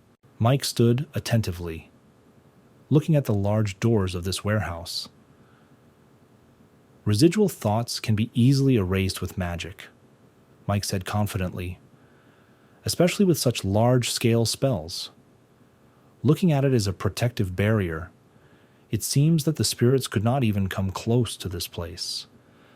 They would simply be carried away by these spells. The surviving animals ran away, and there was no one left around. Well, what about animals that are already dead? Mike had a lot of questions, but didn't have answers yet. He took his magic knife in his hand. Mike, as always, held the knife in his palm. He ran the blade hard across his arm and cut it. Mike began to use his dark magic. Instantly, everything around him turned black and red from his palm. Blood flowed and spread in the wind. A very strong wind began to blow. The wind became very hot. Everything seemed to be heating up. Larisa Valentinovna was practically blown away by the wind. What it is? I don't understand. Larisa Valentinovna screamed loudly. A strong clatter of hooves was heard in the forest. Soon a large, beautiful deer stood in front of them. He had simply gorgeous horns on his head. The horns glowed red and pink. Larisa Valentinovna and Mike stood looking at the deer. What it is? I don't understand anything. Please explain, Larisa asked loudly. This is the spirit, to whom the souls that died in suffering conveyed their pain and resentment. Even if magic is involved here, sweeping away the remnants of thoughts and even souls in its path, they will always remember the moment of their death. At this time in the city, it was a nice, warm, calm evening in the city. The sun was still shining. Small clouds floated across the sky. The action takes place in a tattoo parlor. How I missed those times when only the human race was called people. The tattoo artist was tattooing a design on an orc. The orc constantly screamed he was in pain. You can be more careful. I asked you to be more careful, the orc client shouted. We've already had enough of it with our tolerance. Who will fight for our rights? To human ones, the master thought to himself. The client was constantly grumbling and complaining that he was in pain. The orc client was very dissatisfied. He was angry. Damn it, it still hurts, but no one stuffs anything anymore. He came for the sake of a unique sketch. I also paid some money. Yes, for such pain they should do it for free. The orc was indignant. When the orc left, he said a few more ugly, insulting words to the master. Hey, master, God forbid I get blood poisoning. All responsibility will be on you. Just know that, the orc said. Yes, of course we agreed. The master smiled and said, Only now you can't drink, smoke, or go to the sauna for a week. And most importantly, apply the ointment that I gave you. The tattoo artist's name was Duyong-sok. It's crazy how many prohibitions there are. The orc client continued to be indignant. I myself would try for a week without drinking, smoking, or washing, simply in human conditions. The orc was indignant. Dirty animal, thought the tattoo artist. At this time, near the police station, something began to happen. Cars began to arrive. Police officers one after another. A very large number of green goblins were detained. One of them was on his knees, holding his palms together in front of him, and simply begged him to let them go and forgive him. One policeman waved his baton in the goblin's face. He threatened him with violence. Come on, get up and quickly, go to the bus, I told you. The policeman shouted loudly. Sorry, the goblin answered. Oh, you green creature, get up quickly, I told you. The policeman yelled even louder and swung his baton violently. A police inspector approached the young policeman, put his hand on his shoulder and stopped him. What are you doing? Asked the police inspector. Oh, Inspector, you misunderstood. The young policeman made excuses. I also heard that goblins are like young children, said the young policeman. That's enough, said the inspector. They began to talk quietly so that no one would hear. Never say anything like that again. Remember this once and for all, Police Inspector Johnny said. The inspector fed the goblin, and the young policeman realized that it was not so scary. Suddenly, the phone rang about Policeman Johnny. It was Mike. It's strange he's never called before, thought the police inspector. Mike spoke. Remember, among all the violators we had one with a tattoo. Yes, but I'm not talking about him now. I'm talking about his tattoo, Mike said to the inspector. You can find out from him where he stuffed them. Yes, of course, without problems, Johnny said. Mike was reviewing some documents. So that's it, said Mike. This tattoo inscription turns out to be in one very ancient language. Translated means... Suddenly, Mike fell silent. Police Inspector Johnny also fell silent. He understood that the task was not easy to find out the tattoo parlor in which this tattoo was filled. But he really wanted to help Mike. In general, the police inspector was serious that same nice warm evening. The action again takes place in a tattoo parlor. There was not a single person on the street. It was very quiet and calm. The tattoo artist was sitting in a chair and just relaxing. Today is an important day, he said. Maybe we should close the salon early today. There are no more clients anyway. And hardly anyone will come, the tattoo artist said. The tattoo master came out and began to lock and chain his workshop, his tattoo salon. The area was troubled. Therefore, it was necessary to close the interior securely. This is a long chain, metal, which was used to wrap the handles, and then a large barn lock. The tattoo artist was indignant. The old crows again turned up the entire trash can. Those crows ruined his mood. There was trash lying around. Immigrants from other spaces only take away the jobs of our citizens. Remember that immigration policy is designed to support for the mastery of slavery as an important economic factor. And of course, remember that those who decided to move to us somewhere far away have a home. But land is all that people have. And if we lose it, we simply will have nowhere to return. There were too many of these harmful dirty birds. They sat on the wires and shit down on the road and on the cars. They fought in the air and flew straight to the ground. Indeed, feathers very often fell straight from the sky like snow, or like fallen leaves from trees in autumn. Mike caught one of these feathers. He held it in his hand and looked at it. Large black and gray crows circled right around Mike. They weren't afraid of him at all. Some flew up to him and landed directly on his shoulder. Like old friends and acquaintances, the master then returned home. Something was constantly being said in his headphones. He always listened to it. With quick steps, he moved home, tired and irritated. And while we have more and more allies, we can fight this propaganda. For now, the greatest threat to us comes from two races. Absolutely right, these are dragons and orcs. At this time, near the doors of a large hotel, Bradley stood there with a small woman. I look forward to our cooperation during your stay at the hotel, the little woman said. This is a translation. My name is Olga. I am a translator. I'm very glad to meet you, she said. So Olga is a translator, a dwarf woman. Bradley was very pleased with himself.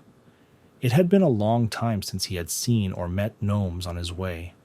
And here is a dwarf woman, Bradley thought. Follow me, Agent Bradley, said the dwarf woman Olga. The two of them walked along the long, beautiful corridors of this luxurious hotel. Bradley asked, Tell me, how is Princess Vermi feeling? To be honest, the princess is very worried right now. I think you are aware of the important negotiations between the Korean Committee and the Kingdom of Glanko regarding the level of security, right? Olga spoke. Olga continued talking. We are very pleased to be able to appoint such a professional as you, Agent Bradley, as head of security. But she still believes that security is insufficient, Bradley said. The main thing is not to think badly of her, Olga said. They approached a large brown door. I'm afraid I have to leave you here, Olga said. The princess is in this room. Come in, but first you need to knock. Bradley started knocking on the door. The answer was simply silence. He knocked again and again. There was silence behind the door. Then Bradley knocked again and simply opened the door. Bradley went into the hotel room. He saw in the distance near the window some kind of lump of white sheets and towels. It seemed as if someone had gotten out of the shower and was simply admiring nature through the window. Then Bradley noticed a green tail, like a crocodile's, lying on the floor. Let me in, Bradley said. The answer was also quiet. But at that moment, this huge crocodile's eyes were already burning with yellow fire. It was clear that the crocodile was unhappy with the uninvited guests. Very suddenly, the crocodile jumped out from around the corner of the room. The crocodile opened its mouth very wide and began to scream. He made incomprehensible and very disgusting sounds. Saliva sprayed in all directions from his mouth. Mucus dripped from my mouth straight onto the floor. Then, in all its glory and full height, the makeup artist appeared to be one healthy crocodile. Drool flowed and dripped onto the floor from his mouth. It was Princess Vermi. Rasa is a joker. Olga and Bradley stood covered in spit. This is her expressing her joy at meeting you. Olga spoke and apologized. She looks forward to working together for a long time and fruitfully. Olga continued. But, okay, I understand. Reassure her that I agree. She has nothing to worry about. Night has come. It was quite quiet. There was not a single star in the sky. The action takes place in one of the small houses on the outskirts of the city. By Yongseoknim, your check is almost complete. If you successfully complete it, you will immediately become one of the members of society. Great, that's good news. But before that, I would like to tell you something.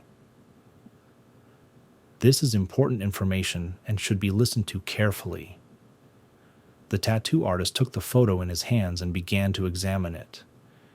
He already understood a little what was going on. These were photographs of the same type. There were orcs on them, with his work and his tattoos on them. Yes, we will talk about those tattoos that you gave to the orcs. What's the problem? The tattoo artist asked. These are inscriptions in an ancient language, right? They literally mean the following: slave, genitals, shit, animal.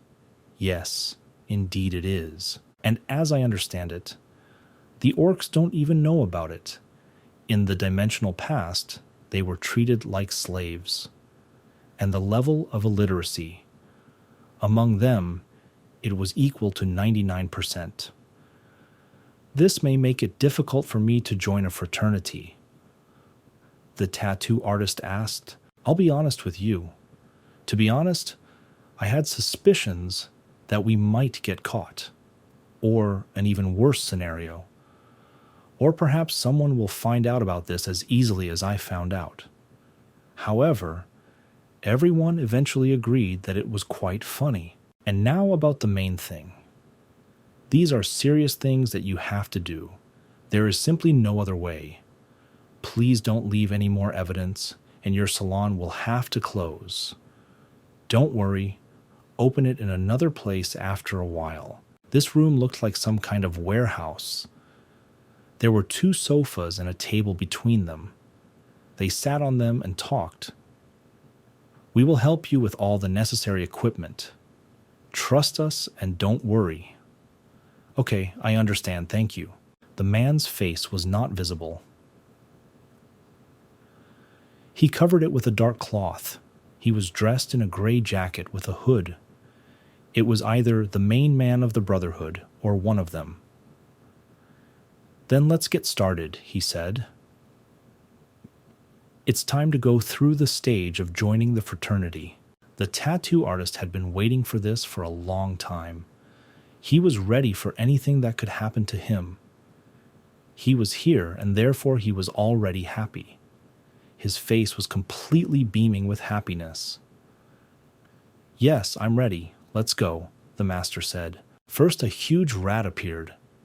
It was gray. Her eyes glowed purple. Her paws were so powerful, it seemed like she was just working out in the gym. And then different drawings began to glow on the wall. They were pink. These were various pictograms and a 6-pointed star. It was a hexagram. It is a star with 6 corners, which is formed from 2 equilateral triangles superimposed on each other. The tattoo artist was more focused than ever. His glasses reflected everything he saw. Everything around was dark, but due to the burning fire, it seemed that the whole room was illuminated. One of the fraternities approached the tattoo artist and handed him a knife. "I hope you understand what needs to be done." The man asked this. In the center of this room was a cross on which an orc was crucified. They offered to kill him and sacrifice him. The tattoo artist hesitantly took the knife in his hands. People from this brotherhood shouted at him, "Let's show your anger and let justice prevail." They shouted, "I can think, master. It's like killing a rooster. Orcs are not people. They themselves almost killed me several times. Everyone will be better off without them." The master continued to think. He was attuned to what he was asked to do. "Let's get together. Don't delay this," these people shouted to him. Org lay tied to a wooden cross. They gagged him so he wouldn't scream. Tears flowed from his eyes in a stream. He was not guilty of anything to be treated so cruelly. The tattoo artist was holding a knife with both hands. He swung it very hard. The knife was already behind his head. He wanted to thrust it straight into the orc's heart with all his might. Just pay them back in kind. People from the Brotherhood shouted and supported him, and so he began to strike. The tattoo artist closed his eyes so as not to see all this. The hands were already above the orc's body.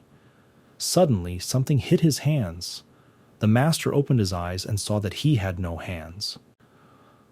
"What can't this be?" the tattoo master shouted.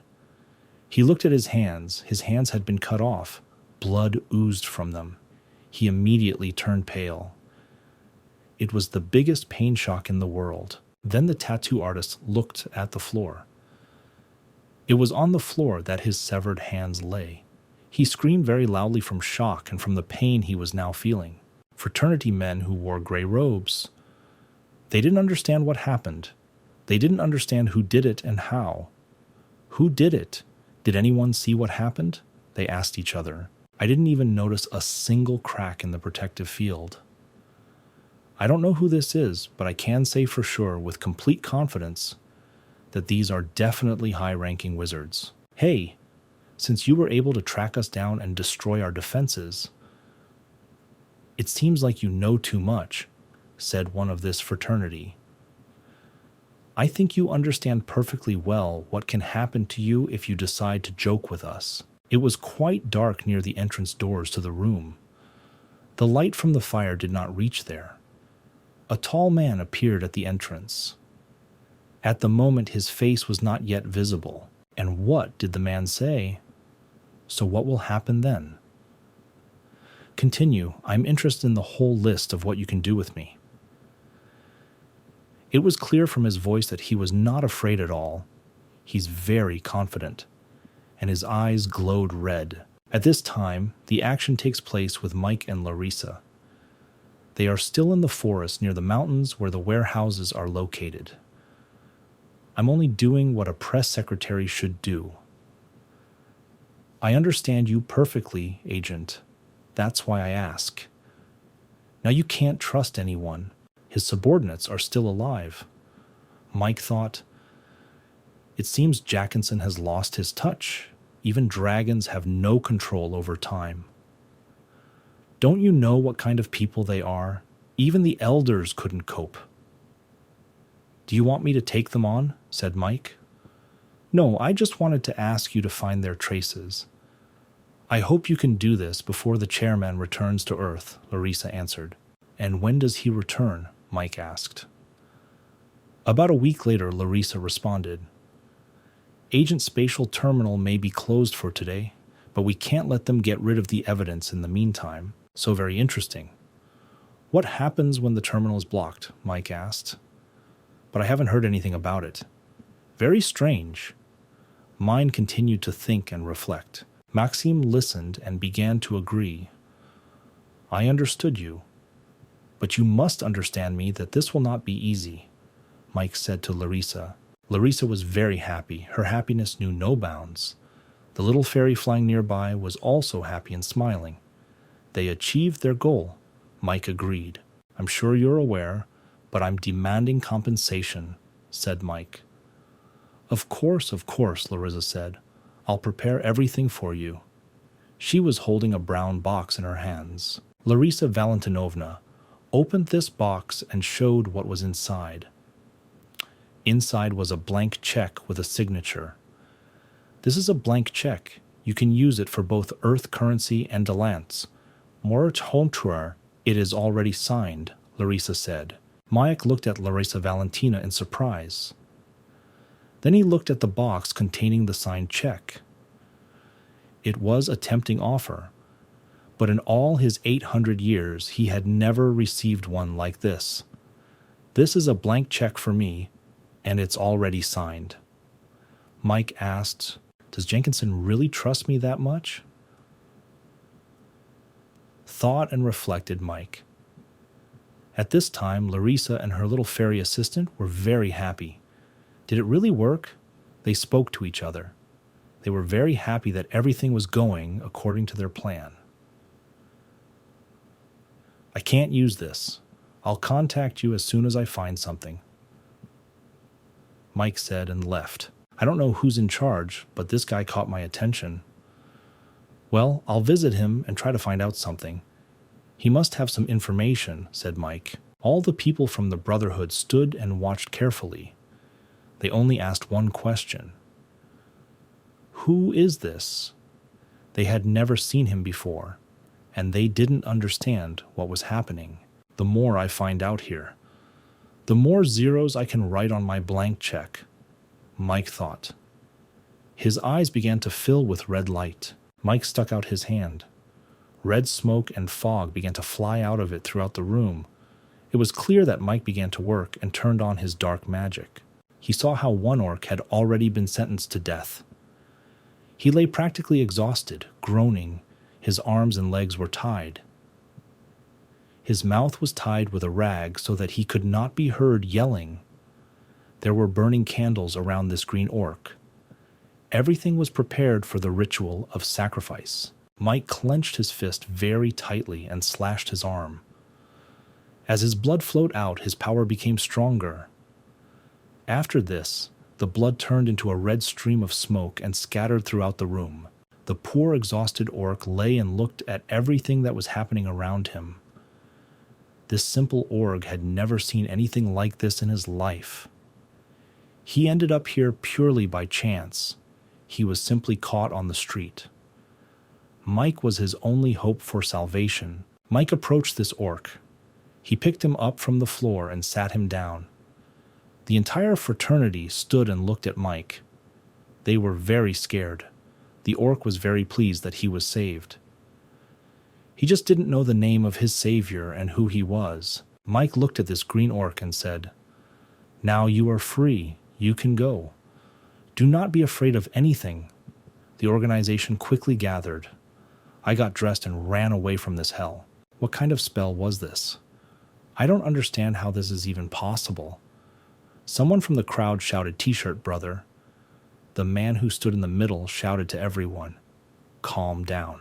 People from the Brotherhood began to communicate with each other and talk. It seems he is a master of everything that concerns magic. Others said we couldn't defeat him even if we attacked him all at once. One man from the Brotherhood party began to say T-shirt. I'll tell you this, without many words. You will still regret that you crossed our path, said this man. We secretly received a magical shield from the witch community. Now, with its help, we can reflect any spell back to the attacker. A crowd of fraternity men began to advance on Mike.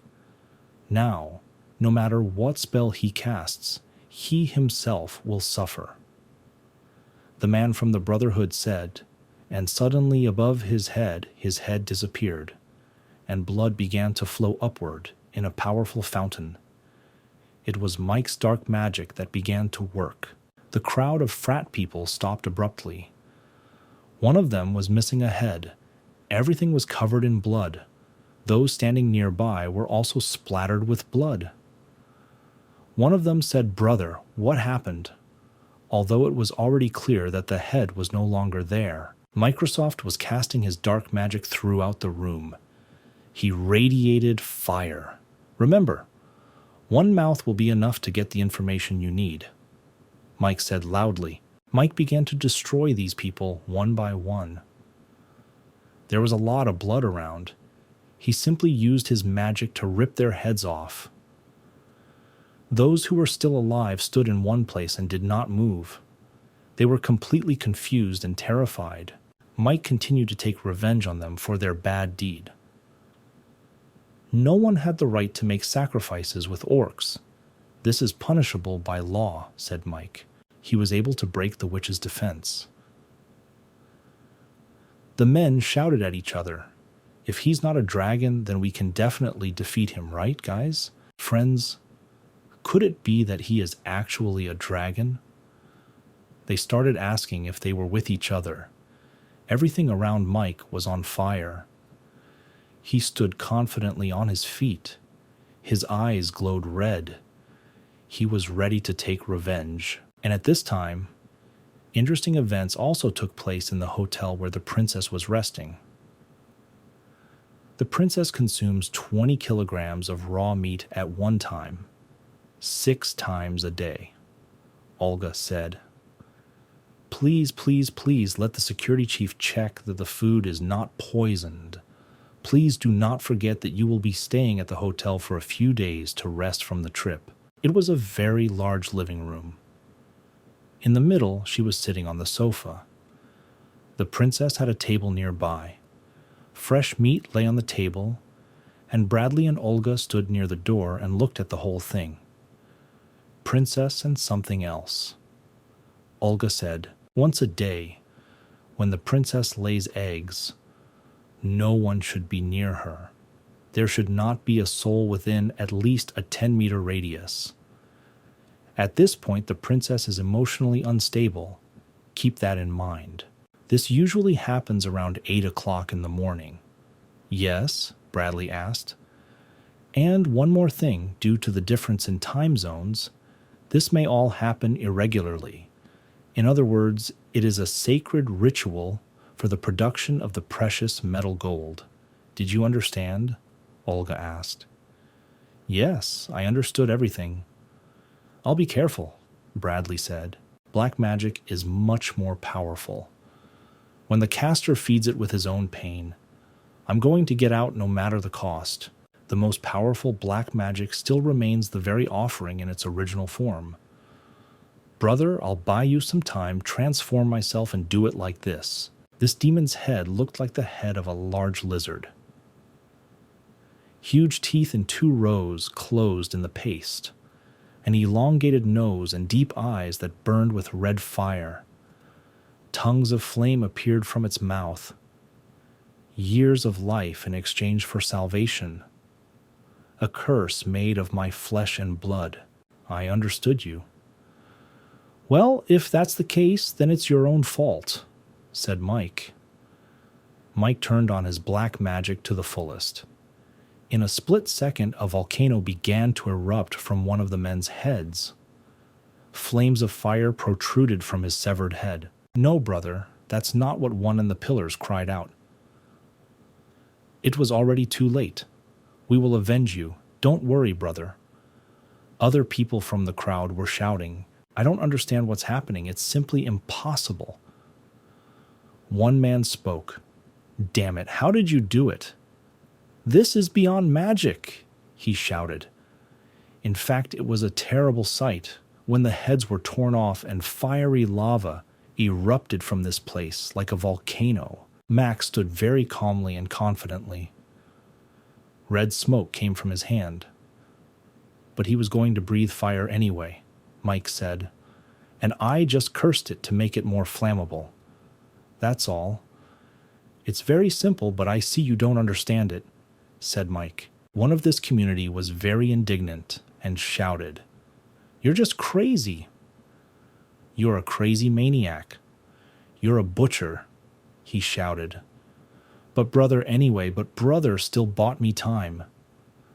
The man continued to scream. Mike spread his fingers on his palm and touched them to those pictograms and the six-pointed star that was drawn.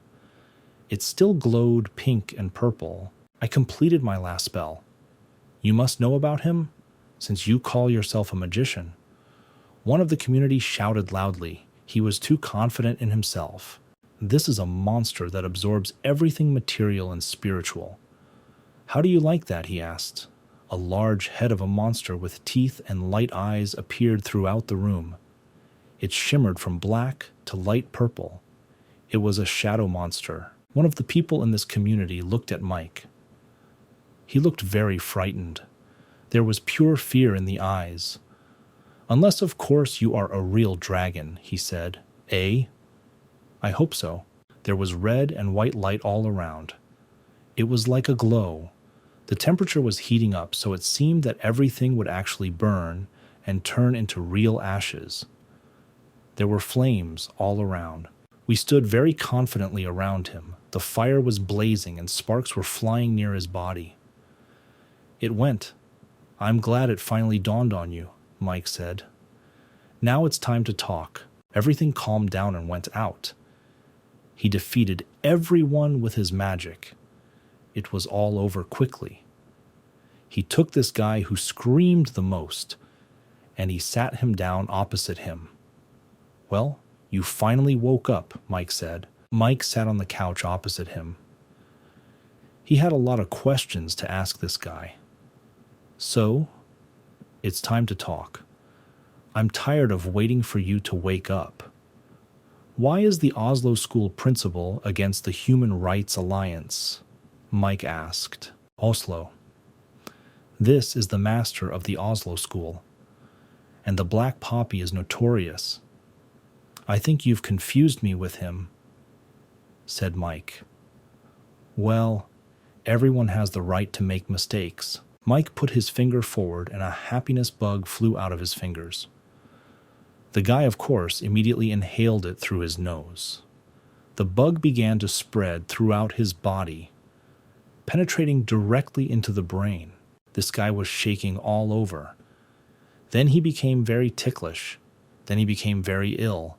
He tried to blow the bug back out with his nose. After some time, he succeeded.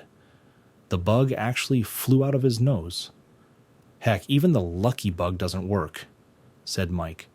"And you are stronger than members of society. Don't waste your time and just kill me," the man shouted.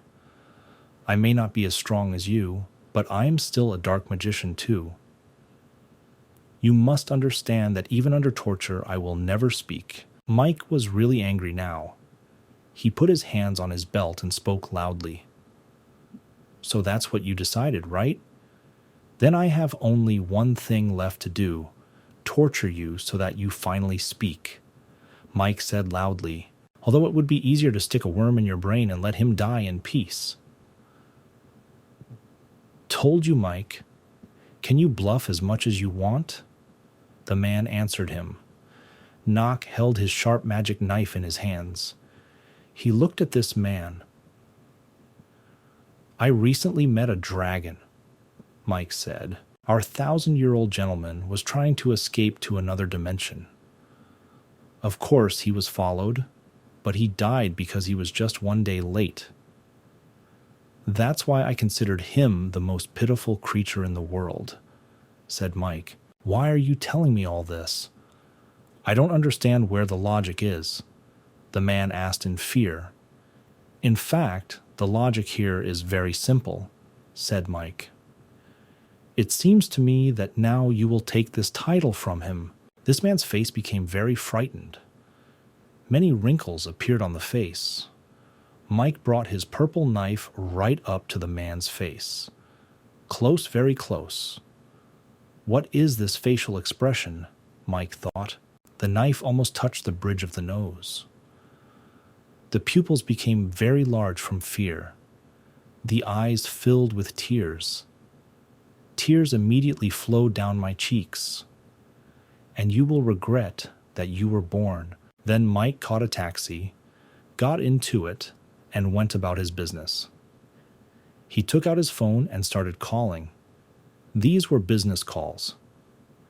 Hello. This is Agent Mike. Remember me? Mike spoke on the phone. Unfortunately, I was unable to obtain any information about that incident in the B-39 storage facility.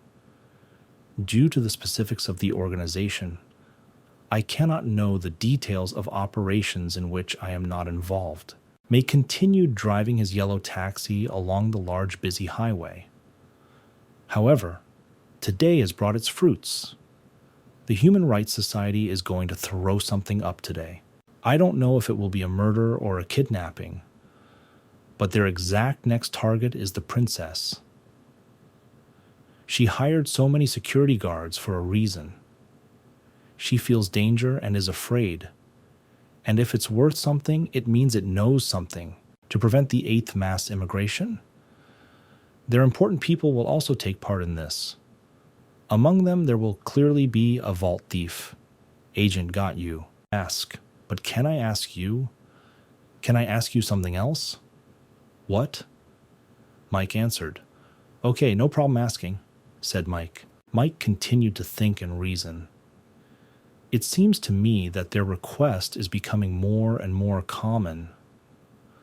Well, then I'll just start charging for my work and for my answers.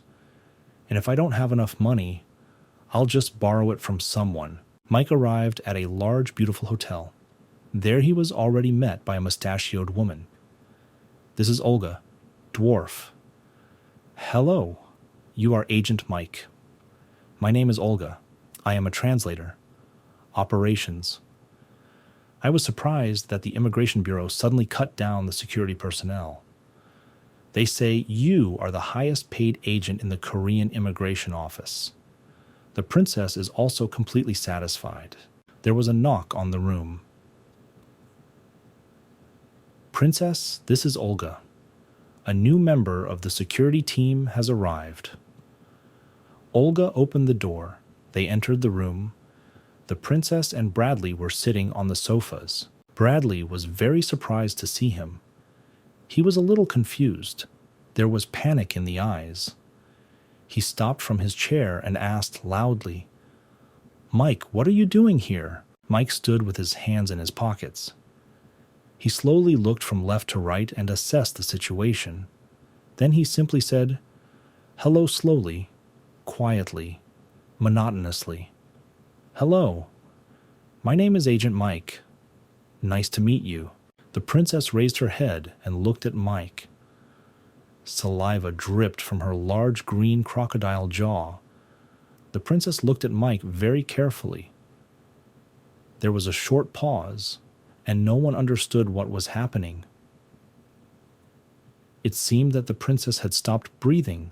What's happening? Mike thought. This crocodile, that is, the princess, began to feel embarrassed. Her cheeks turned red like a girl's from embarrassment and the awkward situation. The drool from the jaw began to flow even more. There was a specific smell in the air. Mike sniffed.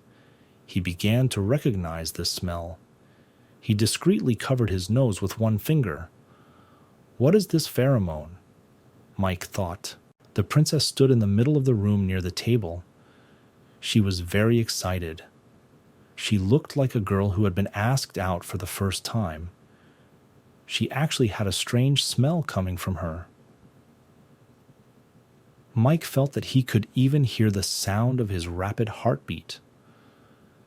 The room was indeed completely filled with a pheromone, with a pungent odor. The princess looked very pleased. She simply devoured Agent Mike with her eyes. This was noticeable to everyone. The pheromone turned the air around her pink. She looked at Mike and smiled. It was the smile of a happy princess. Mike stood and looked at the crocodile. He understood that this healthy big crocodile covered in drool was the same princess who hired a lot of guards. He understood that the princess most likely fell in love with him at first sight. Are you kidding? Mike thought to himself. Suddenly the princess spoke. It seemed to everyone that it was just a set of beech trees. Jik Gorim will give Opal Kavan dust. The princess said, "Oh my God, this is so sudden." The princess spoke for the first time in front of strangers. The translator said, Bradley jumped out of his chair in surprise. He was excited. "Oh God, quickly translate what the princess said," Bradley said loudly. "She said that this man would work for the production of gold." The translator said, "What? How is this possible? Have you already done this morning? Or not? Or I'm wrong," Bradley said. Bradley didn't know how to react to a princess who looked like the biggest crocodile he had ever seen. "Yes, but something happened," the translator said. The princess stood in the middle of the room. A yellow light streamed from her belly. It was more like the color of gold. The princess folded her paws over her stomach. "It is very interesting." Mike thought. He came closer to the window. He liked to watch and observe nature. And from this high floor of a beautiful hotel, the whole city was in full view. The view was very beautiful. The weather was wonderful outside. It was nice and warm like summer. The sun brightly illuminated everything around. White clouds slowly floated across the blue sky. Scorpions now lay eggs even when the sun is at its zenith. Mike thought to himself. The sun was really very high, which is why Mike was watching. As far as I remember, it used to be different. Mike thought, it's unlikely that he came closer to Mike. Mike, I didn't know that they would send any of your agents to help me. Bradley, my friend, don't worry. This agent turned out to be me. He smiled and said, Mike, and the Bradleys stood near the large window that looked out onto the balcony. Olga, we'll talk and come back. It won't be long. You won't get bored, I promise, said Mike. Yes, of course. Go without any problems, Olga answered. Mikey Bradley walked out onto the balcony. They went out there on purpose so that no one would hear them. Everything they say is, of course, a secret. What is a human rights community? Did Bradley ask Mike? Hush, you can talk more quietly, Mike said. Bradley began to speak very quietly, almost in a whisper. I, of course, have long suspected this. But for them to actually do this? Yes, it could ruin everything, Bradley said. It seems that it began to dawn on me, and I understood everything, Bradley said. Yes, that's why they sent someone like you here on purpose. So you think this is the princess's secret? Did Bradley ask Mike? Everything is possible here. All options, said Mike. Bradley thought and began to scratch his beard. Wait, then I need to double-check the terms of my contract on this case. We need to reconsider carefully, Bradley said. Yes, in general, nothing like that. Just nonsense that the princess came up with, Bradley said. Are you serious? Mike answered. Mike began to think and reflect. It seems to me that I have already encountered something similar before, Mike thought. Mo continued to think and reason. He remembered every detail down to the last detail. Those screams that I heard before arriving on Earth? Mike remembered. These screams. We were in pain, Bradley said. The women of Salton told what they had to go through almost every day. A curse from nature.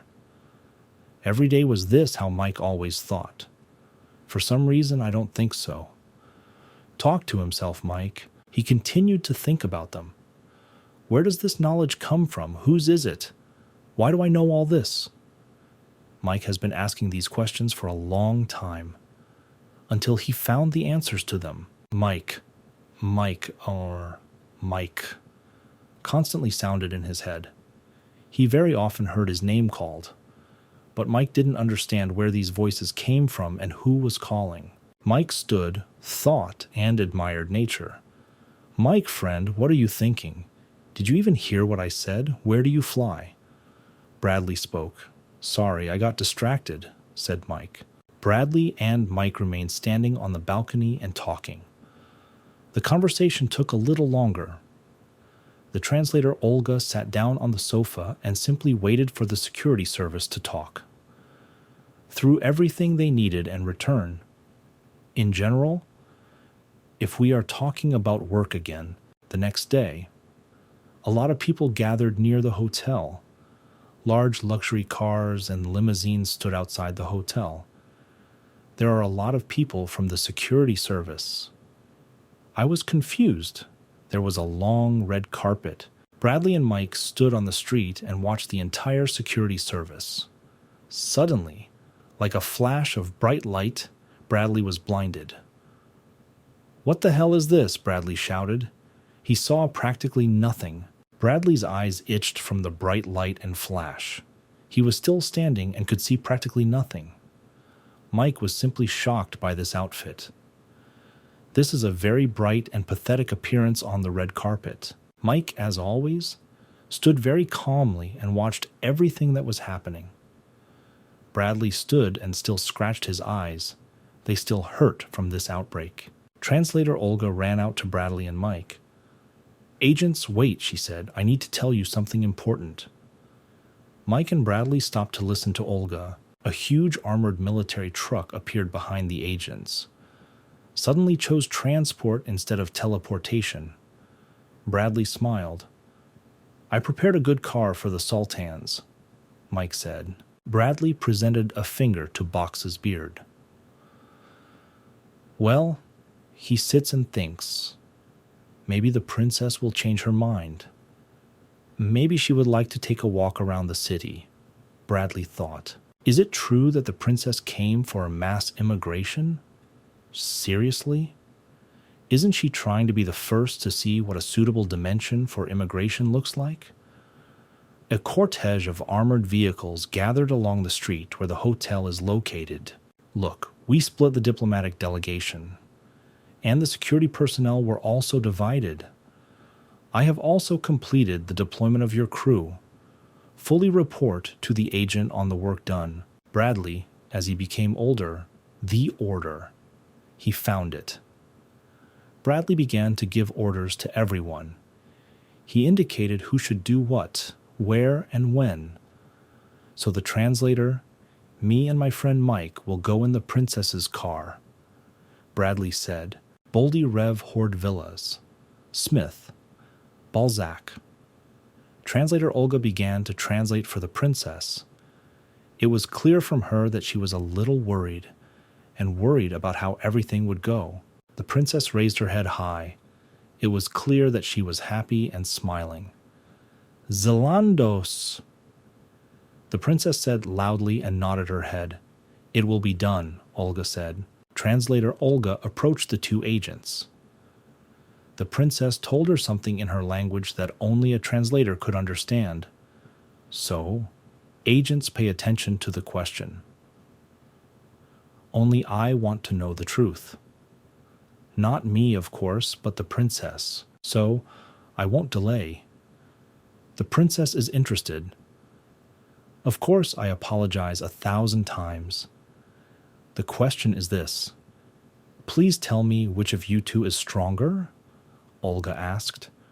What? Bradley asked indignantly. So the satisfied princess rode in her large armored car. The choice was obvious, of course. Between Bradley and Mike, the princess chose, of course, Mike. She was driving her armored truck and beaming with happiness. Opposite the princess, Mike and her translator were sitting in a chair. Mike, even sitting in the chair of this armored car, put his hands in his pockets.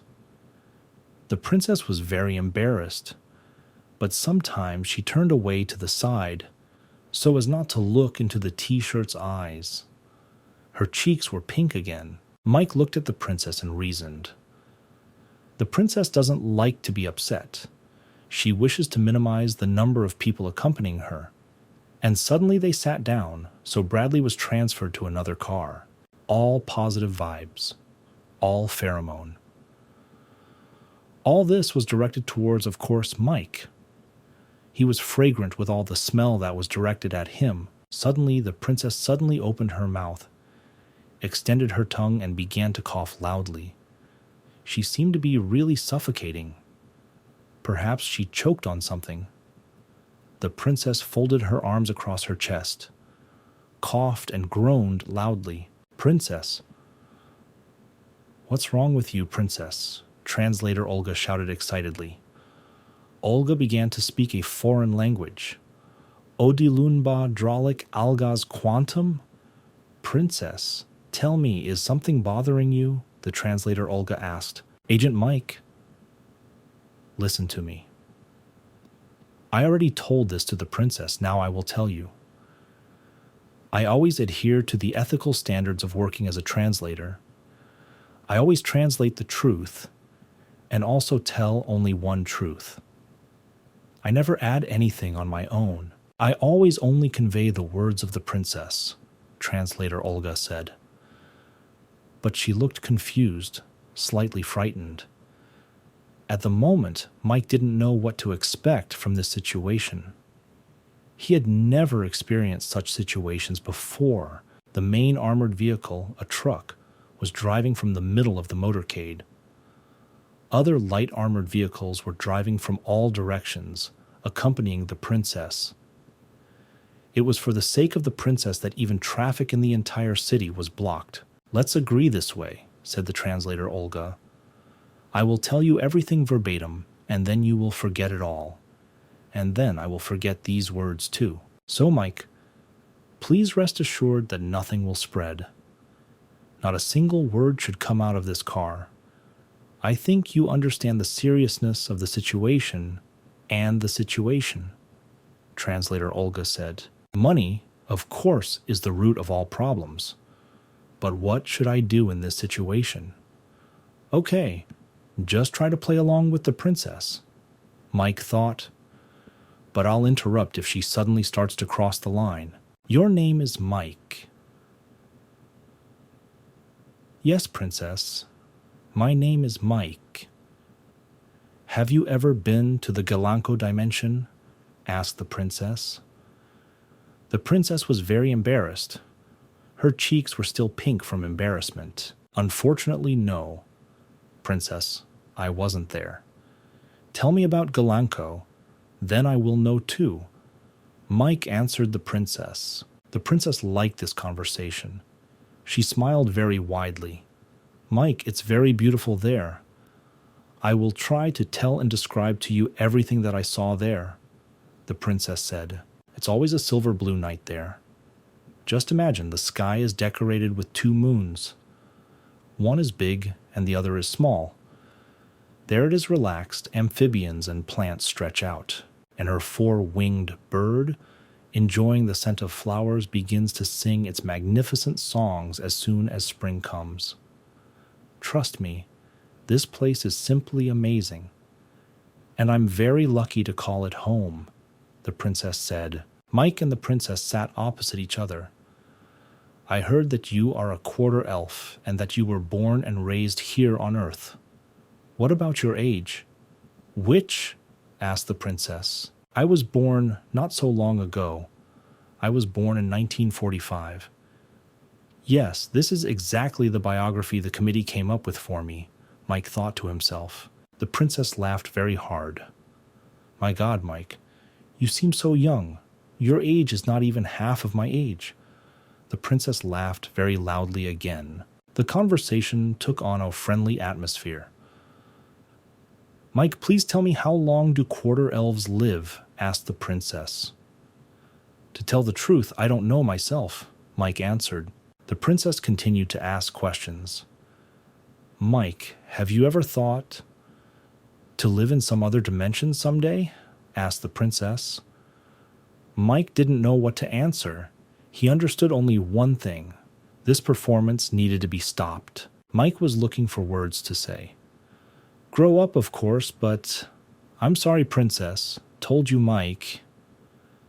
The princess hugged her tail with two paws and laid her head on it. Her cheeks were pink from embarrassment. It was obvious that she was shy. Mike is just a plant, everything I said, the princess said. You're just adorable, the princess said. From her mouth, drool began to drip onto the floor of the car again. It's just the first time I've met someone as beautiful as you, the princess said very shyly. So please forgive and forget all the nonsense I told you here. The motorcade of armored vehicles continued to move. The cars were moving at very high speed. Especially for the princess, traffic was blocked, so it was easy to drive. There were no cars. The princess continued to speak out. She really enjoyed talking to Mike. I had never been in the same room with a man from another dimension before. What, of course? Obviously for a modest lady like me, the princess said. Therefore, individuals and ladies like me can get confused in their emotions. And please don't think badly of me. Think about my behavior today as if I was a little confused. I'm a girl, I can, the princess said. And Mike, please forgive me if I caused you any inconvenience, especially if I made you uncomfortable with my emotional confusion. The princess said shyly. Don't worry, everything is fine. Everything is fine, answered Mike. Girls like you must have difficulties in relationships. You are subject to the pressure of the cult of fidelity. You're right, Mike, the princess answered. How long have you had such traditions? Mike asked. It's strange. I've never really thought about this before. Since then, as new since the history of the Joker was destroyed in the race wars. Princess Michael answered, I am the formula, the life, the soul. At this moment, Mike was thinking very hard. You began to reason again. Then it turns out that our traditions are at least 800 years old. Something doesn't add up, Mike thought. Shutan's political power has sunk to the very bottom of the Jalanko dimension. The dialogue continued. That's why, princess, many inhabitants of the earth believe that the Shutans visited us. To prepare for mass immigration, is this true? Mike asked. The princess listened carefully to Mike. These rumors reached me too. All this happens only because you don't know us well, the princess told Mike. The diameter and infrastructure of the earth is not suitable for us. You are right, even judging by this car, said Mike. It's hard for you to breathe. This is a small star, unable to accept us. Even if we were preparing for immigration, it would take us a lot of time, effort, and resources. Zayla, princess. Mine was very surprised by this story. This is a very frank truth that the princess told him. So what are you doing? Is the princess really here on business? Mike asked. The princess opened her mouth, smiled, and ran her tongue over her teeth. It looked more scary than sexy. Yes, I'm here on business. You are right. If, of course, I manage to solve one of my problems here. If I solve my problem, I will become fertile. That's when I'll be able to give birth and get ahead of the other princesses." The princess began to open up very much. Mike continued to reason. "If I remember correctly, once a Shantana woman lays a fertilized egg, ovulation stops for decades. Nature, they're just trying to get rid of nature's curse. And the princess? Yes. There were still many questions. The cars were driving very fast. We radioed almost on the spot. We are practically at the Gonduk stations. This is what you were talking about. Bradley was driving another car the whole time. Please provide our exact location." He contacted all security services. The princess decided to sit down. "Mike, I heard Bradley was worried about where we were going. I'll tell you a secret. So tell it to everyone. Please convey my words to everyone," the princess told Mike. "We are now heading to the Korean pension fund," the princess said clearly and confidently. The cars did not turn left and drove straight. Where the princess directed them, Mike began to worry a little about the princess. Asked when Mike asked the princess, "I wonder if this is, of course, none of my business, but do you have some kind of meeting scheduled there? If you just show up there, they might not let you in. I did it on purpose. This is my plan." Unexpected. "Agree, yes, Mike," the princess said. "Surprising them is part of my plan. I really love unexpected surprises," the princess said. At this time, everyone in the pension fund began to run and fuss. Panic set in. One man spoke on the phone. "That the princess is coming to us? How can this be? Why am I only finding out about this now?" This man spoke indignantly on the phone. Why did they warn us about the princess's visit only 5 minutes in advance? What can we accomplish in 5 minutes? We won't even have time to remove the paper. "Contact management quickly," one of the employees shouted. There was panic in the pension fund office. Collection of long-term outstanding debts. "This is the reason for my visit to Earth. It's very simple, Mike. Only we agreed on this, knowing that it was just you and me, and translator Olga." All employees went down from their offices to the first floor into a large, spacious hall. They were waiting to meet the princess. To say that they were worried would be an understatement. The entire pension fund was lined up on the ground floor. Tension hung in the air. They were very afraid of such high-ranking officials. It is simply impossible to prepare in 5 minutes for the arrival of representatives of this rank. The princess entered this large, spacious hall. In the pension fund of the people in front of the princess, there were about 100 or 200. Everyone was very worried. By and large, they were simply afraid of the princess. A very impressive retinue lined up behind the princess. These were guards of various ranks and levels. There were everything from humans to orcs. All the guards lined up behind the princess.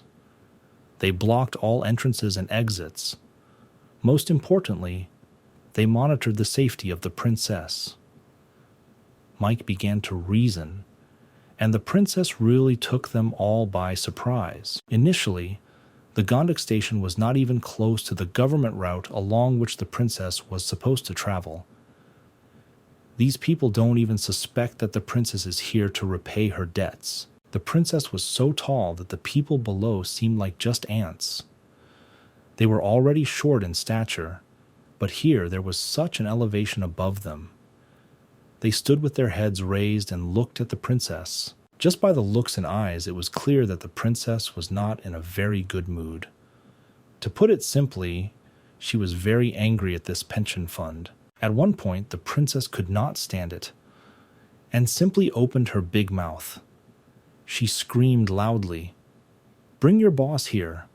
I want to see him." Michael went outside at that moment.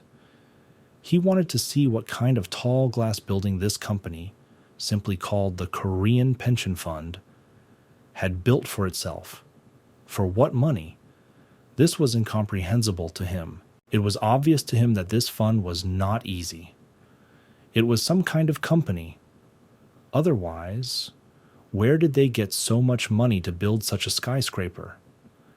And call it by its simple name, the Korean Pension Fund, so that no one would guess. At this point, the CEO returns to the company.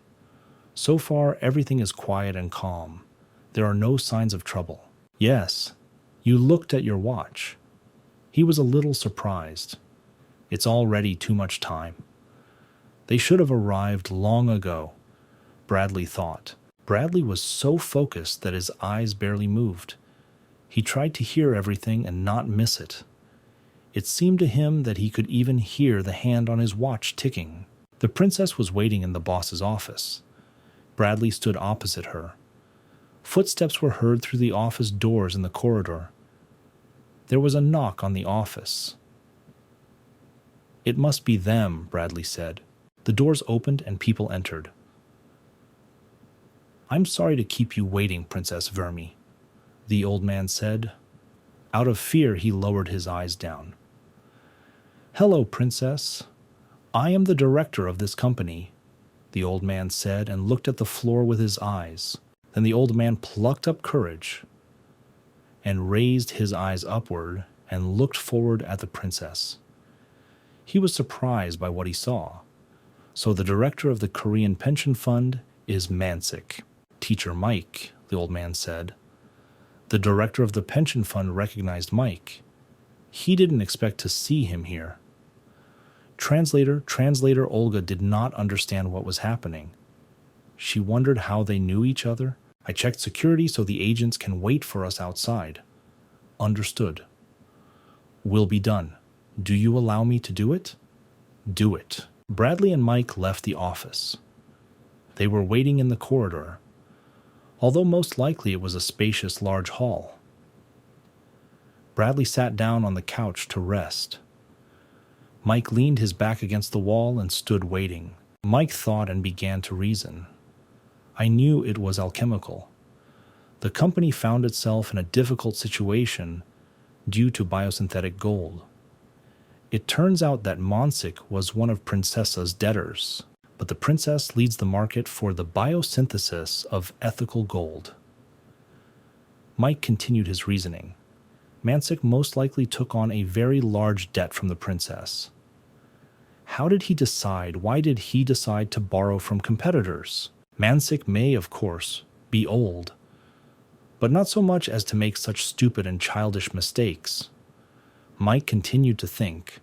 He was holding his phone in his hands. Michael was holding his cell phone, and he continued to reflect and think. Did he really not know that this was a princess? What could have happened? Maybe the lender changed halfway through. Michael continued to think. He had a lot of doubts this time. Damn it. I shouldn't do a job that wasn't assigned to me. But can I say that it's not a job of my own request? Mike said to himself. We continued to talk.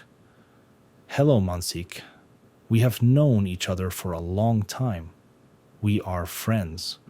So be it. I'll make an exception and take up this question of yours, saying that accidents are not accidental. What do you say, Make? He asked himself. Katie read the messages Mike sent her. Korean Pension Fund. It was about him. Give the government information and let me know their reaction. Katie thought strange. I thought Max was standing near the wall in the corridor and constantly thinking.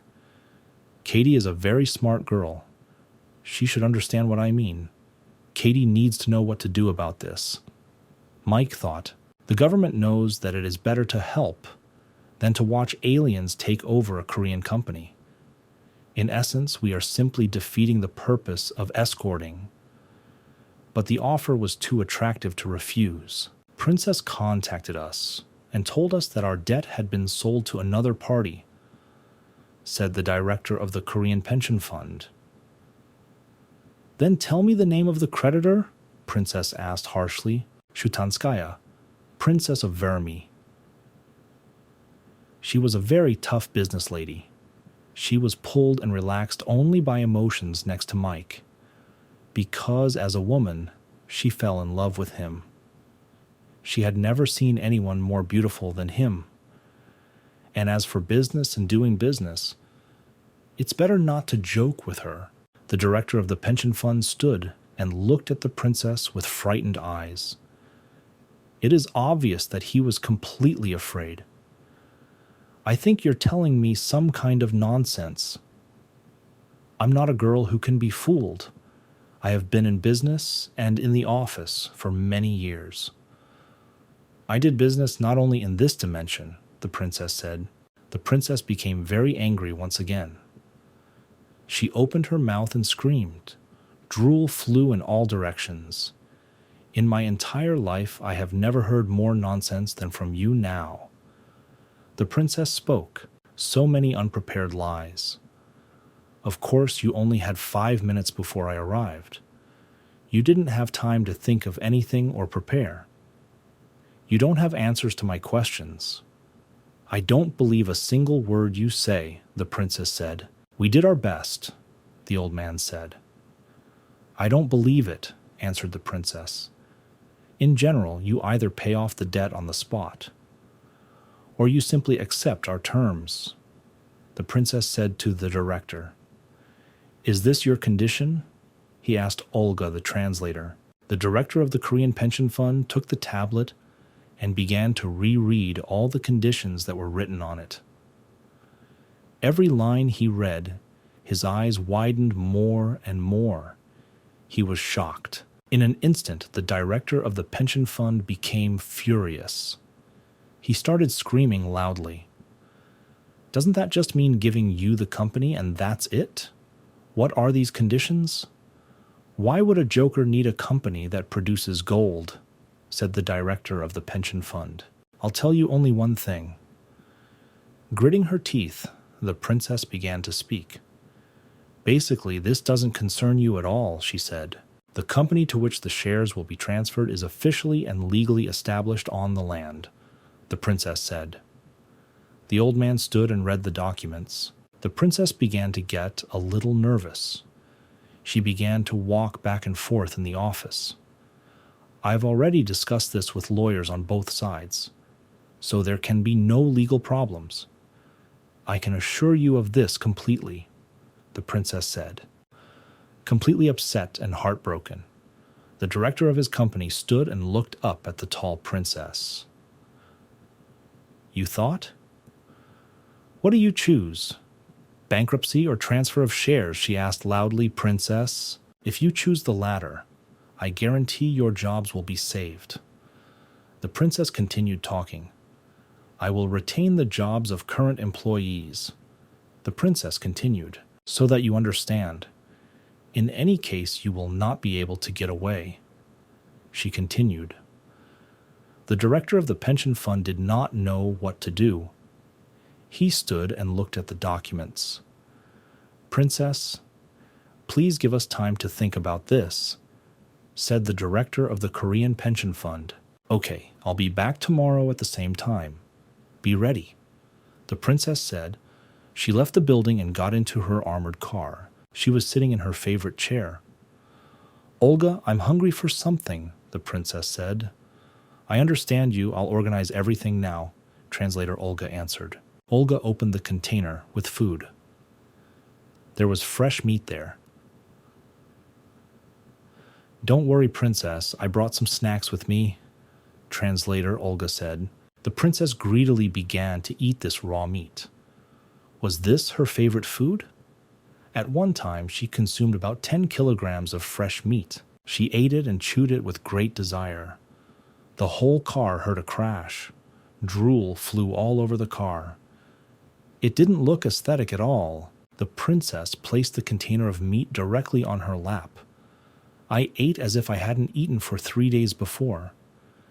Michael had never seen the princess eat before. This spectacle was not for the faint of heart.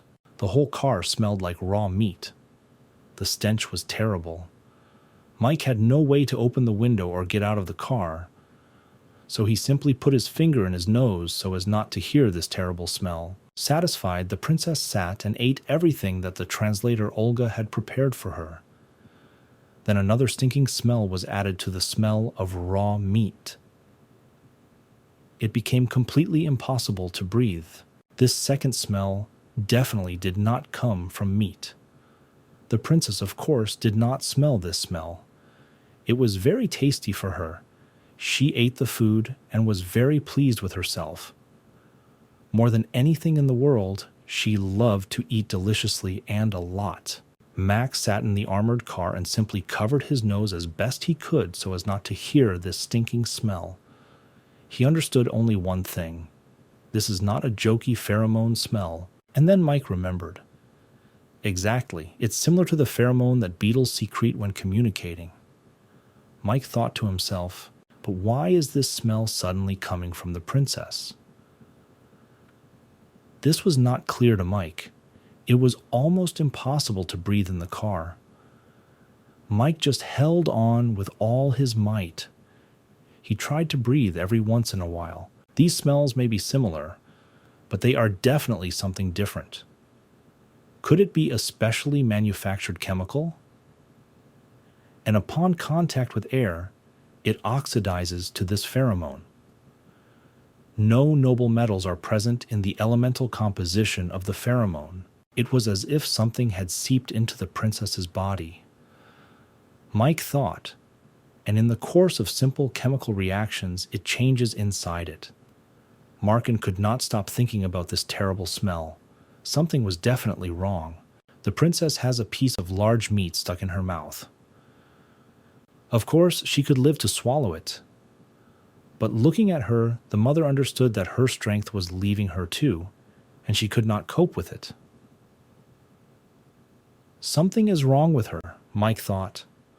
He ran up to the princess and began to try to pull a piece of meat out of her mouth. "Princess, I will help the devils," screamed Mike. He jumped up to her and began to try to pull a piece of meat out of her mouth. "What are you doing? What do you allow yourself? Who are you to do this to a princess? Are you crazy?" The translator Olga screamed and was indignant. Tears flowed from the princess's eyes. Now it became clear that something was going wrong. She was losing strength right in front of Mike. It was necessary to act very quickly. The princess began to lose strength. She closed her eyes and closed her mouth. Mike tried to open the princess's mouth to pull out this piece of meat. Mike grabbed the princess by the mouth with both hands. He tried to carefully open her mouth. This was very difficult to do. It was impossible to use your magic here. You just had to press the jaw with male force to make it open. Mike tried to open her mouth. Nothing worked for him. He stood very close to the pasta princess. A terrible smell came from her mouth. He was so terrible that Mike's whole face was twisted to the side. Mike turned to the translator. "Olga, quickly tell the princess to open her mouth. Translate what I said quickly. There's not a minute to waste." "Shout out loud, Mike." The translator, Olga, was very scared. "Okay, I'll do everything," Olga said. The translator did not understand what was happening in this car. She didn't understand what happened to her princess. Mike's mother knelt on the princess's knees to reach the height of her mouth. The translator ran up to the princess. "Princess, please open your mouth. Agent Mike is asking us for this." The translator said. At that moment, the driver of the armored car looked ahead to see what was happening on his road. He grabbed his mouth very tightly in horror, opened his mouth and screamed. "God damn it, what is that on the road?" A black cloud was approaching the car through the air. It consisted of some dark insects. There were such a large number of them that there seemed to be several billion of these insects. Behind the cloud of these insects, cars and houses were practically invisible. The insects began to attack everything around them. At first glance, they looked like large, long flies with blue eyes and large, transparent wings. Mike thought it was a trap. Something had to be done urgently. But Mike didn't have a single plan yet. As long as they did not enter a closed armored vehicle, they had a chance to escape. These insects began to attack the car. They hit the car body and exploded. Did you insert it? During the flight, these insects left behind a white and blue trail. Each impact on the body of the armored vehicle left behind a blue and white flash. The committee classified the creature as a first-degree threat. This is the Manhwa hornet. They are especially dangerous, the length of a thumb. They have a large, durable exoskeleton inside. Such ordinary ones are used in the construction of spaceships. They create a magnetic field by spreading their wings and diving at high speed. And this mini spaceship with a plasma engine crashes into you at great speed. There were a huge number of these insects. The hornets were joining a large flock. After a while, they looked like a huge tornado that swirled around the princess's cars. The metal and armor of the cars simply could not withstand such pressure.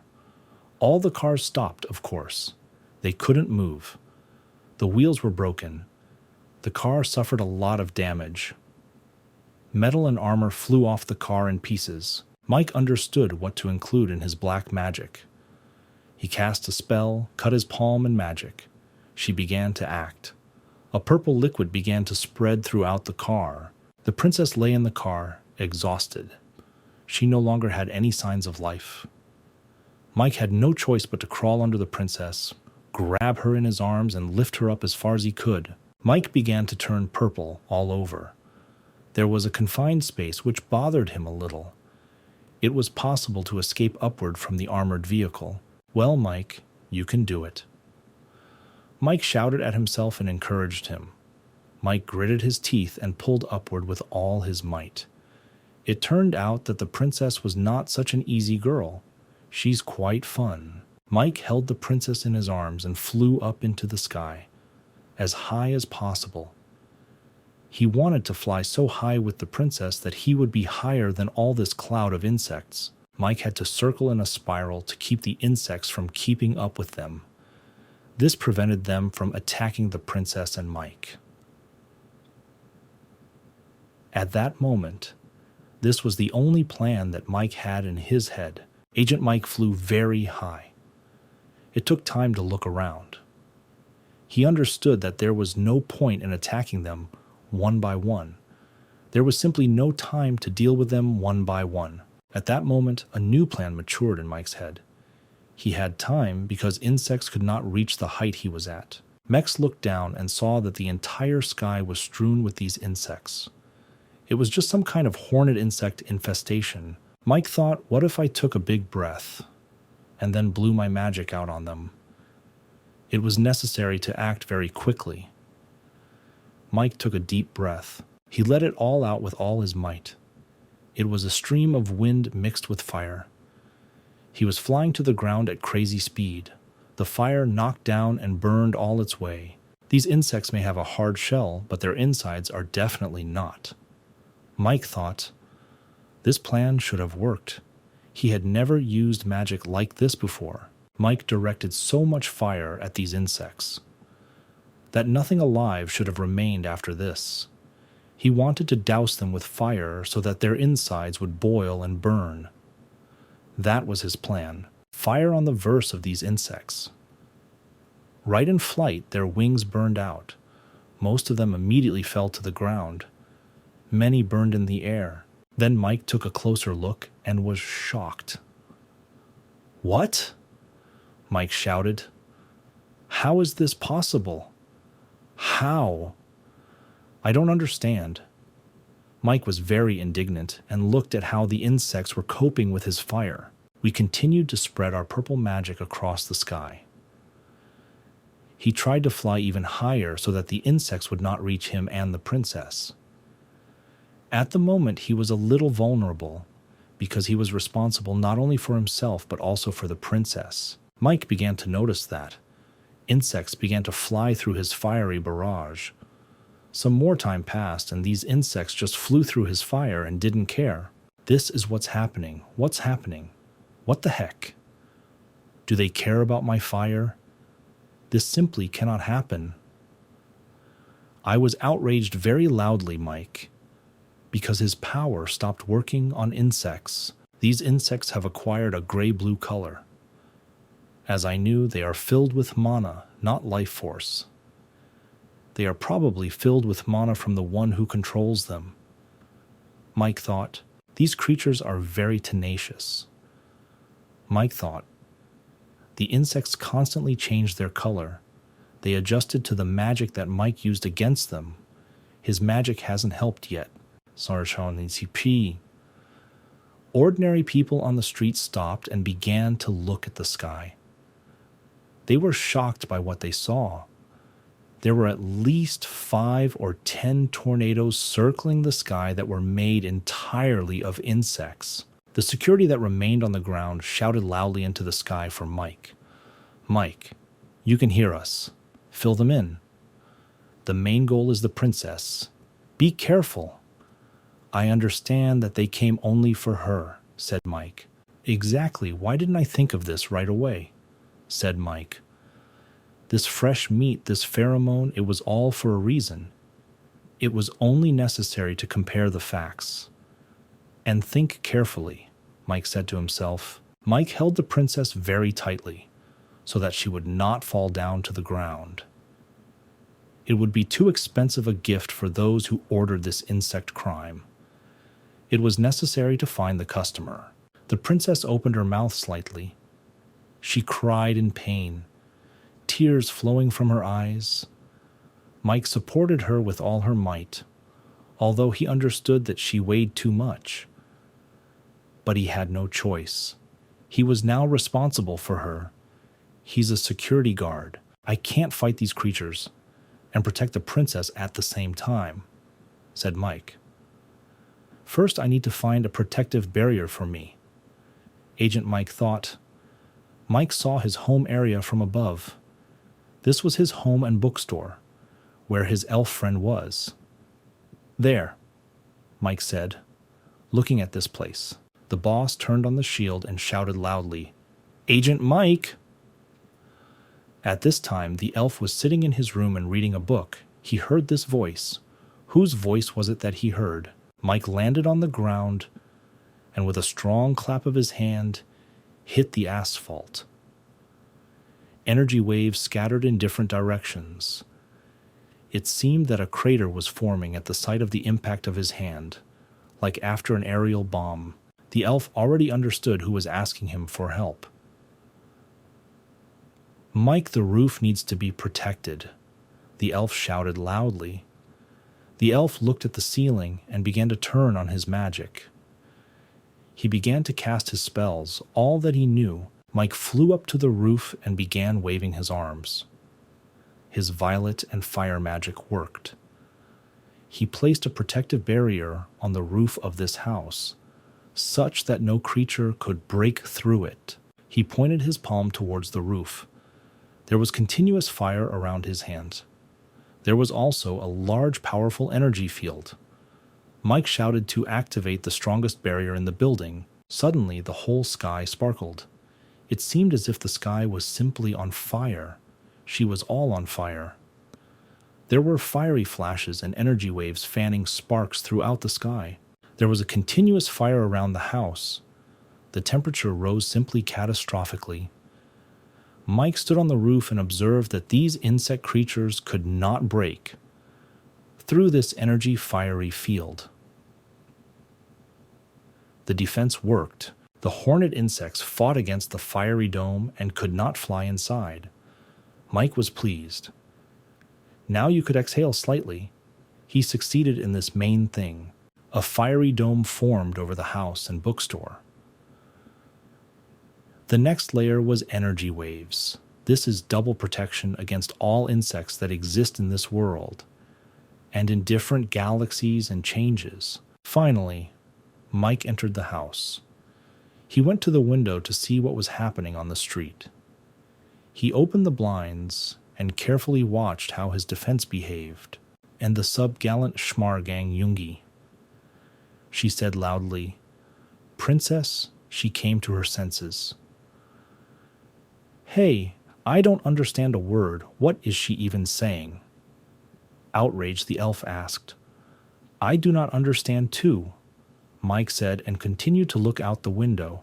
Mike walked up to his elf friend. Don't think about it for now. Then we'll deal with the translation. Most importantly, I'm sorry for dragging you into all this, Mike said to the elf. Yes, we're fine. Don't worry, Mike. But of course, thanks for your concern, said the elf. At that moment, he had a baby orc in his arms. The kid, of course, was very scared. He was not used to seeing such horrors and so much magic. Friends and I sent a request to the bureau, so everything will be cleared out here soon, said Mike. That's very good, Mike. We need to cover our tracks. I think the whole city has already seen what is happening here, said the elf. Mike looked at the princess. Try to talk to her on a mental level. Mike thought, Hurry, princess, if you can hear me, please try to remain calm, Mike said to the princess. The princess opened her mouth and screamed something in her own language. Of course, no one understood anything, but she screamed so loudly that she deafened almost everyone. Don't worry, princess, help is on the way, said Mike. We need to find out where the chemicals came from in the princess's body. All of her food goes through rigorous testing, so all this is clearly not accidental. Since the hornets did not attack other shutans, this means that this chemical is not spread by airborne droplets. It turns out that this is only what one princess came into contact with. Judging by her reaction, she knows what I mean. Mike thought, is there really no way for the princess to answer me? We thought about them. Agent Mike was approached by his elf friend. Listen, friend, do you happen to need a translator? Asked the elf. Of course we need it, Mike said. What can you translate? Mike clarified. No, I can't translate. I'm no help here. But there is one thought. Baby, bring me that thing from storage, said the elf. Yes, boss, I'll bring it now, the baby answered. Bring that thing. From storage.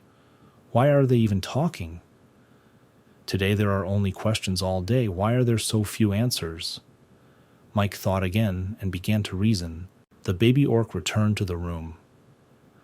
I brought whole, boss. Mike saw that the baby was holding that magical, talking frying pan in his hands. His face was simply shocked. How from? It's a frying pan. Yes.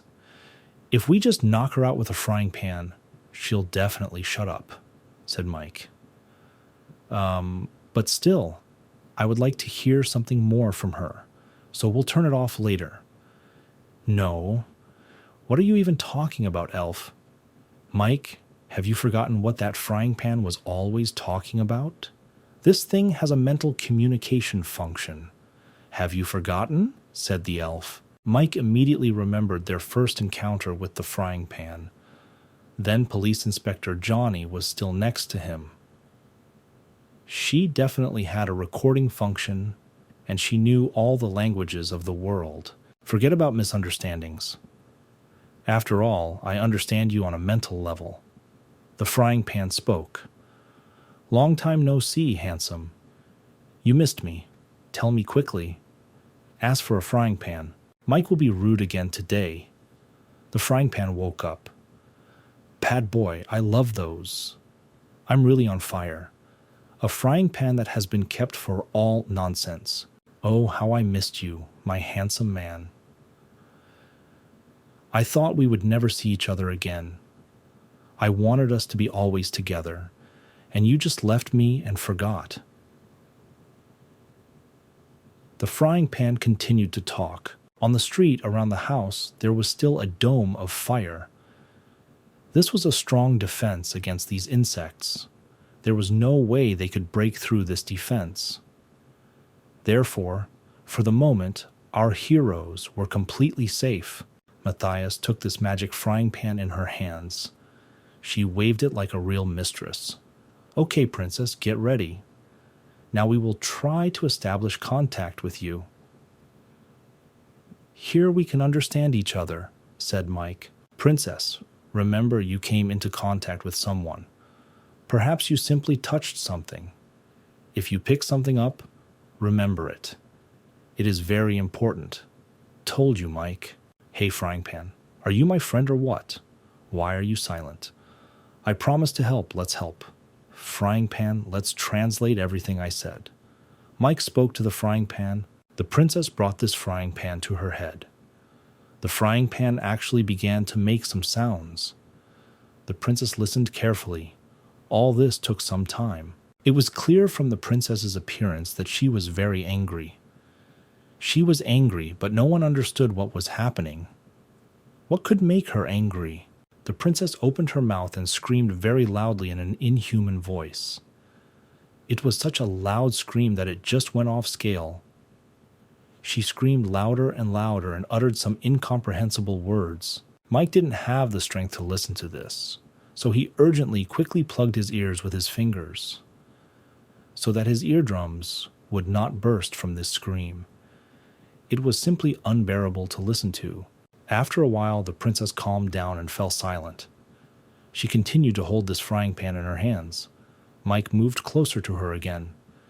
Princess, I ask you to remain calm. Agent Mike told the princess.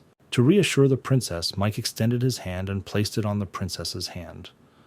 On the same hand in which she held the frying pan, the princess again blossomed with happiness. His eyes became cheerful. She began to smile, and her cheeks turned red again from embarrassment. It was the first time she had been touched by a man she liked. Princess, now is not the time for embarrassment, said Mike. So the frying pan quickly says what the princess said. You promised to help. I'm waiting.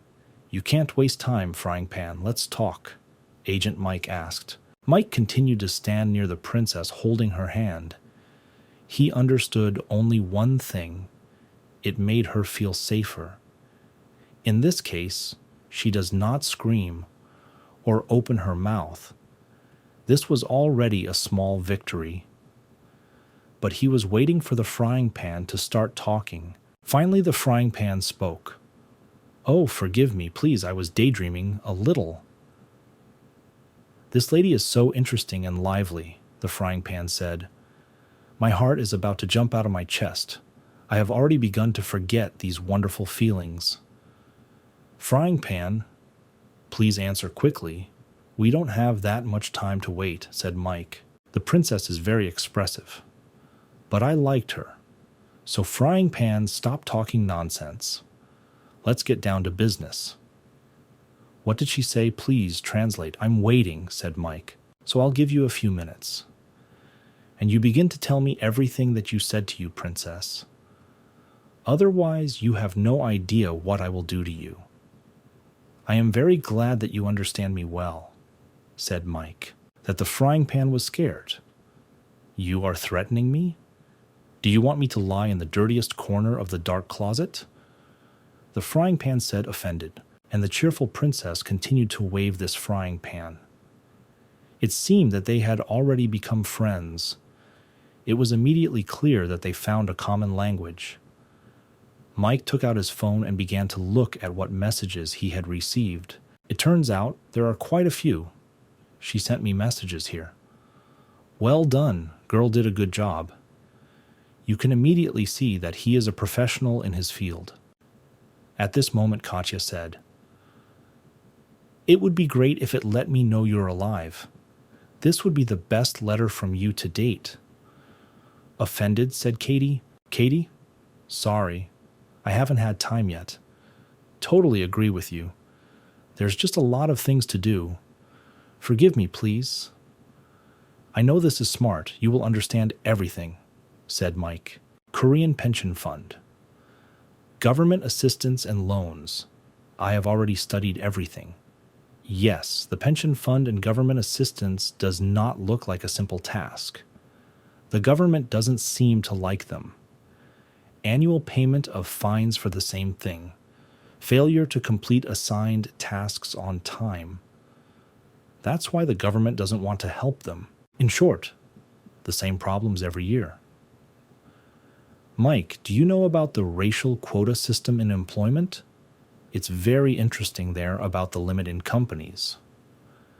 Kazala Katie, companies exceeding a certain limit must hire gnomes, orcs, and trolls in a certain ratio. But this company employs 97% of people, 3% of elves, and no one else at all from other times. In simple words, there is no one in this company except people and a couple of orcs. They put themselves above everyone else and discriminate against all other races different from people. But at the same time, they accept elves, calling them good and useful. But they don't recognize any other time, considering that they don't measure up. They explain this with all sorts of nonsense, like they are too short and multiply very quickly. Others are too tall for them. They evaluate them only according to the criterion of danger to people. Well, how did Mansik do it? I just can't understand. Mike reasoned, something is wrong here. We need to understand everything thoroughly. Too many confusing stories. Mike walked up to the princess, who was still holding the magic frying pan. Well, frying pan, you remember everything? Everything you were told? Now let's tell you. Mike carefully began to take the talking frying pan from the hands of the magical princess. He does it carefully so that the princess is not offended that he took the game away from her. Okay, I'll tell you. The bottom is on me hard. She said she didn't touch anything today. I haven't touched anything like that all day today, the frying pan said. She only had contact with a few people. Who exactly did she talk to? I asked for a frying pan shirt. With whom exactly? I need names. The frying pan is sweet. Please remember. Perhaps she spoke. Mike asked. Well, at first, Agent Mike caressed her very gently. The frying pan said, it wasn't like you were crazy. So look at me and her. She, like a woman, took it and came up with everything. And who else was there? Was there anyone else? There was one more. Who's his name? I honestly don't remember. Either I don't remember or she doesn't remember. We need to figure this out. The frying pan said, we come back to me, maybe I'll remember. I'll tell you everything. At this time, Bradley was driving a beautiful new black Mercedes. The weather outside was very cloudy. It was raining a little, so the car skidded a little on the road. The wolf sat in the passenger seat and checked the news on his phone. Today was a very difficult day. A lot of nerves were lost. By telephone, he received a message that the princess was safe, and immediately received a new task. He had to find out who was behind this attack. Everything was clear and understandable. Maybe the princess was attacked by something unknown. But there's nothing we can't track, Bradley thought. As long as we have your ability in our pocket. Bradley's ability includes clairvoyance, plus the ability to see through objects, the light that reflects from his eyes. Not magic at all, but a path made into the physical world by thousands of arriving beetles. Thoughts on transforming Hornets Manova. Simply brilliant.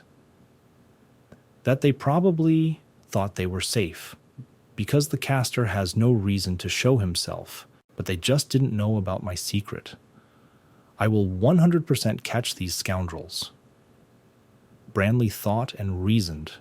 He was very focused now. If I help identify the highest officials from the community about protecting people's rights, then maybe they will give me a bonus of 5,000 Delantas.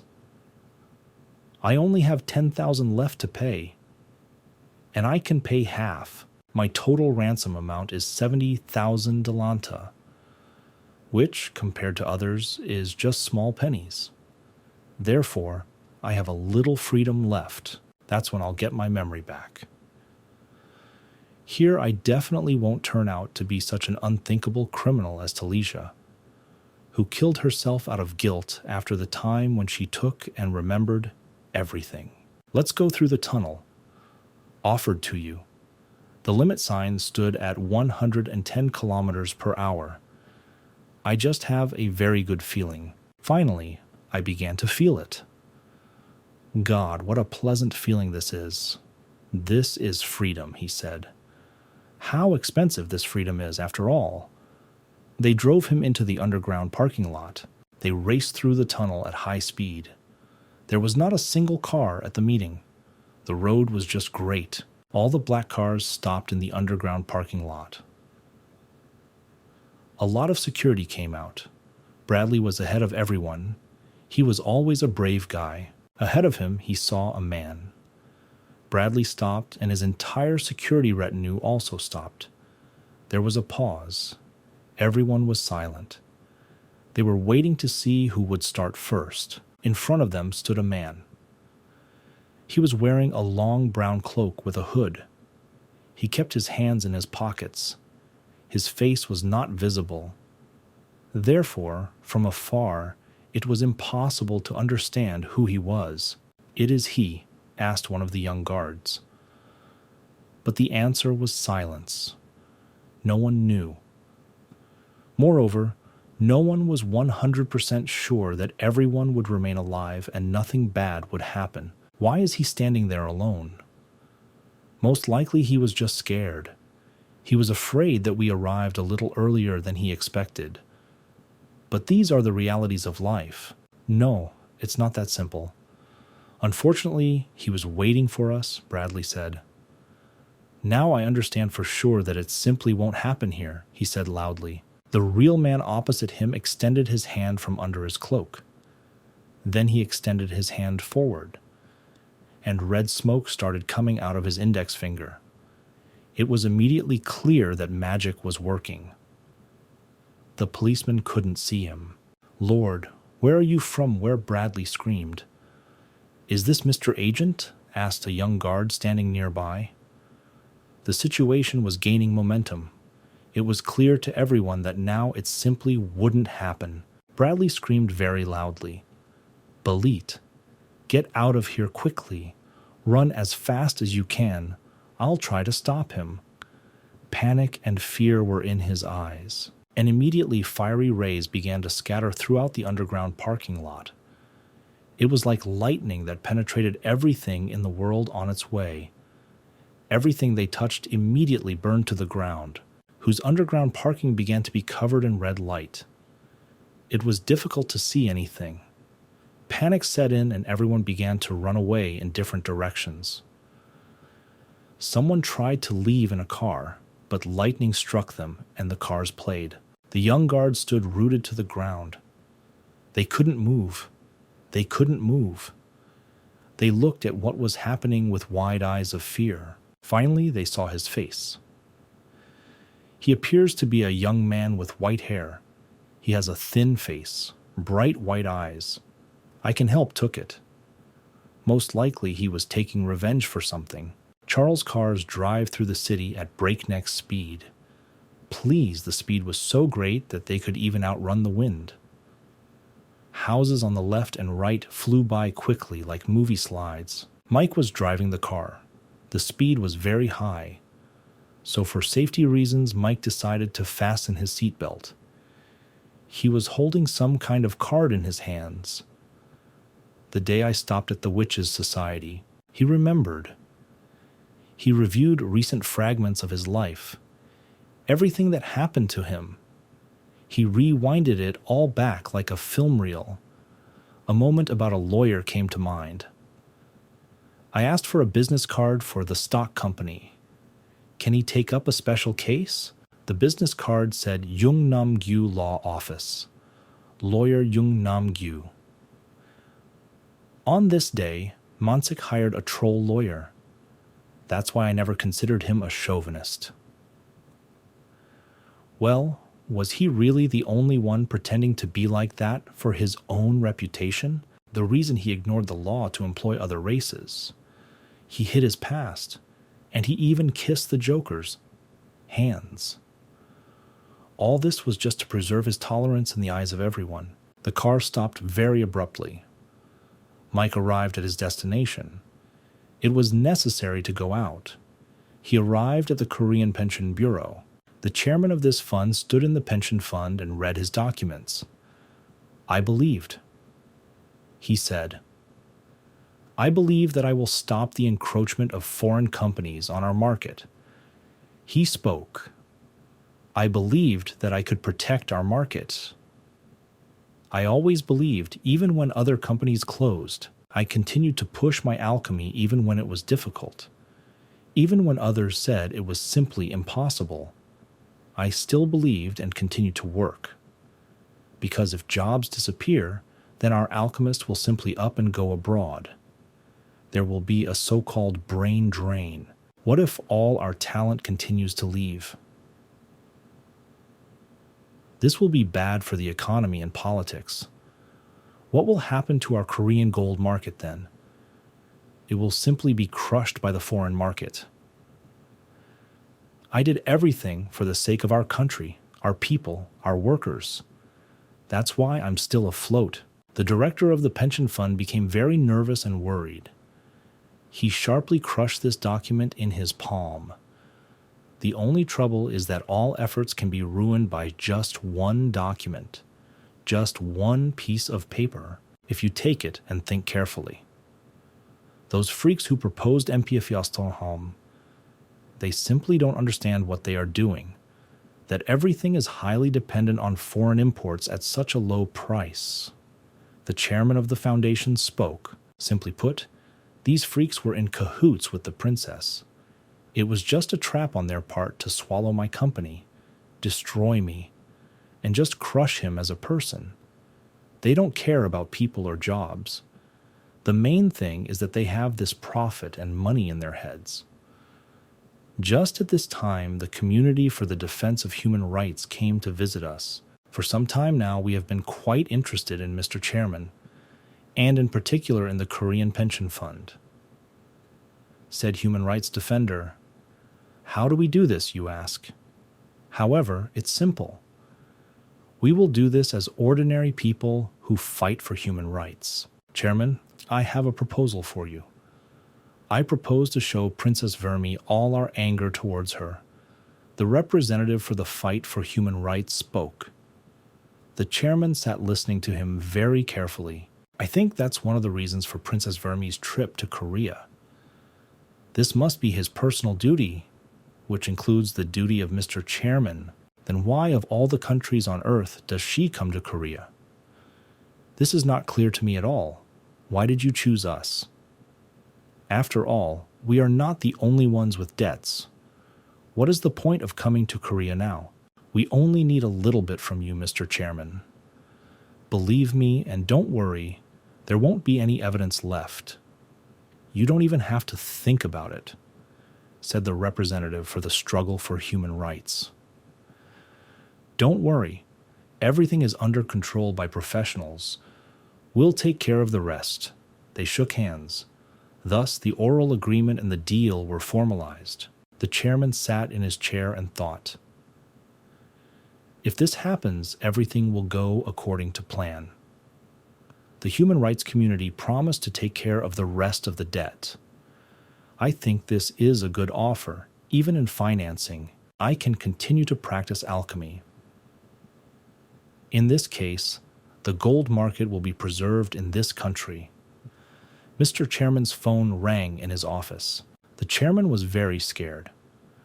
The day was already very busy. There should be no business calls today. This call took place over the office internal line. The chairman of the pension fund pressed the button and asked, "What are you saying?" They started talking on the phone. "Mr. Chairman, we have a very big problem. We don't want to upset you, but the Immigration Bureau is already on the ground floor." "What?" the chairman asked in fear. The chairman was frightened, turned pale, and sweat appeared on his face. At that moment, a lot of Immigration Bureau employees were already in the pension fund building. They spread throughout all the corridors and floors. Search every corner here. Make sure you don't miss anyone. The publication should not be published by anyone. Such commands were issued by the Bureau. The chairman remained sitting in his chair. He thought a lot and discussed what to do next. Of course, he had few options. You just had to choose the right one. How? Why are they here? We may not promise, and said that there would be no evidence left. The chairman was completely at a loss. Now he didn't know exactly what to do. He was confident because those people promised to protect him. His and human rights. He was very excited from fear and sweat dripped from his face. I've heard a lot about Immigration Bureau agents. This is a true professional in his field. They will even find something that never existed. And because it's connected to the human rights community, it's obvious how this will all turn out. If they catch me, they will torture me to death until I tell them. Until I say what they want to hear.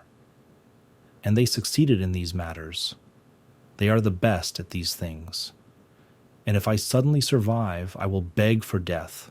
I'd rather take my life into my own hands and leave quietly and calmly. Thought the chairman of the Korean Pension Fund. He held green poison in his hands. It was the most powerful poison. The instant poison will kill me as soon as I take my first breath. As soon as I breathe it in. The chairman of the Korean Pension Fund was very decisive at that moment. He was already determined to die quickly and painlessly. He only had half a step left, and get it over with. And if this is so, then I will leave quietly. Suddenly, long brown ropes appeared throughout the room in which the chairman was. There were so many of them that it looked like some kind of large octopus had released its tentacles towards him. They approached the chairman at breakneck speed. He froze for a second at what he saw. These numerous ropes quickly tied the hands and feet of the chairman of the Korean Pension Fund from all sides. They squeezed him until he started screaming in pain. He didn't have time to do anything. All this happened in just a few seconds. The chairman of the Korean Pension Fund looked at who was entering his office. He was very surprised. In front of him, he saw a familiar face. He knew this man very well. "Why are you here?"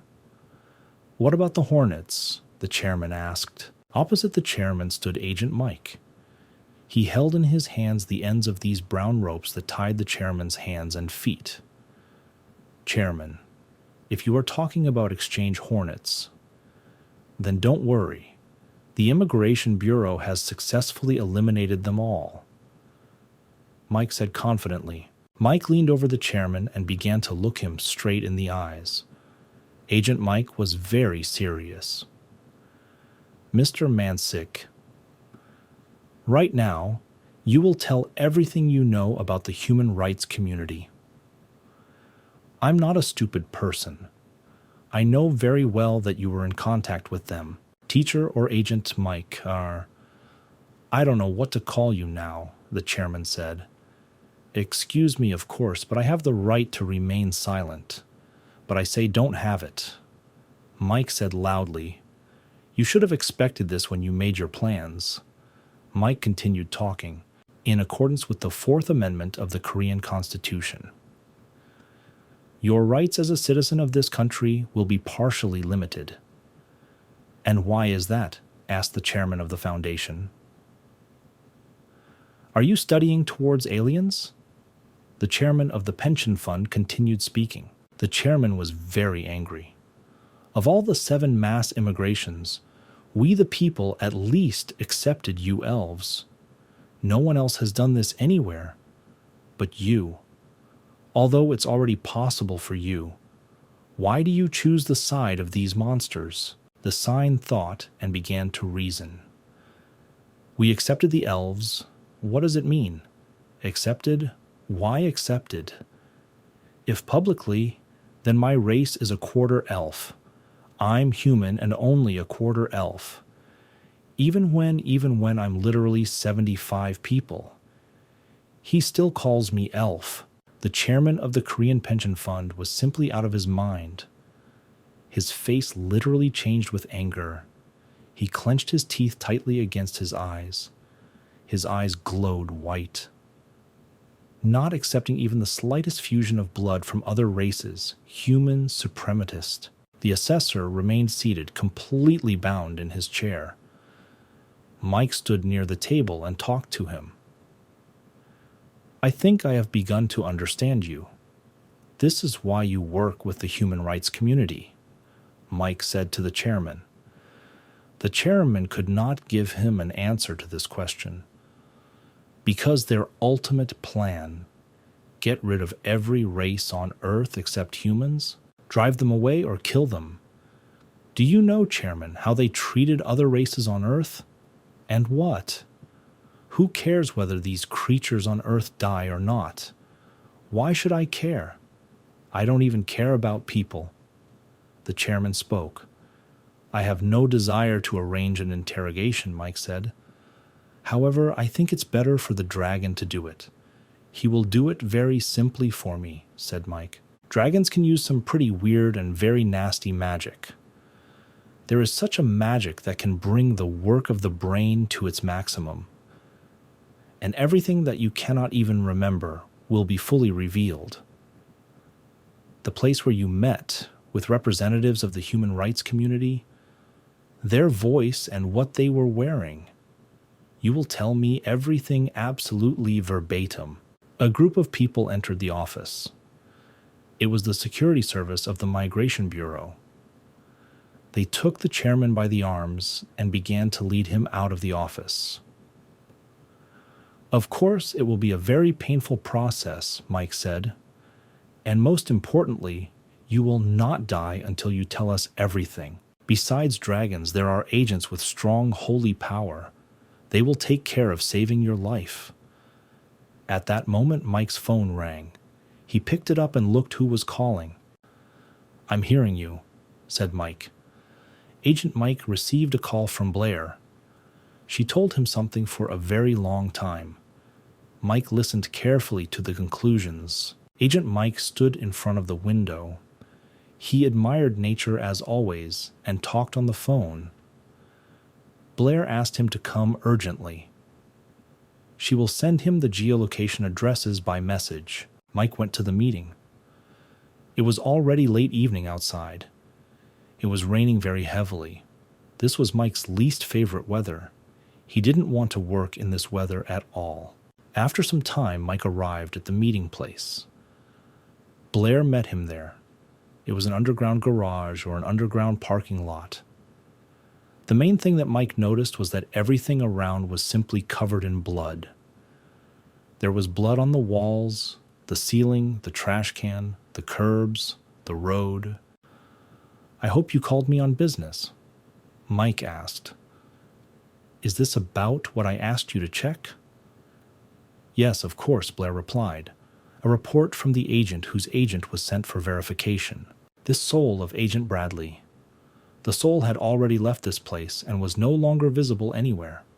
Blair said, That's how Mike said very interestingly. The committee uses miraculous magic, which transmigrates the soul of agents, another body. A small committee needs a lot of effort and resources to use it.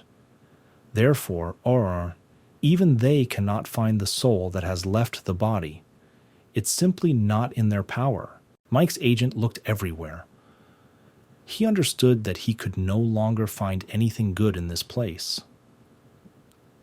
We've already done some work here, which means only one thing: Bradley is dead. Bradley's dead body was in a sitting position, leaning against a pole. The body was covered in blood. The walls, pillars, floors were all covered in blood. Instead of Brida's head, unknown red flowers grew. At that moment, a man hugged Bradley from behind. He was glowing red all over. This stranger put his hand on T-shirt's shoulder and began to say something. How do you like Mike? Isn't this wonderful? This bouquet was created especially for you, he said. Red fog began to fly throughout the underground parking lot. Everything around was covered in blood. The suspect deliberately left traces in the spirit world. Mike began to think. This was all left here for a reason. It seems that someone really wants me to notice this. It was written in red letters, "I missed you. Now I'm happy." Okay, let's see what comes of this. There was still magic in the air. Mike constantly heard a nasty voice. He spoke barely audible. "Baby Mike, I missed you. Soon I will tear you apart if you catch my eye." Mike made a sensible proposal. "We urgently need to send the princess back to us. It's simply not safe for her to stay here. Any moment something can happen. I think the terminals are most likely closed. But if we talk to Jenkinson, then most likely he will make a small exception for us," said Mike. "Let's hope so. We plan to use the princess as bait for the leaders of the human rights community." "Yes, it is. But this situation is slightly different from what was planned," said Mike. "They hired foreign mercenaries. This means that we have no chance that the leaders themselves will show up here. So let's stop this dangerous game. A game of cat and mouse. As long as I accompany the princess, she is safe," Mike said. "But please be prepared for the fact that the princess may return home much earlier than planned." Mike said, "So that I don't have to protect her anymore. Because of this, I don't have enough time for my work." "Told you, Mike. And then I can concentrate all my strength on killing this creature," Mike said harshly, at the same time in the dimension of the second terminal. "What you said? We are simply distortions of the Earth.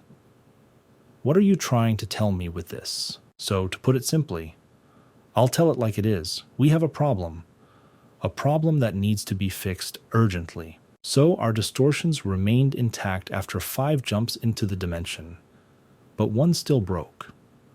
Or it is mechanical damage. Or someone had a hand in this. The repair will take 3 days. 3 whole days? Are you an idiot? Damn it, why now? After all, we are now when I decided to visit Secretary Blair. What about us and other seekers? Are there really no spares at all? Find something quickly. Sir, everything is ready." "Do not worry. I've already found everything. Give it here to me, I'll see for myself. You can't trust anyone, you have to do everything yourself." "What is this anyway?" "You understand that if we install it, then we will have a lot of transfers. How we'll waste too much time? We'll have a very long road ahead. Why does a passenger of this race go alone to Earth?" "Look, what's happened? An important message has just arrived from the ground from Chief Secretary Blair. Blair, I hope there is at least some good news." "Hello, Chairman Jenkinson." The glowing hologram spoke. "Blair is speaking to you, Campbell." Chairman Jenkinson listened very carefully. I specifically contacted you. I hope you will approve this request as a matter of urgency." "What is your request?" Jenkinson asked. Mike was standing in the parking lot next to the police car. Blair ran up to him. "Agent Mike, what? We got it." "I didn't believe it, but we did it. Hooray." "Did he allow it?" Mike asked. While she was running, she was very tired. "Yes, we did it. He allowed it. The chairman himself took it and contacted the committee directly. We can only take off if it's one of the spatial distortions. The one the princess used. When we move out right now," said Agent Mike. "Right now." At this time there were a lot of people, orcs and elves, and others on the street. "This message is for all the magicians involved in this plan. Currently Princess Vermi and escort from the Jester. The order is that they will move by teleportation." An orc in a strict black suit and tie stood holding a large multi-barrel cannon. Mike understood that it was urgent to save the princess. First, he was worried about her life. Secondly, she prevented his spontaneity from fulfilling his duty and work. Destination. This is the international airport on the island. It was a very beautiful and mysterious place. truly something cosmic. It was a closed facility for all earthly and mortals. There was a special entrance for the elite. These doors were opened only for VIP persons. There were a lot of guards near this entrance. All of them were armed with machine guns and wearing bulletproof vests. There were also guards with military dogs. The princess really liked the frying pan. She became friends with her. From the outside, it seemed that these were two girlfriends who had known each other for a very long time. The main thing is that the frying pan and the princess understood each other. This frying pan said something about a mental connection. This type of translation is called bolhwa. Bolhwa is a type of interpretation of sound out loud. The principle of reading the speaker's surface consciousness. If in other words, and more simply put, then this is limited mind reading, although the instructions did not even have such an explanation. There are rumors that most of these pans were destroyed, because one day a court declared them illegal. Could it be that she is the last one in the entire universe? Well, in general, I could put such a unique ability into a normal and a little strange one. Frying pan, I have met so many people in my 800 years of life. But the only one with such talent may have been Bradley. It's Bradley. If this is his rare ability, then he could live very well even after leaving prison. Well, who would have thought that he would die a dog's death? The princess began to talk. Bivol Ogli, the princess said, looking at Michael. He obviously wants to tell me something, Mike thought. Mike approached the princess and took her hand. The princess became embarrassed again. Now it was one whole. The frying pan acted as a guide between the princess and Mike. The princess spoke. I heard that your best friend recently died. I offer my condolences. I'm really sorry, Agent Mike, that this happened because of me. Please accept my sincere condolences, said the princess. Thank you. But it's not worth it. It's not your fault at all, princess. You don't have to apologize to me. We're just doing our job. It's not the simplest, but no one will do it for us. Agent Mike, I heard that racism is rampant in this land, but I couldn't even think that something like this could happen, the princess said sincerely. Mike hung his head down. Unfortunately, this was to be expected. We have had 7 mass immigrations in such a small, short period of time. But no one deserves to die just because they are different, because he is different from others. He's not like everyone else, said Mike. No one deserves it, said the princess. To be honest, it's the same with us. Maybe in the Galamco dimension, everything is not as bad as on Earth. But throughout history, it has experienced many mass immigrations. We also went through race wars. It's horrible. And, of course, as always, the local residents suffered the most. We are the jokers. I've heard that much of the history of the race wars is lost, said Mike. There were actually some stories, but they were passed down from generation to generation. The princess said, Sorry to interrupt, but this is urgent. What's happened? Mike asked. Breaking news. We have to wait a few more hours. Before you start using the spatial distorter, we can coordinate this with the committee so that we are not suspected of human smuggling. They say that the weight of the ship when taking off from the ground is much greater than what it was when landing on the ground. The princess says that she bought jewelry, so the weight has increased. Well, now it's clear. Everything must pass quickly because vital energy has not been detected. Just think. It only bought so many things that it could even affect the overall weight of the ship. Started to think, Mike. But she's a princess. She can afford it. Mike thought. My job as a bodyguard will end in just a few more hours, only after I return the princess safe and sound. And the next mission will be the scum that killed Bradley. I will find him and end his life. And at that moment, something incomprehensible began to happen at the airport. It seemed like there was an earthquake. Everything began to shake very violently. Then he appeared. Terrible tinnitus. All the people began to cover their ears because it was impossible to listen to it. It was impossible to tolerate. Some fell to the floor and screamed in pain. One of them began to see bloody drops of sweat directly from the skin on his face. It was terrible. It looked like he was just melting away, like a candle. One of the guards was very ill. Indeed, his face was simply dripping. His hands were also dripping. From the outside, it seemed that he was simply melting like plastic. This is a terrible poison. Quickly bring me the antidote. He shouted loudly. Also bring the detoxification manuscript. He shouted loudly. The pain was just terrible. Mike was leaving the airport. Agent Mike? Agent Mike? It seems to me that something happened there. You hear some noise coming from there. This will save me time looking for her, Mike thought. I will definitely find you and tear you apart. My revenge will be the most cruel that only you could imagine. At this time, the Dark Mark simply smiled.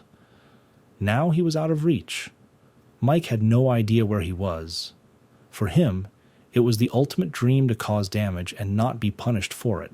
26 governments and 8 elders are chasing him. He is the most evil dark magician. Everyone wants to catch him, but no one has succeeded yet. His name is Theo Christiansen.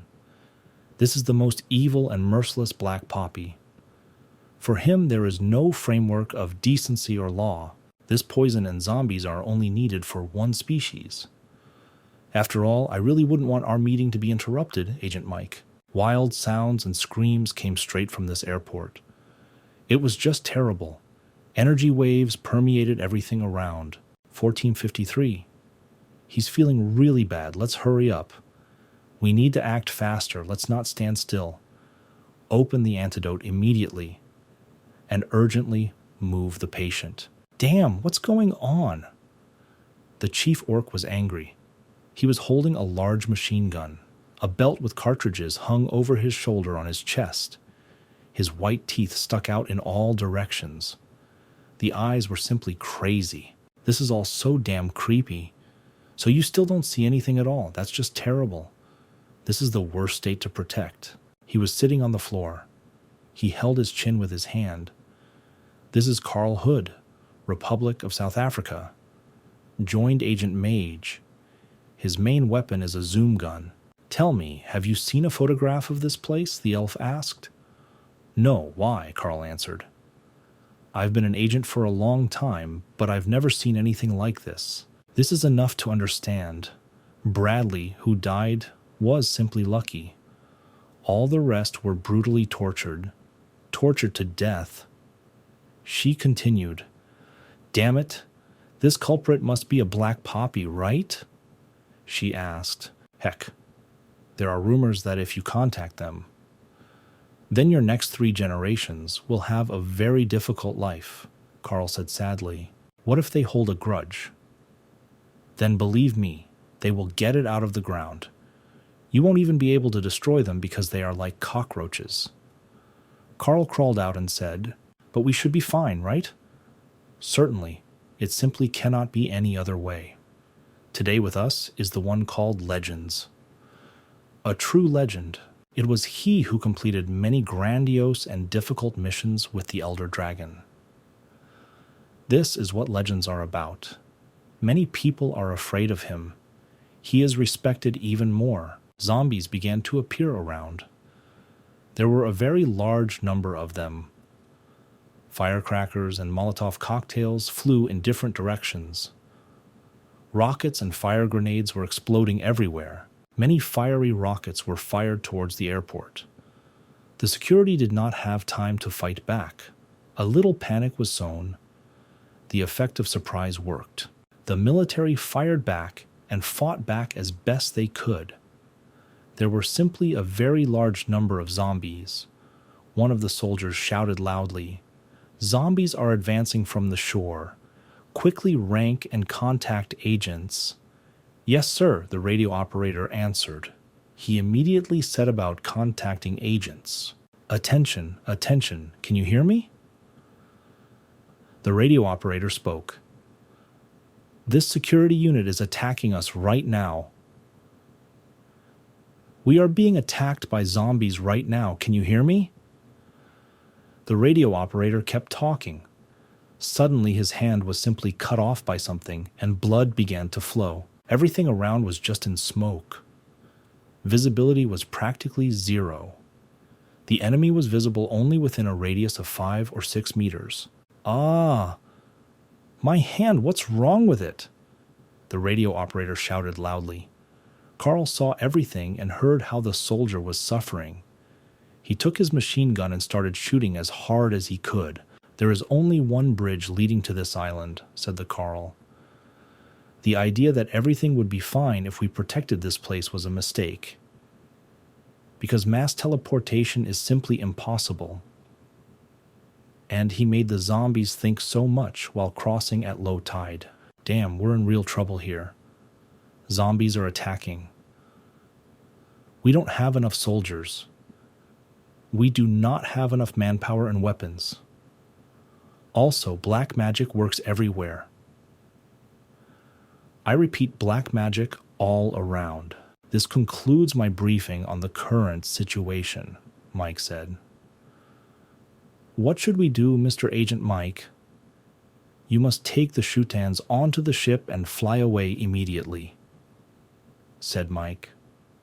"I will tell the committee everything myself. Let's hurry up without delay." But the committee is not yet an emergency code. A bender. I know you're right. There was no panic, but I felt a lot of tension. The princess stood nearby and was simply silent. She was with her friend frying pan. Mike turned around and began to speak. "Usually the chairman always does this, but since we are in another dimension, then he had to leave it to you, like the chief secretary," said Mike. "Agent Mike, I was just wondering how you know all this." "How do you know this?" the secretary asked. "Yes, this really is true, created by committee, and can only be used with their permission. This is a spatial bender. Therefore, permission is always required for each use. There is simply no other way. And in order to operate it, you need to know the exact permission code of the bender. Only in emergency situations without their permission will the emergency code be provided by the terminal manager. Many people don't even suspect this," the secretary continued to say. "But who is he?" This question was now haunting Agent Mike. He stood and thought. Agent Mike's phone rang. It was a very quick conversation. He was assigned a task by management. It was necessary to act quickly. "Yes, okay," Agent Mike answered on the phone. Carl handed out tasks. All agents that are able to move. They will accompany the princess and her servants to the warp. The syllables found out about this and were happy. They understood that this was good security, and they should be completely safe. Agent Mike left the office. "Chief Secretary, I leave the princess to you. Take care of her as you do yourself, perhaps even more." "Okay, Agent Mike," the secretary replied. The princess followed Agent Mike with her gaze. It was clear from her gaze that she was worried about him and was worried. "Princess, everything will be fine. Don't worry, I'll be back soon," said Mike. Michael was walking around. There was wind and a little smoke. If we definitely meet," said Mike. He put his left hand in his pocket and walked forward with a confident gait. Before going completely outside, Agent Mike stopped. He had a feeling. He didn't like this complete silence. He understood that it could just be an ambush at the very least, but it gave way with a huge bang and appeared on the road. A large crater, like after an explosion. There was a white ice rod sticking out inside. Mike realized that someone was challenging him because it's nothing but magic. Mike decided not to think long and grabbed his purple, sharp magic knife. He was ready to meet the enemy. He guessed who it might be, but so far he had not seen anyone around him. Mike began to remember and reflect. So he told me to find it myself. Told you, Mike. The freak who mercilessly killed Bradley. Agent Mike perfectly remembered what this bastard looked like. He promised him that he would tear him to pieces if he met him. I'll definitely kill him, Mike said. The reward for his murder was 200,000 Delanta. It was a good amount. Suddenly, a very strong wind began to blow. Mike's agents were simply blown away. He turned on his magic at almost full power. It began to glow with a light purple light. He held his knife confidently in his left hand. Everything around was painted green. It was this light that shone with the zombies that attacked the airport. They walked shoulder to shoulder. There were so many of them that they simply couldn't be counted. This reminds me of the time you destroyed my school. The killer shouted loudly. There was a hood on his head. A green fog dissipated around him, even though you were once with the elder dragons. But I just don't care about that. The verb was the past tense. Therefore, this is a well-forgotten old thing. You must know who you are. You're just a parasite who lives off dragons. For me, you are not an authority. I am not afraid of you. I will destroy you with real black magic. Mike picked up his sharp purple magic knife. He brought it to his palm. He began to cut his palm to let the blood flow. That's when his magic begins to work. This is his strength, and this time, I will be the one. It will tear itself apart. You are a freak and a scumbag. You are not worthy to live in this world. You have no right to walk on this earth. Mike clenched his hand into a fist. Blood oozed through his fingers and dripped in all directions. The killer simply laughed at the words Mike said. He was painted black and green. There was a lot of green and light green fog and smoke around him. It was his black evil magic. Theo Christiansen, the killer shouted loudly. Everything around the bridge gradually began to turn red. It was clear that it was Agent Mike's trail. The killer stood, illuminated with green color. There was just a million-strong accumulation of zombies around him. No one has ever seen such a large number of zombies. They all made disgusting sounds. They all inspired great fear. Suddenly there was a large, loud explosion. The entire large cluster of zombies turned sharply bright red. The red rays simply pierced through all the zombies. There was a terrible scream and yelling. "Is this all you can do?" Agent Mike shouted. There was fire all around Mike.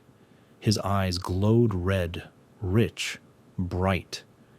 He was in complete control of the situation and what was happening around him. As you wish, Mike. Today is all for you. I have prepared a lot of treats for you. I hope you like it, he said with a smile. A murderer. Now his eyes were tinted with a bright blue light. His fingers glowed red and emitted sparks and fire. Two magics collided. Two elements collided. The element of fire and the element of poison. The two confrontations are not life and death. Who will win, red or green? I have created dozens of types of real black magic, just to kill you. He said he was a murderer. Magic circles with stars were flying around him. All this was painted in green and light green tones. And now the most important thing. Agent Mike. I won't let you die until you've tried every one of my magics. I will test them one by one on you, alternate them, and then use it for 2 and 3 magics at the same time. One by one, step by step, I will destroy myself. And then there was a big green explosion. The blast wave rose straight into the sky. It was colored green and white. It looked like some kind of nuclear explosion. Wonderful. Just great. How pleased with myself. The killer spoke. The smile of pleasure never left his face. Chemistry and poison were everywhere. Suddenly the killer simply froze. He stopped and looked into the distance. The green fog was dissipating. He saw someone approaching him. After such a nuclear explosion with chemicals, nothing living could survive. The fog cleared and the killer saw Agent Mike approaching him. Michael is safe and sound, but anger, resentment, and revenge overwhelmed him. He wanted to avenge his friend Bradley here and now. I'm asking you, is that all? That's all you bastard can do. These are just children's games. If you have anything else, I'll wait and see. Come on, show me everything you came up with against me, said Mike. This must be a life and death battle. Agent Mike was fighting not just a killer, but a maniac who was obsessed with simply doing evil to everyone, everywhere. The killer wanted to swipe his hands and direct his dark magic at Agent Mike. Damn it, what's going on? I don't understand. I can't raise my hands. Is there something wrong? The real magic that's in store today. This is the best magic for this day. None of this works on him. I thought that I would be ready for any development of events. I was ready for anything. But even this amount of dark magic was not enough. The killer looked at his hand. Just look what happened to my hands. Over the past months, I haven't even had time to treat my wounds. The killer screamed. I trained so hard for this fight. I was preparing for our meeting with you. I trained, I killed, I prepared, so that the screams of the victims still ring in my ears. The air was simply heated to the limit. It seemed that now everything would begin to melt. Sparks and lightning flew in all directions. There were tongues of flame all around. The killer walked and thought, why doesn't he succeed? He tried so hard, he made so many sacrifices in order to become stronger, to become even stronger than Agent Mike. But why? Why can't I do it? The killer asked himself the question, why do I spend so much effort and so much magic and nothing works? He looked at Mike, who was absolutely fine. Agent Mike just stood there and waited for this killer's next move. This time he was very serious. Agent Mike was filled with a sense of duty for his friend Bradley, Theo Christiansen. This name was given to him by his pious parents. Contrary to the meaning of his name, his talent is God's gift for dark magic. It was like a slap in the face for God. We are transported to ordinary slums. These slums are somewhere in Europe. Gray houses and gray streets were all around. The air pollution was simply off the charts. There were goblins and orcs. Tell me, you will truly provide us with food, water, and work. Will you give us things? Are you really going to help us? They asked. Of course, yes. Come inside. Thank you very much. Thank you very much, sir. Your heart is simply better. You have the kindest heart. It's not that he hated orcs and goblins. Eh? Where are you taking us? It's dark and damp here. We don't like it here. They spoke. He just didn't want to be disturbed while researching his black magic. So many. There were many corpses in that room. Everyone was there. And people and all other classes, orcs, elves, goblins, and others. Everything was simply covered in blood from ceiling to floor. Tell me, please, what about food? What about work? You promised us still warm clothes. A little confused, but the goblin still continued to ask. Was it clear that he was very afraid? But he didn't want to believe that the same thing would happen to him now. The killer simply smiled and said, "It was a joke. and he killed him. After all, no one will care if orcs and even goblins disappear in droves. Who even counted them? Nobody cares about this, even when a group of goblins disappeared in Eastern Europe. The European alliance is doing nothing. Only mass strikes and chants were shouted from the street through a loudspeaker. They don't care about socially disadvantaged goblins, and they don't care how they live or what happens to them when they die. People, we too may find ourselves in a similar situation. Wake up. Think about it. They called for a speaker in the square. Next time we may be in their place. Just think about what is happening to all of us. Maybe, just as soon as those bad monsters left, it immediately became much more pleasant to walk along the clean, free streets. Whose side are you friends on? Let's answer only the truth. Are you on the side of the people or the monsters? They ask questions loudly on the street. We must create a community where the weak are protected. And at that moment, he had already approached him. This was his next victim. He grabbed his hand and pulled. The guy was scared. What's happening? Who are you? What are you doing? Where are you dragging me? Let me go. It's freedom of speech. What do you want from me anyway? The guy shouted. The killer made a conclusion. Everything that happened in the city was to his advantage. Why does this benefit me? Because thanks to such people, I can explore my dark magic without any obstacles. Dragons flew across the sky above the city. Some did this every day in order to monitor what was happening to people on Earth. They were older. They were caretakers. A detachment of military men approached the house. Everything around was covered in red smoke. There was a lot of fire, and it was very hot. All the soldiers were armed. Each of them was wearing a bulletproof vest. They watched the lights out. Theo Christensen is here. Agent Mike was also here. He watched everything that was happening. It seems to me that all the small pawns in this game have already been removed.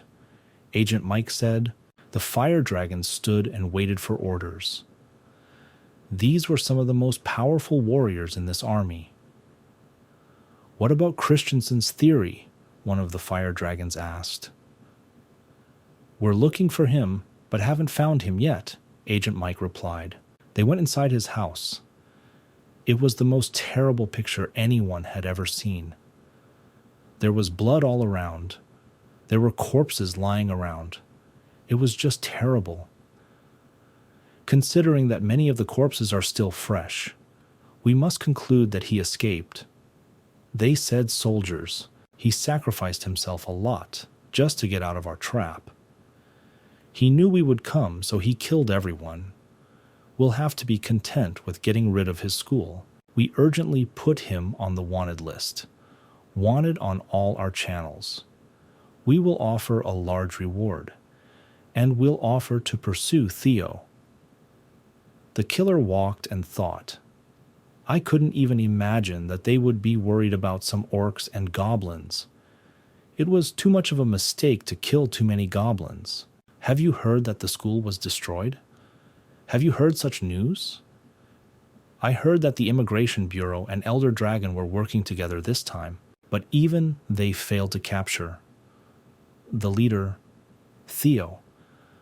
I really hope he is caught and killed quickly. There was too much such news in the newspapers.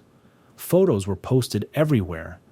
Every page of every newspaper had a photo of the killer. It is very difficult to resist the Immigration Bureau, and even an Elder Dragon. That's what it said in the newspaper. I must destroy them, starting with the weakest. I'll start from the beginning. Migration Bureau agents. Mike. He is a dark poppy like me. As someone who betrayed his kind to live as a parasite under the dragons. You will be the first. To take revenge on him, I need stronger power. And of course, more victims. That is why cooperation with the Union for the defense of human rights was so suitable for me. After all, we both wanted pain and the blood of monsters. Bodyguard Princess Vermi. I will take care of him. I assure you, you will not be disappointed. There was already a lot of blood around, and when I received a request regarding Princess Vermi from the Alliance, I did not have a single reason to reject such a lucrative offer. It's time to take revenge on this bastard. My revenge will be the most cruel that humanity has known. Even the Red Dragon, who always protected him on the ground, was not there. Thank you, God. Thank you for being there and helping me. This killer Theo screamed, but he was pleased with himself, smiled and shouted, Thank God that you are always there. Thank you for giving me this opportunity, said Theo. This is complete nonsense. It's not worth what you do. Stop it. Take note. It's just crazy what you're doing. Why are you teaching me? I don't need to be educated. Do you have any idea how many sacrifices I've made? I will go down in history with this number. Everything around lit up purple. A strong wind rose. Circles and various figures were drawn by magic in the sky and around the body. Mike stood quietly and calmly in the country. He hid his left hand in his pocket, and he extended his right hand forward, and a violet light shone from it. It was clear that this was his magic working. Theo was thrown back and fell on his back. There was a green light burning in his chest. There was white and gray fog around his body. It was immediately clear that he did not expect such a blow. I'm tired of you, bastard, he shouted. I don't understand how you can still be alive. No one had ever survived after using such powerful magic. Who the hell are you? I can't understand, Theo shouted. Black magic is an art that relies on murder and sacrifice. It should not be created through self-sacrifice as you are doing. And Mike stood at that time alive and well. You should have been dead a long time ago. How come I don't understand? Exactly. Well, of course I understand, Theo shouted. Most likely, you sold your body at a high price as a dragon. Apparently, this is the only reason you received such a powerful life force. Theo's killer was very angry. Can you even call yourself a real dark magician after this? Theo shouted loudly to Agent Mike. Mike took his purple, sharp magic knife and placed it in his palm. He was ready to start doing his magic. A real dark magician. Are you asking me this? Agent Mike said. Of course I do. Agent Mike once again cut his hand. There was blood oozing through all fingers and flowing out. He clenched his fist tightly and his eyes lit up with a violet light. He was ready to fight. Tomorrow, dark magic was originally created for this, Mike said. You're a fool.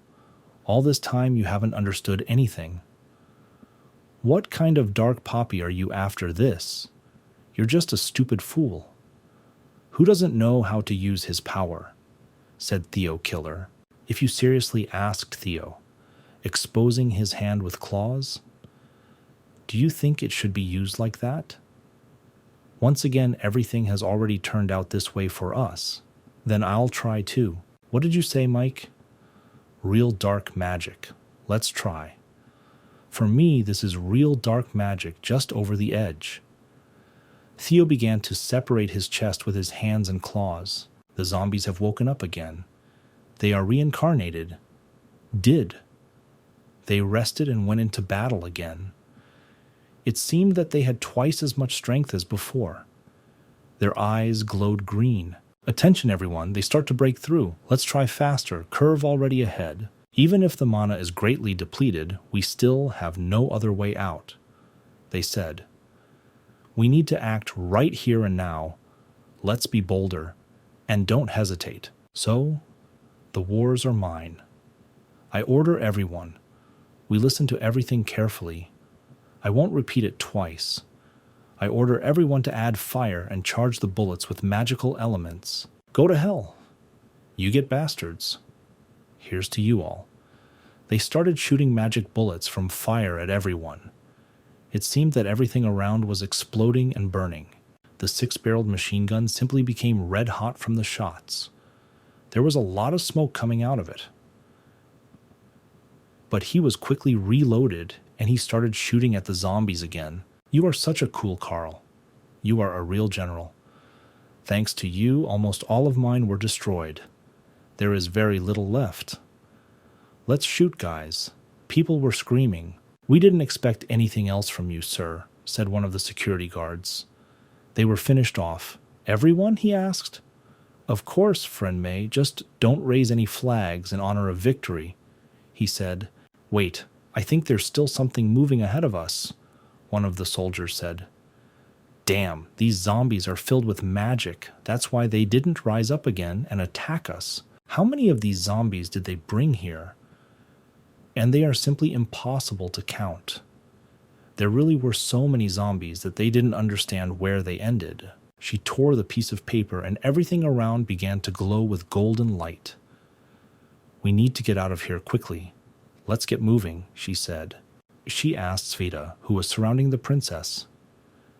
These were her servants. Does anyone have any more antidote scrolls? Share with me, I just need them. The servants looked at each other and said, What is she even saying? We don't understand her. Okay, good, great, we've almost reached the fighter. We have only a short way to go, and all this horror will end. On their way there was smoke of an unknown color.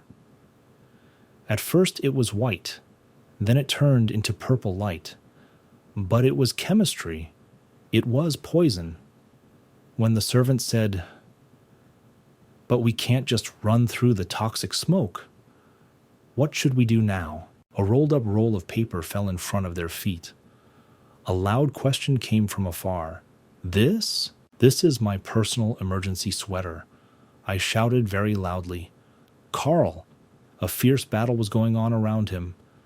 There was fire, everyone was shooting, zombies fell and rose again. I can still hold out here for a little while longer, Carl said. I'm a very tenacious troll. Just pray for me, wish me luck, Carl said. So use my scroll and leave, he shouted loudly. Agent Carl, hold on, she shouted, and they remained on the battlefield. They lined up to hold off the zombies. They shot back as best they could until the last bullet. They burned the ground in front of them so that the zombies could not pass through the fire. Everything, the guards of the retinue and the princess's servants shouted loudly in one voice.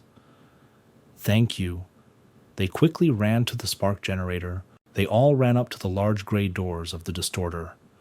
The doors were closed. The red light was on. Together they turned the lock counterclockwise. They opened this door. The door inside immediately caught fire and turned green. It was clear that we could climb inside. One after another they began to quickly climb, warp. They supported each other and gave a helping hand. Princess, come here quickly. Take my hand. Hold on. I will help you. Carl and his soldiers shot back as best they could, but the onslaught was simply crazy. The number of zombies was simply hundreds of times higher. They were just everywhere. We can't stand here any longer. We can't stand it any longer, General Carl shouted. Hurry up and... Wow. Oh, how painful it is. Carl was seriously injured. Red blood flowed from his mouth. It was a very serious, fatal injury. Carl, hold on. We are coming to your aid. All his soldiers screamed and ran towards him. He was already on his knees and practically falling to the ground, exhausted. The princess's retinue and servants saw all this. One of them said, Let's quickly help this agent. He practically laid down his life for us. And the servants rushed forward to help Agent Carl. The servants ran up and took Carl in their arms. He was practically exhausted. He was dying in his arms. Carl was bleeding and losing a lot of strength. The servant ran very quickly and carried the bloodied Carl in his arms. They shouted at him from the open doors, "Come on faster, hurry up.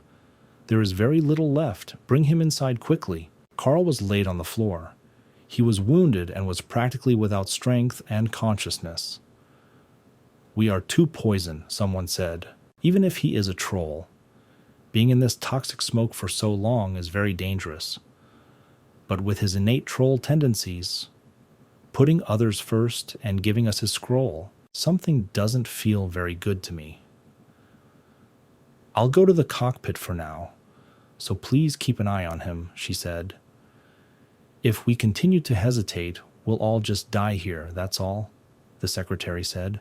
"The Galanko dimension now, what's happened? This strange sound, what is it? I cannot understand." The secretary stood around her and blue circles began to spin. The sound intensified. She couldn't find her place. "Just a second." "I know. This sound is a protective function. This is a kind of alarm. This ship has smart intelligence. How could I forget about it? This is a security feature built into all chairman treasures by Jenkins. Surely, only the chairman can do this. This is his special lock. I'm sure that this sound definitely comes from the containers where the chairman's treasures lie. This lock specifically makes a low sound to appeal to the middle races. We couldn't hear. However, I was trained about it. You just need to concentrate and remember everything. So don't disturb me. Complete silence," she said. "I was trained directly about the chairman, so I can hear him, hear that sound. Yes, it definitely comes from treasures. These were large cargo containers that glowed with blue neon around the perimeter. The sound definitely comes from Chairman Jenkinson's treasures, so I'll take a look now." "Well, of course everything is clear. There should be storage here below," she said. "I think we'll have to wait a couple of hours before we can use the space bender, because the weight of the ship has increased significantly due to the number of people in it. From the moment of arrival on Earth, there are no signs of life for you there. They must approve our request very quickly." The secretary said she was very focused on this matter. She was really useful now. Of course, in a normal situation, the committee would have checked everything thoroughly if there were no such emergency as now. But why is this on the princess's ship? That's the question.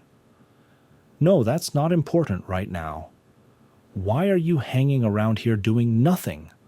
the princess's servants asked. "I'm the one walking around here doing nothing. I found the vault. Now I have to check this storage," the secretary shouted indignantly. "The very fact that the treasures of the chairman are located right on this ship." Services began to communicate with each other in their own incomprehensible language. "What she says, I don't understand anything at all. To be honest, me too. We don't think she's yelling at us. Friends, colleagues. Can anyone transfer this girl? I don't understand a single word she says. Perhaps the way this is very important information. I don't even know what to do, even if we die at the hands of zombies. I definitely won't die until I check what's in the vault," the secretary said. "In what situation can I not trust these jokers?" she thought to herself. "We need to find someone who can help affect Agent Carl." Of course not. They are very serious early. He is simply exhausted. Maybe other agents can help? No. They are already busy keeping the zombies at a great distance from us and allowing us to fly away calmly. Lord, is there really no one else here? "Saints, what are you doing there?" the servant shouted in an unknown language. At that moment, a bright thought flew into her mind. All you have to do is just take another minute, think carefully, and everything can be done correctly. The secretary was pleased with herself. No, there is someone who can definitely help. Perhaps this is the person who has already helped us many times. Anyone at this point continued. The most brutal confrontation between two dark magicians, one of whom was on the good side, and the second was on the evil side. Mike looked at Theo. He was simply amazed at his madness. He's just obsessed with killing. It was very justified cruelty. The main thing is not clear why. The difference in strength was simply enormous. This means that it will be simply impossible to escape today. I'll probably be tortured like hell if I get caught. Yes, most likely this will happen. Beat you smiled with all your red big mouth. It's a shame because I just wanted to explore dark magic forever, he said. Well, I just really don't like suffering. So if it is a little more and longer, then until the end I will make you suffer to the fullest. I will make you suffer for allowing me to escape to Europe. I will make you suffer for not killing me today. Believe me, you will regret this forever. The killer shouted loudly. Everything around was burning with red fire. It seemed like it was just a volcanic eruption, where hot lava scatters in different directions. A few hours before, the following events took place in the terminal of another dimension. The big green worm was doing something, doing its job on a transparent blue monitor. He built holograms. A green worm with many legs and one eye on its forehead began to speak and write. Hello. The green worm continued to type some words on the monitor with its small paws. He typed the word one letter at a time. Hello. It was very slow but sure. Sorry, I got busy and didn't notice you. This happens, unfortunately. After all, I don't have 100 eyes to see everything, said the one-eyed worm. It's okay, the woman answered. I understand. It's okay, no offense. I won't distract you in work. I came to you for the code, the bender. The committee has probably already approved it. Yes, indeed. Everything has already been approved and the cat was given out, said the green one-eyed worm. But I'm not sure that you are aware of all the events, said the worm. At the moment, the committee has announced a partial blockade of the land. I guess you weren't aware of this? This information may not have reached you. It's easy to get there, but moving in the opposite direction is much more difficult. You just can't predict it, trust me. You will not be able to predict when you will be able to leave there, even if you enter. Are you happy with this turn of events? The worm asked. Yes, quite excellent, the woman said. Take it ready. Something good has happened since you look so beautiful, said the worm. Now 1 second. Clearly, it was not a person. Lisa, just why does this race go out of its way just to turn into a human? This is very inconvenient. Sorry for the wait. Here is your chip with the inverter code. We thank you very much for this. Okay, that's not my problem. Whomever you meet in this vast universe, everyone wants to appear better than they really are. This is the whole problem with both the worm and man. The worm screamed loudly. Wait, it seems your call sign is not registered in the measurement database. Because your ship is private, not commercial. I can, of course, point out something about the time, but however, maybe you have a favorite preferred name? The worm asked the woman. She stopped and thought. Yes, there is such a thing. My name is Dell. Dell is Agent Mike's ex-wife. At this time, a young stranger in a mask and a white shirt stood near the large screen and looked at photographs of all participants in this process. He receives a call on speakerphone. Hello, Regional Manager. I am calling to inform you of the current situation. A stranger in a black mask stood with a glass of wine in his hand. Then the message continues again. The mercenaries just handed it to me. That you took and released poison and zombies at the airport. He said that he would do it himself since the exchange failed with the Hornet. Like this. And there is one more thing. Do you know about the vault on Pukun Mountain? Remembering something about the storage facility on Pukan Mountain? This is obviously a failed plan. Is there anything even more interesting than this, to be honest? The conversation continued. I was told that Jenkinson stole something from there. It was on the same day that we were going to carry out our plan. Then there was a forest fire. Yes, it was a controlled forest fire. But to get through the barrier created by Jenkinson, he got angry. If this is true, why did this have to happen when our brothers were there? The timing was too precise to be considered a coincidence. Listen to me. Can we make Jenkins focus only on us? How dare they even use us and mention us anywhere? The man was very angry. Who are they anyway? At this moment, the princess's servants presented the barrel of a pistol to the secretary's head. She was very scared. This was the first time for her. Just don't try to scream. Shut your mouth and enter the code slowly and quietly. Otherwise, your brains will scatter all over this wall. I don't think I need to explain all this to you twice, the servant said. The game pointed the muzzle of the gun directly at the secretary's head. The barrel of the gun practically touched the back of her head. What is this? The secretary thought in English. If you don't want to get a hole in your head, then do what you're told. If you decide to scream, you will immediately swallow this bullet. Clear? Open it quickly, the princess said. I'm not going to play games with you, girl. It's your business. Enter the code and open it. Everything must work. We must fly away. She began to speak English. How is this possible? I just don't understand.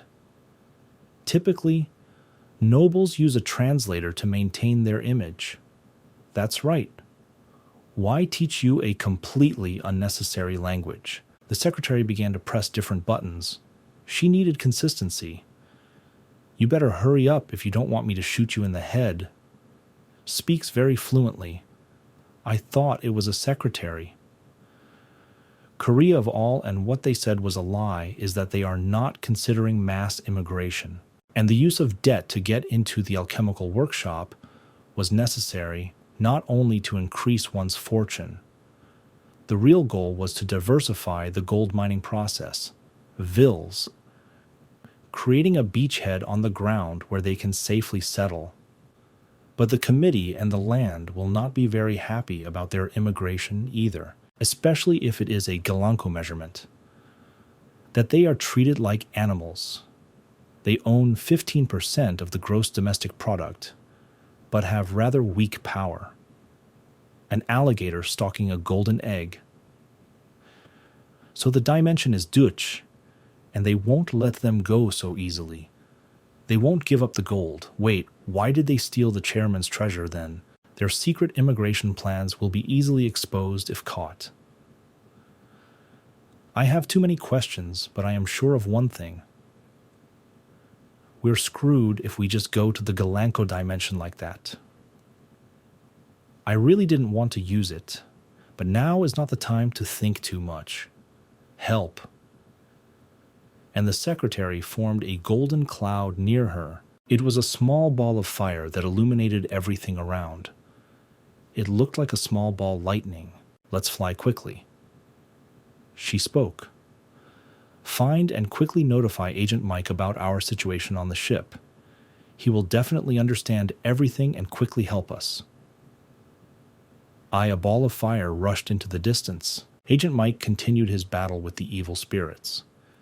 This enemy did not want to give up, so he used his new magic each time. What the heck? Where does this fireball come from? What else have you come up with? He shouted loudly. There was just fire around him that was practically burning into the world. Energy waves did not allow him to move either left or right. He couldn't even fly up high enough to deliver his blow. Suddenly the whole sky turned purple. It was unclear whose magic was winning now, because Tail also used this color. Mike didn't understand what he was doing. It was a kind of sacrifice. He used the same magic as him, and therefore could immediately kill himself. Mine was very focused now. He understood that this was not easy, right? He uses his own body and magical power as a sacrifice for the final blow. He fell down at high speed and white fire was visible from his chest. The black magic has become much stronger compared to what he used before. The speed of their reproduction is much faster than the speed of killing these creatures. This is the simple truth of black magic. We stood and looked at the sky. He watched what Theo did and what magic he used against him. He figured out his cunning move long ago. But what if I don't stop them? It will fill all the cities. And then all the countries, and then all this land, Mike thought. They will wreak havoc everywhere. There will be death violence everywhere. Fire and ashes. The earth will simply turn into hell. It will be impossible to stay and live here. Of course, I can't stop them alone. Thought to myself, Mike, we urgently need to come up with something. Otherwise, there will be trouble. Mike Shaw walked quickly and held his purple, sharp magic knife in his right hand. Since Jenkinson is not here, I will have to ask another dragon for help. Mike thought, removed the shirt and saw something very strange. Why are you surprised, Mike?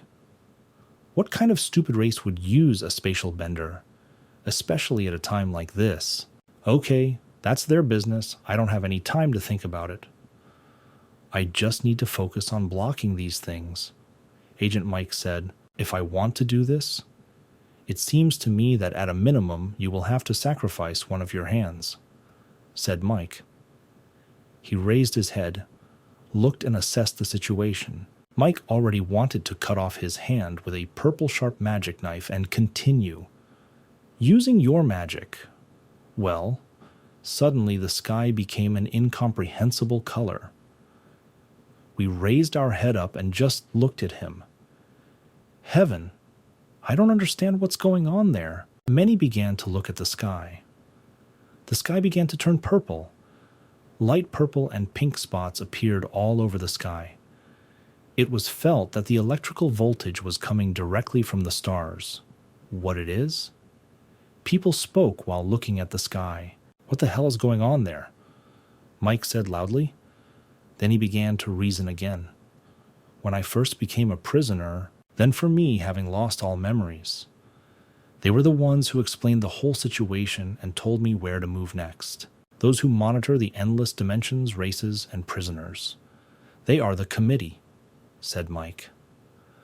One of the founders of the committee, this ancient race, Endelion. Endelion is the most ancient race that exists in dimensions. It is most often used in primary sources and chronicles of history. Why isn't a lion here in such a distant dimension?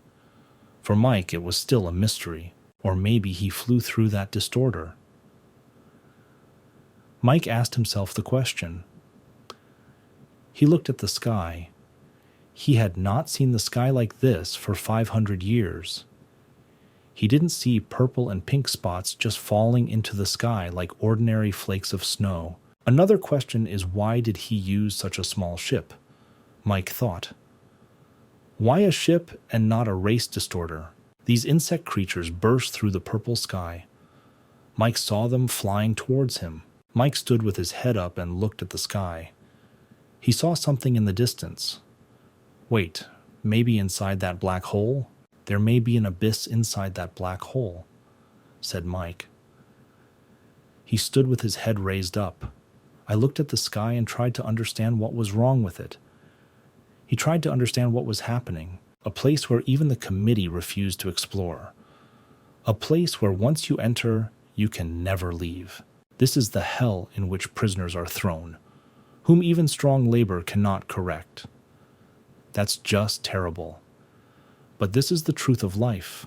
But the most important thing about this black hole is that, noting each of these bugs, it absorbs them without harm to the surrounding space. It's even so easy to open something as dangerous as a black hole. Although they are grateful, the committee can still remove them. He looks like someone who is very difficult to deal with. Okay, calm down, Mike. No need to focus on him, he told himself. Wow, what is this? Said Mike. Mike looked carefully somewhere down, because a red lump was approaching him and a fiery golden train was flying from him. Is this some kind of unknown strange spirit? Why is he so small and so funny? Strange. I've never seen anything like this before. And I've been working for 800 years. A strange little spirit flew up to Agent Mike. He touched it, and he said quietly, "Help me, please." What he heard was a familiar voice. "Now I will help you, Princess Vermi," said Mike. They took off from the ground and flew upward together. Mike confidently held his purple magic knife in his hand just in case. The damn alligator said Mike. Together they flew as high above the ground as possible. The smoke began to clear and they saw the outline of the airport. They saw the gate, but there was not a single living soul around the airport or inside. Suddenly, the shooting started. Grenades and shells flew to the side. The sky again began to be illuminated with a fiery color. What the hell? What's going on? I cannot believe my eyes. I've never seen this before. Stop looking and concentrate on the zombies. Did the soldiers talk to each other? Fear appeared in people's eyes. Look at them. I don't know what happened to them, but their movement became simply stupid. It's like they're falling asleep. They move, not knowing where to go. Now we can definitely hold out until the princess leaves.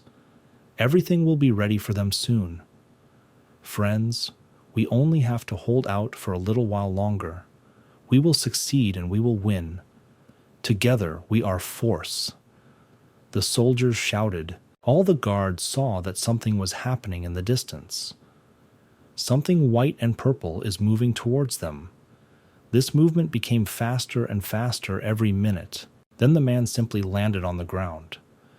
There was a large bright flash. The blast wave floated in different directions. He was alone, and there were zombies on all sides. Mike himself, the guards shouted. Agent Mike is a zombie behind you. Be careful. Everyone began to prompt the agent. Mike turned his magic on full blast. Blue smoke began to fly out of his eyes. This was his special magic. He didn't use it that often, but it always brought him success. Michael flew higher and made circular rotations around his axis. Then, with his powerful force and blast wave, he blew off the heads of nearby zombies. All the guards stood and watched him deftly do it. Finally, they began to smile. They realized that they were now definitely under the good protection of a real legend. Thank you, Agent Mike. Now we are definitely safe. Now we are saved. People began to shout in his honor. Quickly, stop the ship. Screamed loudly Mike. He held a sharp magical knife in his purple hand. He was ready to run straight towards the ship. Suddenly it became very light. There was such a bright white light, as if all the floodlights in the football stadium had been turned on at night. This white bright light blinded almost everyone. Mike tried to cover his eyes with one hand and see what was ahead, who was shining. He saw many planes parked near the airport gates. He carefully examined everything that was on the runway. Is Odelian gone? We're going on at all. I just can't understand, Mike said. No, now the distorter is more important to me. Where are you going in such a hurry? We stood and looked at the almost white sky. Nothing was visible. The white bright light blinded his eyes. Suddenly, a beautiful woman appeared in this bright light. He had white hair and short haircut. Her dark jumpsuit highlighted her beautiful figure. And you are still the same even after so many years. The woman said to Agent Mike. Mike just froze in place. He stood there and was silent. His eyes became wide with surprise. Hello, honey, she said. Dell, is that you? How did you get here, darling? Well, of course on the ship. Yes, that's exactly the ship she could have been on. Mike thought, no, it doesn't matter at all now. Damn, they're almost a sparkler, said Mike. Dell, sorry honey, but we could talk to you a little later, said politely Mike. Mike immediately quickened his pace and hurried about his business, because there was no time at all. Mike, are you completely crazy? Dell said. She is a warehouse. She tried to grab his hand, but he broke free and ran forward. I think this is too much, said Dell. Mike, can't you be with me now when we haven't seen each other for so many years? Dell asked. She was very angry. Dell held Agent Mike's hand. He looked at her again. This woman is driving me crazy, Mike thought to himself. Mike abruptly pulled her hand away from him. Sorry, Dell, let's talk later, said Mike. The woman's eyes glowed red with hatred and resentment. Mike quickly ran to the airport runway. He ran towards the gate through which he flew away, the distorter. Dell, I'll definitely think about your offer. We will definitely talk to you. Now excuse me, I have to run. There is absolutely no time anymore. A little more, and the distorter will fly away. I can't let this happen. Now I need tentacles. He has 60 seconds left before departure. All passengers are asked to fasten your seatbelts. The princess thought that if everything worked out, the Shutan tribe would be free. How do you relate to the land as an object of exile on the periphery? You just have to pay the appropriate price. Then I will go to the committee with a proposal, the princess said. At that moment, Dell reached out with her tentacles, grabbed the ship, which was already trying to fly away a few seconds later, and returned it back. Honey, is this ship really more important than I said? Dell. And that Lion, it was me, Dell said. Even when I regained my body and memories, I came in these clothes and in this body, just to see you. This is for you to remember what I looked like when we first met. You know, it seems to me that I began to remember. Yes, my memory definitely began to return. Lord, how did you do this? I always knew that you were an extraordinary woman. Now I understand that you will help me regain my memory. Everything will be as before. This is the best ending to this day. Now let's go, let's talk. We have so much to tell each other, to be continued.